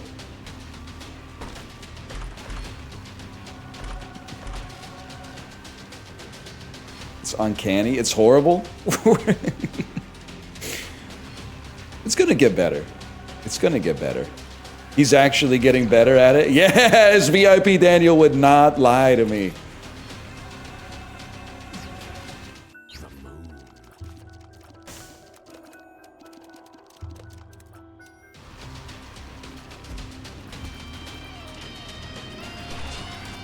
That's about all I got. I forgot what I was talking about. That door shit was real, though. God help us if we ever get stuck in an elevator. A lot of parenting is just lying to your kid and saying that shit never happens, when really it happens incredibly rarely. Crazy thing is when you're like, the way you deal with like an adult's anxiety is very different than the way you deal with a child's anxiety. Like, if I was on an airplane with my friend and they went, I'm worried about getting stuck in the bathroom, I'd be like, you should be worried about this bitch exploding, man. This is a fucking Boeing and the government's been shut down for like 8 weeks. The air traffic controllers are working 16-hour shifts without pay, brother. Like, we're all gonna fucking die. But you can't say that to a 5-year-old, because then they'll get scared of the airplane crashing.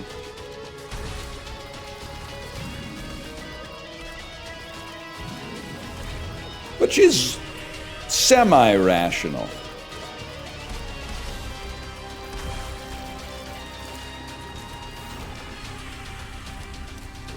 What do you got for me, man? Is the government still closed? I don't know. They were working it out.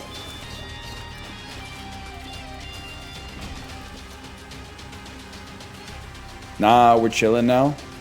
That's good to hear. It was getting... You guys were acting a little crazy down there.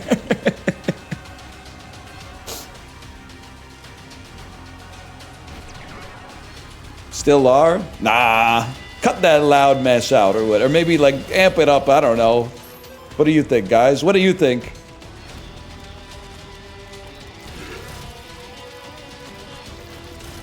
Amp it up. Let's break it down. They need Lucio in the government right now. They need Lucio in the House of Representatives, man.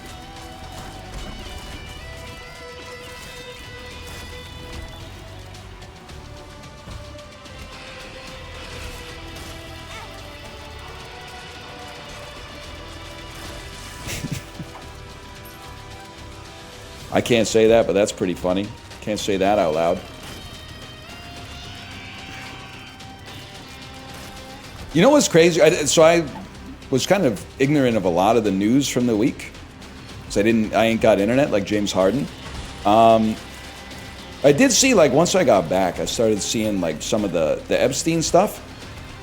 It's kind of mind-boggling, right? That people were still emailing the dude for, like, meaningless vacation advice after he'd been accused of sex trafficking minors. Like, I hope this never comes to fruition, but if I find out anyone in my circle is involved in an international sex trafficking ring, I'm not emailing them and going like, hey, you got any restaurant tips? I'm going to Dubai next month. Like, that's fucking insane, man. What are you talking about? You can't be emailing somebody like that for shit like that. That's out of control, man.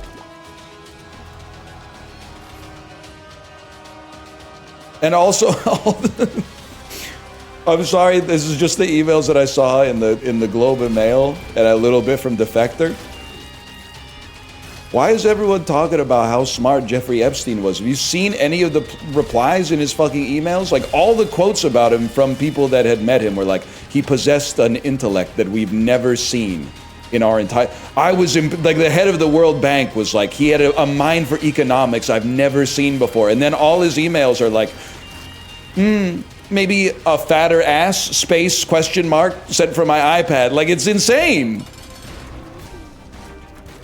Have you ever considered asses are for more than just shitting? Question mark, exclamation mark. Like, it's crazy, man.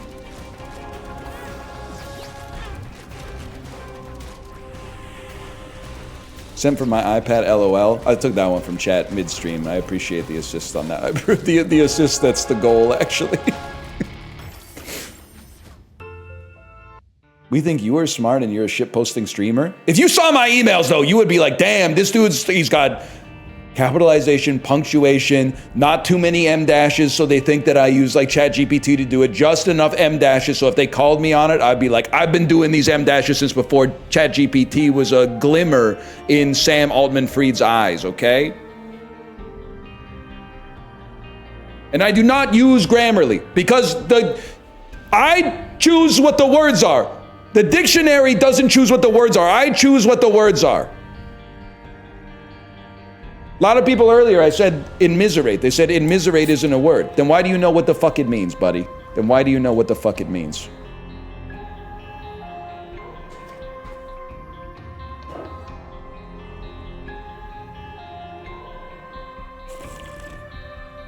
Nominative determinists be like, okay, how the hell do you explain Rip Van Winkle then? So the glycogen is going crazy. The Cuervo Gold. The fine Colombian. Make tonight a wonderful thing. Still off the CZ. I'm off everything, man. I'm just getting back on the sparkling water. When I was gone, no place had sparkling water. I had to start drinking unsweetened Fuse iced tea. All of a sudden started understanding why people are drinking so many corn syrup laden sodas, man.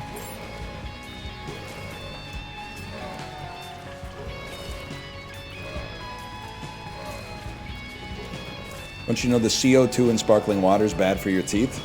I'm not that worried about my teeth. I just don't want to like get dementia or whatever. Ideally, like eventually it's probably guaranteed if you live long enough. But like as long as possible, delaying it would be nice. The Diet Coke won't do it to you?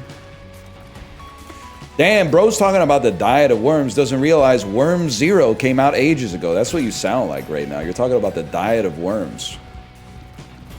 Which is... I always get... Sorry, Chad, I need your help here. Another religious question. I always get the diet of worms confused with the Council of Nicaea. It's the Council of Nicaea that's like, are the Father, the Son, and the Holy Ghost all different fellas, or is it just different aspects of one fella, right? Which one's the diet of worms? Diet of worms was Martin Luther. No wonder dude was so pressed. He's probably just hungry. Has anyone ever considered maybe Martin Luther and his tenets of Reformation were just motivated by Buddy needing a snack?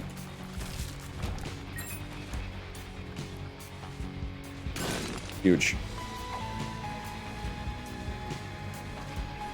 Ghibli, what you know about mining down in the deep? When your wood runs out, you can call that absent trees. Mob so fast, gotta throw a Sonus potion. Now I'm feeling like an axolotl in the ocean. You know what I'm saying? Yesterday at work, I thought Joan of Arc was Noah's wife. Damn, that's fucking... So I don't believe that happened, but that's fucking believable, and that's great. It's so great, I feel like somebody's already come up with it. Not like a comedian, but I bet like that situation has happened somewhere. That's really good. It did happen, I swear. You ever think about how hard that was, though? Dude was so pressed, he nailed some shit to the church door. That is kind of crazy. He changed history just by writing a letter to the editor. That doesn't happen all that often. You got to give it up for Martin Luther. Even if, like, his ideology is, like, the reason that to this day, I get like made fun of for going on vacation. They're like, you should be working instead. Why? Because that dude was so hungry. He got pissed off at the Catholic Church or whatever. Whatever. Words are powerful. We all got our own crosses to bear.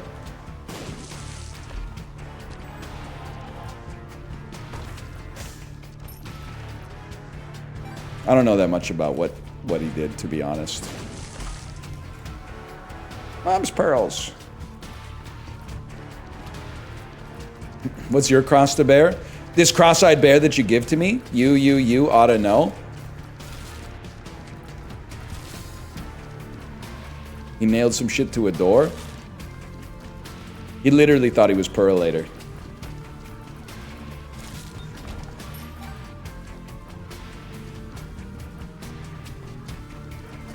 He did surgery on a grape. No! Wait, is this good? It's extremely good. I think I want to try it. Look at that aura.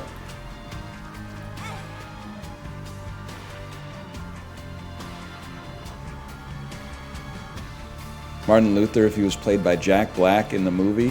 Nailed it! I could see that. I could see that. We need Richard Linklater to save Jack Black from Minecraft and Borderlands. Well, actually, I really want to see Minecraft the movie too. I want to see what happens. They gotta bring back the Ender Dragon in Minecraft the movie too, I think.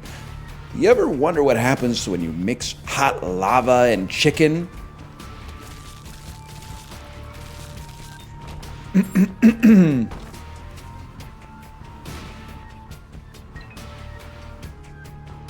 Chicken lava.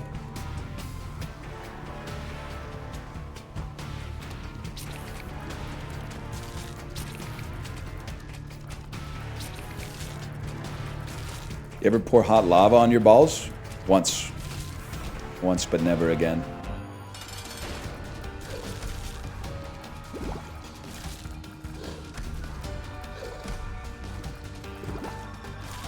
What was it like? Cold. Wouldn't expect that it was cold. Dude, I forgot. We had a momentous couple of days. Because of my saga of like, well, I mean, long story short, I had impacted earwax. I went to the audiologist and got the earwax taken out. But then because of that, Kate bought like an ear cleaning device on Amazon. So it's like a Chinese ear stick with a light and a camera on the end of it. So you can stick it in your ear and get the earwax out. And she was pulling the earwax out of my ear, and I was like, this is awesome. I was pulling the earwax out of her ear, and I was like, whoa, this is crazy, man. One thing that'll surprise you, I don't know if you're the same type of beast as me, I knew my ears were hairy. I did not know that inside it's actually so fucking disgusting in there. I think I have 10,000 hairs inside of my ear canal. It's so fucking gross, man. It's crazy in there. It's fucking so disgusting. If you've never seen your ear up close, like in the canal, my advice to you is do not. Like, I'm a different kind of fella. I got over it pretty quick, but I know a lot of you are still like, oh, they said moist. Can you not say moist? Like, oh, don't eat Doritos directly into the microphone. I've self-diagnosed myself with misophonia, which actually sounds like some shit you would get at a bad Japanese restaurant. Doesn't sound like a real medical condition. Sounds like you went to a bad sushi spot, man. That ain't my fault.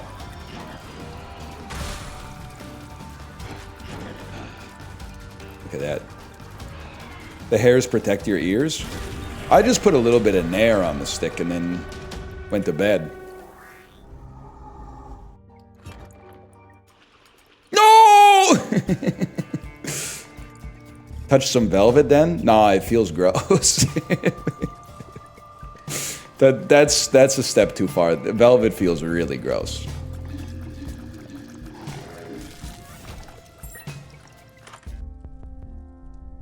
You're crazy for that one. What? It doesn't feel good. Velvet feels really gross.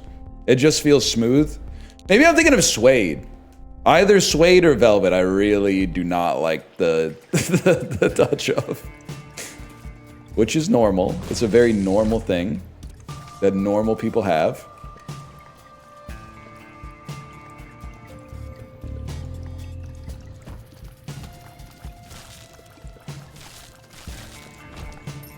That's copium.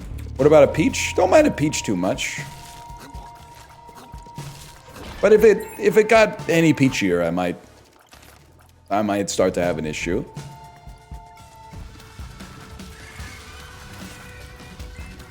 But don't listen, I'm gonna turn it back around on you because that's what I do. Don't get on my case about this shit, brother. Like you're not the reason that the most popular genre of video on YouTube is like American guy explains a Japanese convenience store. So when you get in there, you're like, oh, I already know everything about this place. Here's where the snacks are. Here's they keep the cold drinks in the refrigerator. Just here's where the microwave is.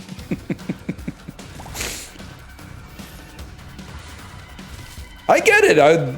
My mom was asking me, like, she was like, why are these kind of videos popular? And I was like, well, you know, you may have never considered this, but people, they like, first off, they like Japan. Secondly, they like to be very prepared for situations that they may or may not find themselves in, but aspire to find themselves in one day. Secondly, there's like the crinkling of the bags. Some people like, there's the, it's like very calm noises. They like the sound of like pressing the button on the microwave. The microwave goes open. The clink of the glass when you, the glass plate in the microwave when you put the food in the microwave. The sound of the door closing, then the beep, beep, beep.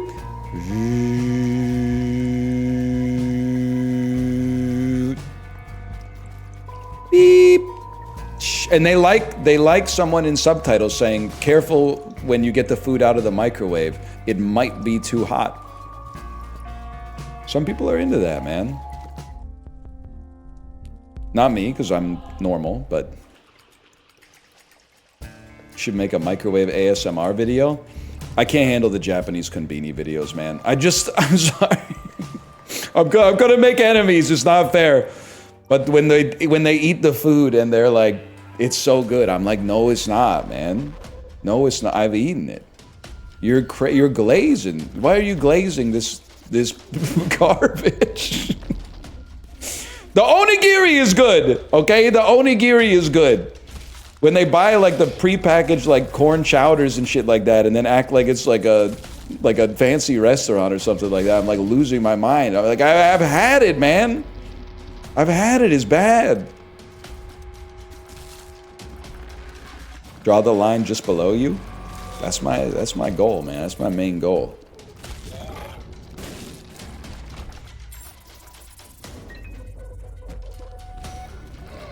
You're more American than most Americans. I don't know about that.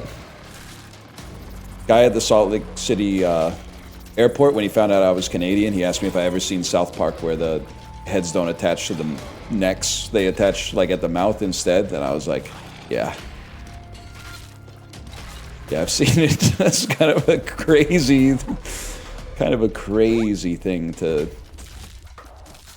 say to someone when you find out where they're from, though. As like the first thing.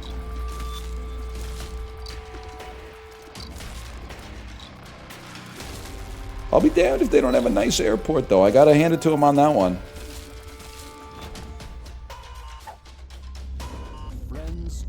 Friends till the end.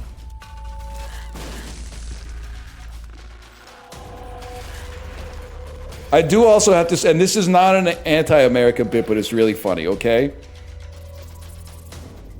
There were two, because we were waiting to get on the airplane. We were sitting at the gate. There was an American group, like friends, that were across the gate from us. And they were talking about how they were going to Vancouver to get on a cruise, right? Which is common because we have a cruise terminal. Because unlike Utah, we're adjacent to the ocean. And we have, yeah, I know you got mountains too. I've seen them. We have them as well. But regardless, they were talking about how like they're excited for their cruise. Oh, it's fun to go to Canada. They didn't say anything wrong, okay? But where it gets funnier is that when you arrive in Vancouver, there is a You're gonna think that I'm making this up, but I swear.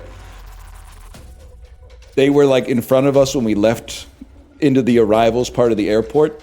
And there's a sign that says all departures. And it has a Canada and a US flag on it.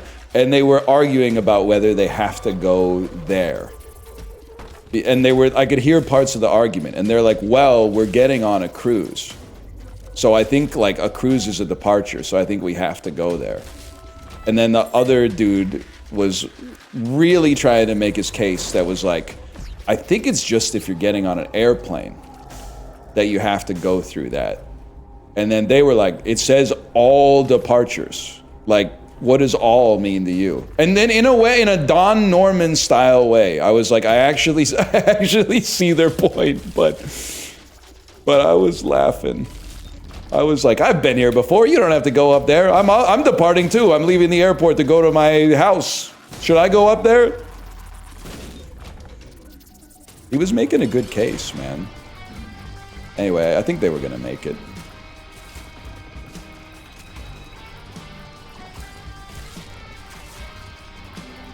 I get it, to be honest. They were watching Combini videos on their phones. I'm just kidding. They were watching college football.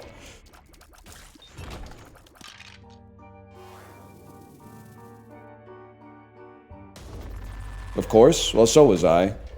Ain't never been on an airplane with live TV before.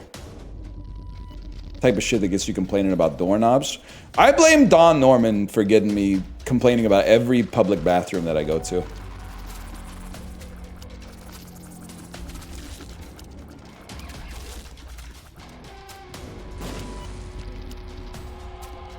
Old. Don Norman's right, though. He's right about doorknobs. He's right about hotel showers, too. Every time I read, which I did a little bit read, the design of everyday things while I was away, I'm like, damn, there's dozens of me out there. Don Norman, kind of the original NL. He's writing in like 1982 or something. He's like, why aren't hotel showers standardized? And I'm like, thank you. Dude, do you know? It's been 45 years since you first published this shit. It's only gotten worse, man.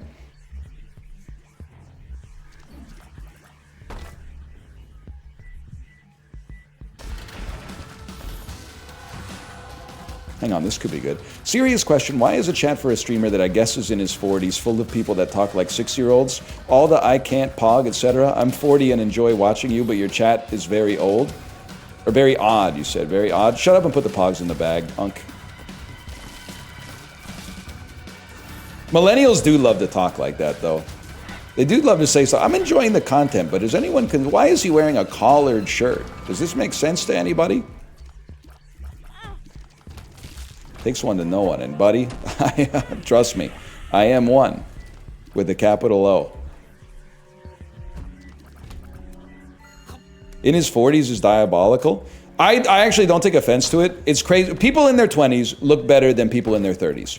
But if you've been outside, people in their 40s are kind of hot these days. People, I think it's like in your 30s, I don't know what's going on. Maybe like the early 30s, they're suffering from like the vape addictions and stuff like that, a lack of free time because they're part of the, you know, you got to hustle, especially right now. Peak stress because your kids are young, you know, you don't have enough time to do everything. People in their 40s seem like they're kind of holding it together, man. Not universally, but I honestly, I take it as a compliment. The only thing nicer was if you'd say, you look like you're in your 50s. I'm hoping to peak in my 50s. 60s, that is probably a little naive. You do, the milk starts to curdle eventually, but 40s and 50s, I ain't too stressed about.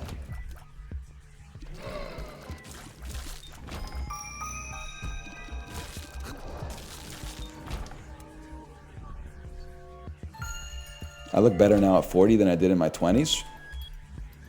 Didn't I tell you to put the pogs in the bag blindsided? Doing a lot of relating for somebody who should be putting the pogs in the bag right now. Robert Pattinson's 40? Yeah, that sounds about right.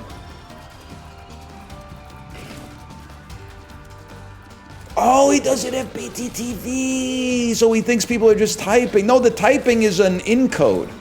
It's an algorithm that allows people to encode their emotions into a single picture, much like language has allowed us to encode complicated ideas into a relatively compact form with words and sentences and sounds and stuff like that.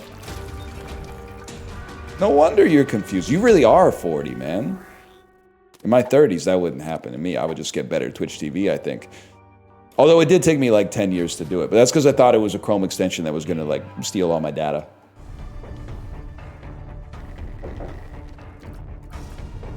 And it was... Kay was talking to me. She was saying, here's what she said. She said, I read online, or maybe she heard it, that the thing that Gen Z hates about millennials when they type is that they don't send like one big message if they have a lot of, like a message to send that contains multiple ideas. They don't send one big message. They break it up and send it in like 20 parts. And I said, that makes sense to me because I do that, but I'm not gonna stop, and I'll tell you why. Because talking and text messaging both require spaces sometimes to let a sentence breathe, okay? If you're typing, there's a rhythm to conversation, I'm trying to say. If I'm typing, and you see that I'm typing, because every app is like, the unk's still typing, and you put in like a line to react to a message that I've said, and then I get annoyed with you because I'm not done talking yet, that's the same way it would happen in conversation. You've interrupted me. I put one idea there. You're supposed to sit with that idea. You're supposed to let it percolate a little bit while I'm typing the next idea, and then it's all going to flow like more naturally as a result. You're not supposed to react in media res to every single message. You're supposed to wait until the logical conclusion of the idea, and then you butt in. Yeah, but one notification versus 20? You have notifications on? Who's the boss? You or the phone, bro? It's the phone. I guess it's not even like a gotcha, but like...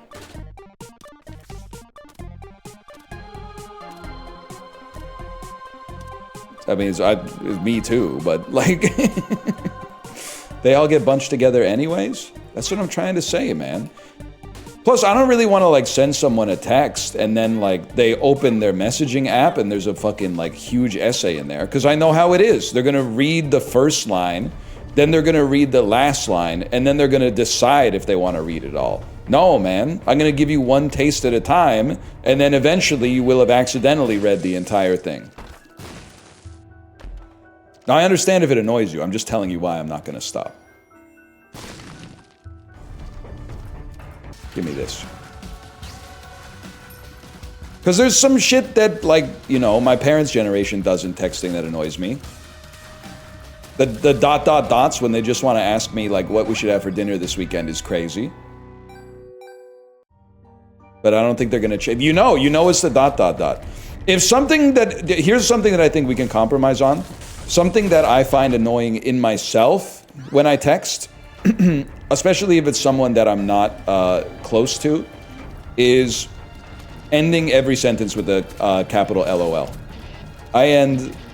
If I'm talking to not a close friend, but like a new friend or an acquaintance, every second message is definitely ending with capital LOL.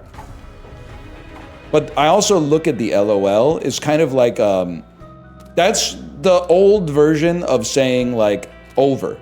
Like it's your turn to now respond. That's the ham radio, like I've made my joke, I've hit the tennis ball, it's going back over the net, and you can choose how to reply. I think it's analogous to human communication.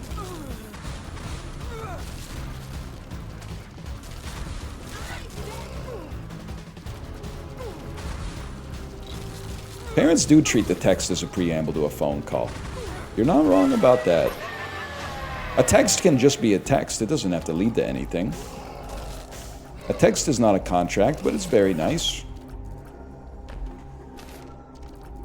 Yes, please.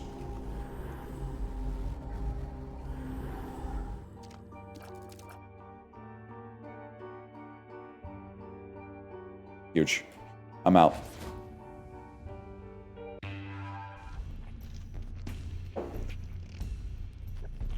Every time I text my dad, he calls me to respond. That would work on me. Nah, I'm just being weird. That sucks though.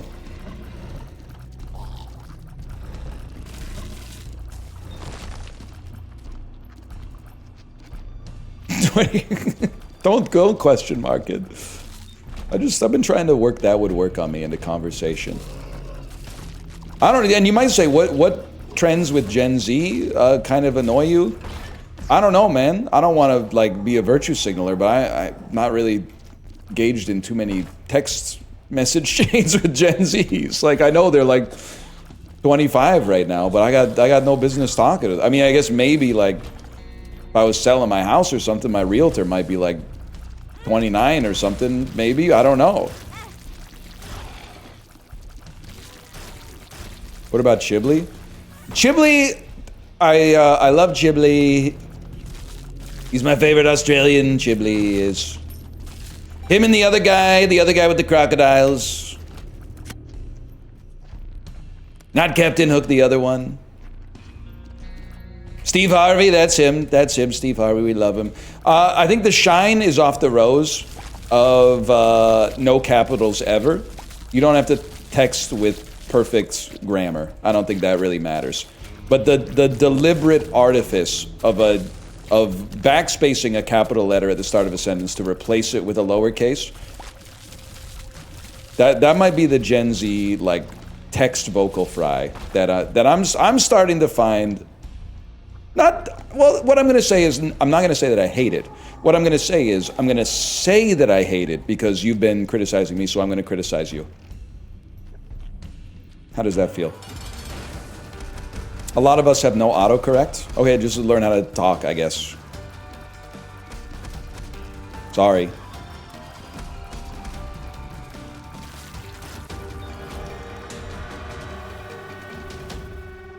You're ducking with me?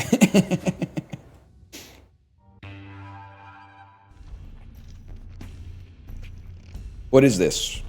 Librarian, why are you dropping an Instagram reel into chat?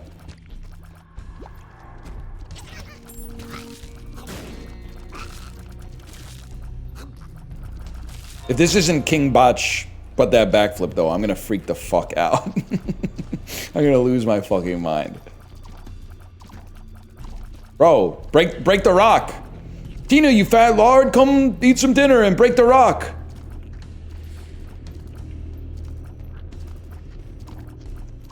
It's actually a great post. I don't even know if this shit is gonna work, man. Sometimes my wife sends me an Instagram reel and it says like, sign up for Instagram to watch this. And I'm like, well, that's not gonna happen. Let me see here. How it feels to text in all lowercase as a grown adult 30 years old.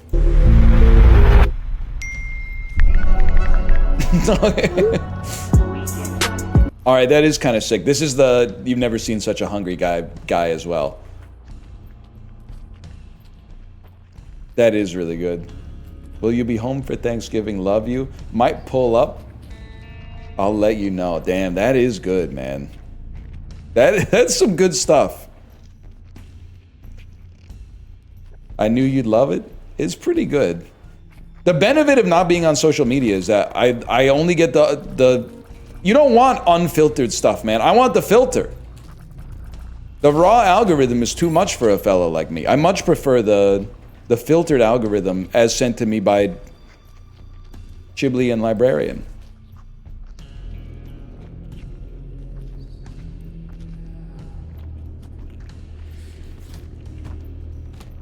Married, almost 30, no social media. Is it over for me? No, brother, it's just beginning. I think it's just like, that's the dream.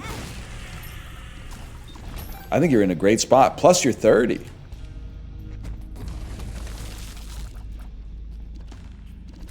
I know I say this all the time, it's annoying. And also, I'm like peddling the drugs. So like, it's even more annoying. Every time I'm out in Gen Pop, I can't believe how many people are tanking YouTube shorts to the dome like 24/7, like at dinner with their families all the time. It's crazy, man. People on the cruise buying the cruise Wi-Fi to watch reels at dinner on vacation with their kids. Like, it's what's going on, man? What are you doing? It's diabolical. What's fucked up is that it's normal, man. Like, it's normal in the sense, I mean, it's weird, but it's normal because so many people are doing it. And I know I say it all the time, but like, people have very strong opinions on like what kids are doing with their time online. But then like, it's way sadder to me when like an old person is watching YouTube shorts, because I'm like, you should know better, man. Like when I see a kid that's only eating chicken tenders, I'm like, yeah, you're 8. That's what you do. But like when I see an adult that only eats chicken tenders, I'm like, buddy, you have gray pubes. What are you doing?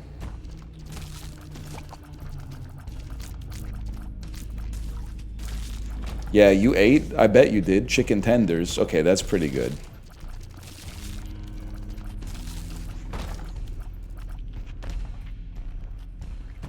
I'm an adult, I can't eat what I want?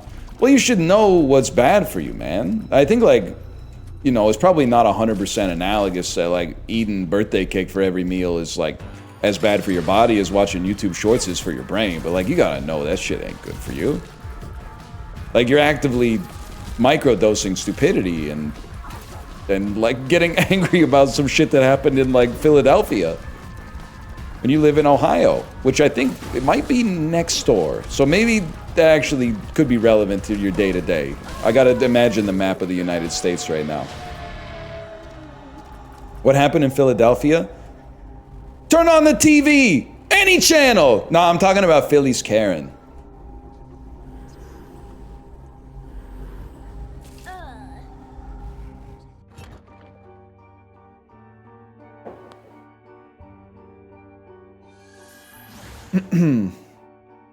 That's all I got. Feliz Navidad to you as well. Feliz Navidad to you as well.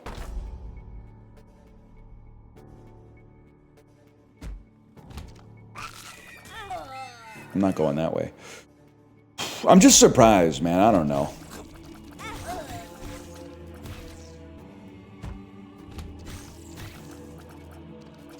Like, TV is not great. My dad was watching an episode of Hudson and Rex yesterday. I was like, what the fuck is going on? It's a show about a cop who has like a dog. The dog's his partner. They set up a bait car so that they could find out who's been stealing all these cars. Bro, put the dog in the car. Why the fuck you leaving your partner in the bait car, bro? That shit is designed to be stolen. That just seems like horrible police work. And then they stole the car, they put the dog in a damn shipping crate and sent it across the ocean. Hudson, that's just a dereliction of duty, man. That dog's supposed to be your partner. It doesn't make any damn sense. But the shorts is crazy. The dog's gonna lead them to the site. You just don't get it. I mean, the dog was multi-talented. But he is not good at getting out of the bait car before they load it into the shipping container and put it on the tanker, man. Like, he's got a very limited skill set. I thought Hudson was the dog. You thought on a show called Hudson and Rex, you thought that Rex was the man and Hudson was the dog. Are you fucking with me? Could go either way. No, man, Rex is like top 10 dog name. Top 10 classic dog name, Rex. Rex, Fido, Rover.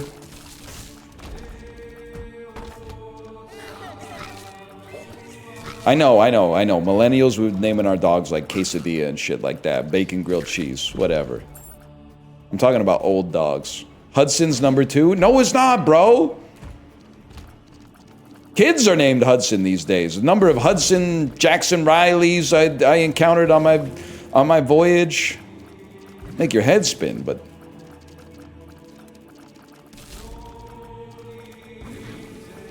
Hudson.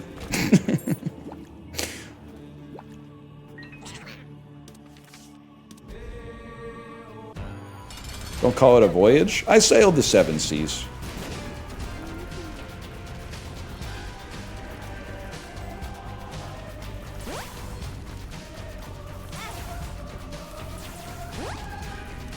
This is gonna suck, man. Yep.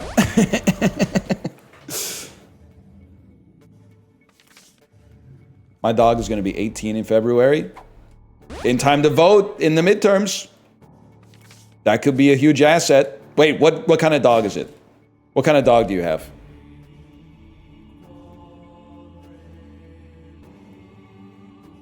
Fuck, 2X bully. Shit.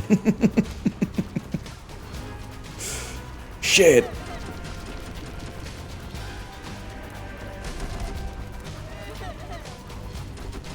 A mega terrier. I was telling Kate as well. I think honestly, there's a lot. I have a limited breadth of knowledge, which is a erudite way of saying I don't know much about dog breeds. I think if I'm being honest, I bet I couldn't name 15 accurately name 15 breeds of dog. And I 100% believe that. There's some obvious ones. I know a German Shepherd. I know Shiba Inu.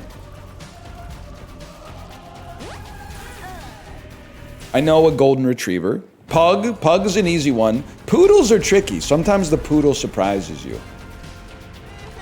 Sometimes you're like, that's... Well, you see a dog that's like dyed pink and like furry, and you're like, that's a poodle. But sometimes you're like, damn, that's like a stealth poodle. I didn't know that was a poodle. Chihuahua was very easy to identify in the 90s, but there's a lot of smaller dogs now that I think I might consider to be like Chihuahua adjacent. One second, this is gonna be a bit of a mess here. That's not really that helpful. Pomeranian, I'd probably know.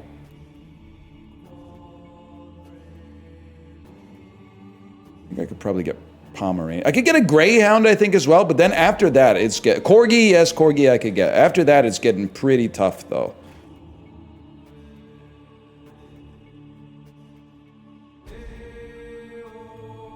That's tough. That's a tough one.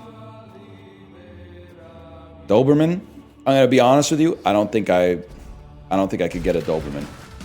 Sight unseen, at least, I'm not 100% confident I could get a Doberman. Wow. So am I a fucking joke to you? No! My fucking streak! Hang on, I gotta go pee. Call this slash marker Isaac 2. I'll be right back. I gotta go pee. I gotta go pee.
You know what? Let me put my money where my fucking mouth is, man.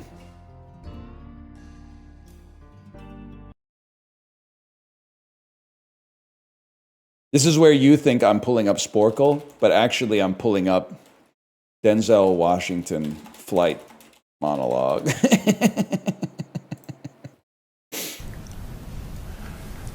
I'm sorry, my what? I drank all of those days. I drank in excess. Man, remember when cameras used to sound like that?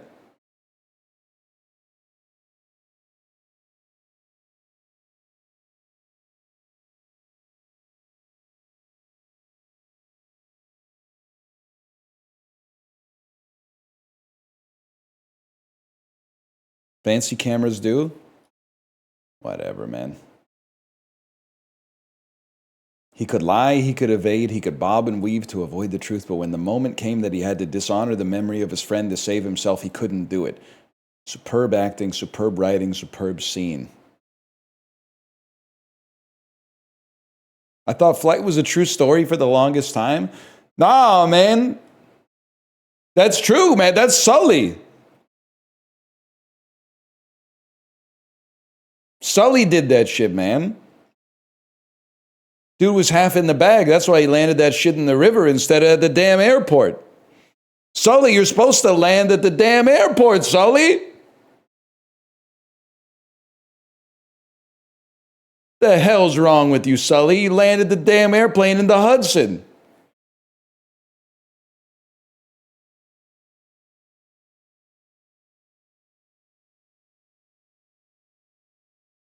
"25 seconds. When you accidentally send your ex a message."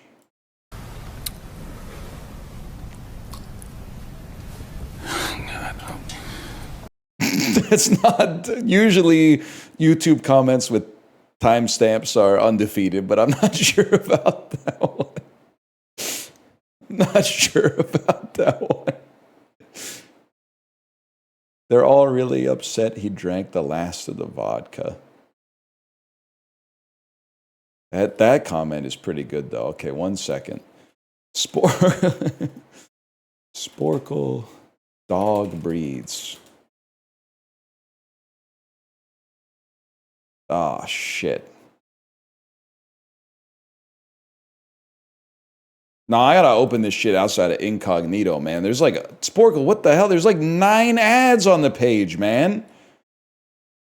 There's 10 ads on the page. Pluribus, Head and Shoulders shampoo, triple compartment tote bag, 18 liters from Lululemon. Fido phone provider. What the hell's going on, man?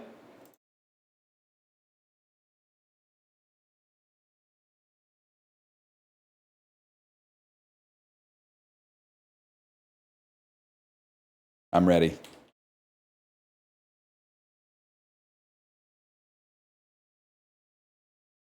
I think everyone would hate it, but I do want to do Jay versus me.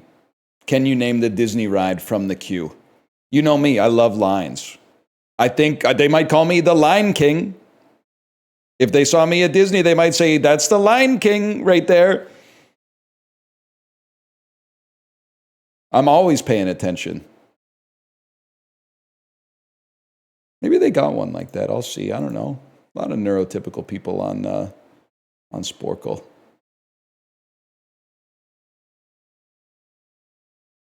All right, nut up, buddy. Here we go. Ready? Can you name these dog breeds? There's 36 of them. No. I think you might be an Akita. Oh, maybe I'm the best, man. That's a fucking Chihuahua. You are the dog that Mary's roommate had, and there's something about Mary. I think that's a Shih Tzu. Oh, shit. That's a fucking Shih Tzu? I thought that was like some kind of collie. The hell are you, man? You're a Doberman? That's a border collie. I genuinely do only know that because of Apollo. Damn, that's a beast right there. Are you a Rottweiler? That's a Rottweiler? What are you, man? God is my witness, would not even know what to guess, unless you are a German Shepherd. But I always thought a German Shepherd was like it's not that pale. So I'm not going to guess it because I think that's unfair if I get it. I was going to say that you were a pug, but now I see that there's a pug here. So I know that you are an English bulldog, maybe. You must be a golden retriever. That when I was a kid, that was dog number 1. You're a whippet. You're a greyhound. I've seen you before. I do not know what you are. You're calico. I don't know what you are. You're a St. Bernard? That's what a St. Bernard looks like? I don't know what that is. This is a pug. By the way, some of these don't count, man. Like, I don't think this should count because I didn't get it right. Similarly, like these two shouldn't count because I got them wrong.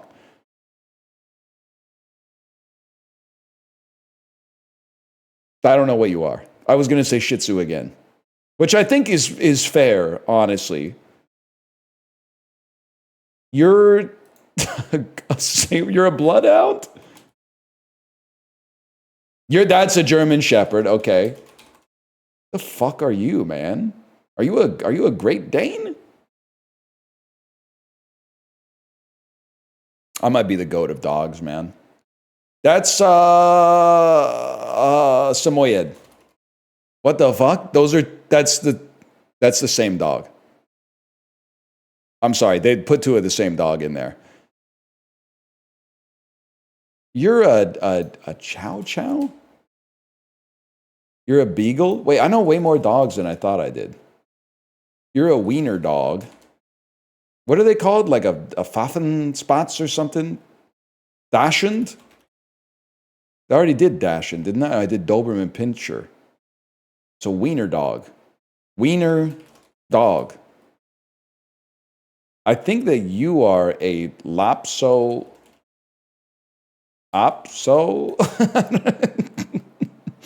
Poodle. I see poodle in there. You must be some kind of terrier. You're maybe like a Scottish terrier.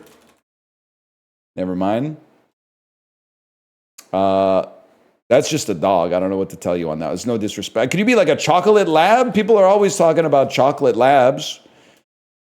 I don't know what you are. I've seen you before. I don't know what you are. I don't know what you are. What's the dog that the fur kind of looks like fried chicken? Cocker Spaniel? Nope. All right.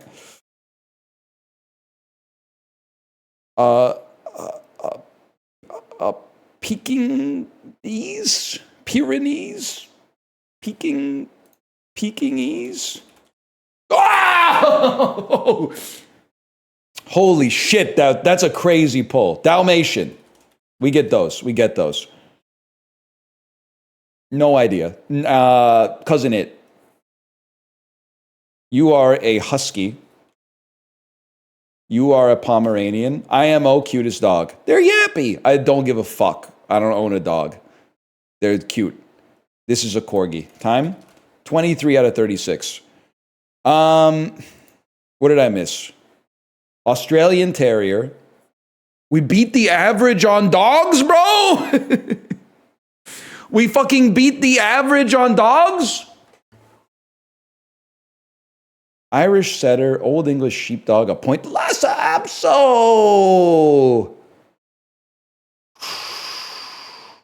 American Spitz. This looks like we took a photo of 20 people after we told them they're beautiful. We took a photo of 20 people after we told them they're breathtaking. Nah, maybe dogs are all right, man. Shut up. I mean, I'm not even going to waste your time with the cat one. Because the cat one is just like, I know like 2 cats. Yes, orange. That's right. Let me see, what was the last quiz here? Name 10 in 30 fruit. You really got to ask yourself what kind of beast is going to Sporkle and being like, that's an apple. That's a very interesting individual to me. You? All right, let's send it. Give me a random picture box.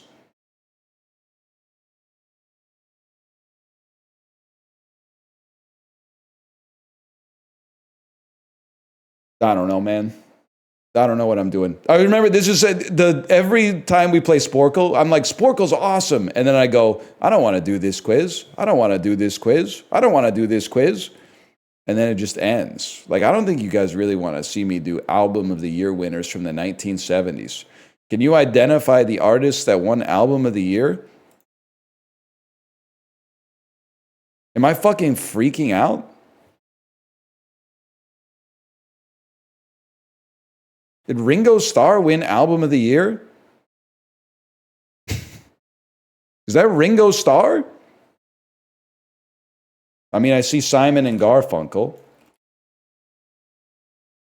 I see Stevie Wonder 3 times. I see the Bee Gees. I assume that's Fleetwood Mac. Ringo Starr? Various artists? Various, I don't know who this is. And you are... I don't know who you are. I don't know who this is.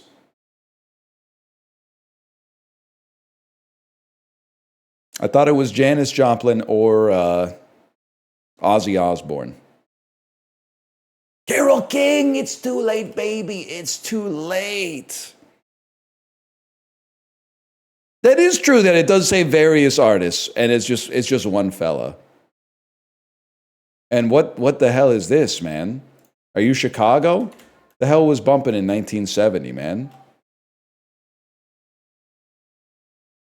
I give up. Blood, Sweat, and Tears. How about from the 80s, man? This guy? Christopher Cross? Okay, I can see why there's a Steely Dan, like there's a hate train for Steely Dan. Yacht Rock was not supposed to be getting to the point where Christopher Cross was winning Album of the Year, I think. I see Billy Joel. I see Plastic Ono Band. I see John Lennon and Yoko Ono. Okay. I see Michael Jackson. I see Paul Simon again. I see The Police. I see Sting. Am I stupid? I see Duran Duran, maybe? Are you Duran? Who the hell are you, man? Is that Bono? I see Phil Collins. I see Lionel Richie. Why is Lionel Richie doing that, man? And then, who am I missing here? I don't know who you are. Toto. I didn't type Michael Jackson. My bad, y'all. Didn't type Michael Jackson on that one. I've never heard of him, honestly. I've never heard of him. That's Chris Cross? Yeah. He's the guy who will make you jump. That's Chris Cross right there.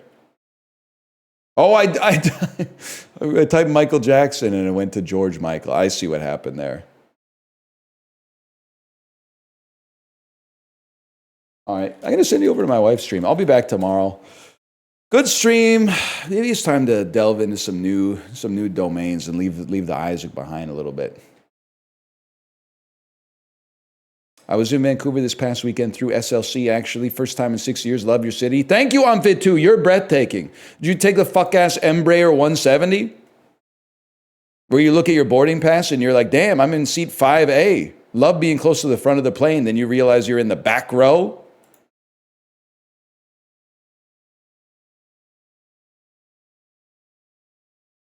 I felt like I was being flown on Mr. Beast's private jet or something. I like that plane. It's Canadian, I think, maybe.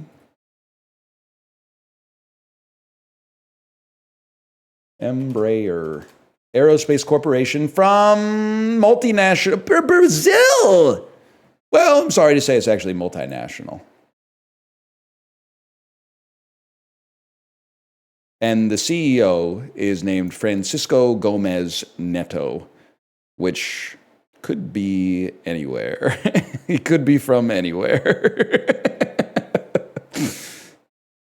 All right, Brazil. I didn't know, man. I wouldn't have been so scared if I knew the plane was Brazilian. I thought it was Canadian. I thought maybe that shit was made by Bombardier. My hands were getting a little sweaty, to be honest. I could have just chilled out. Anyway, see you tomorrow. Later.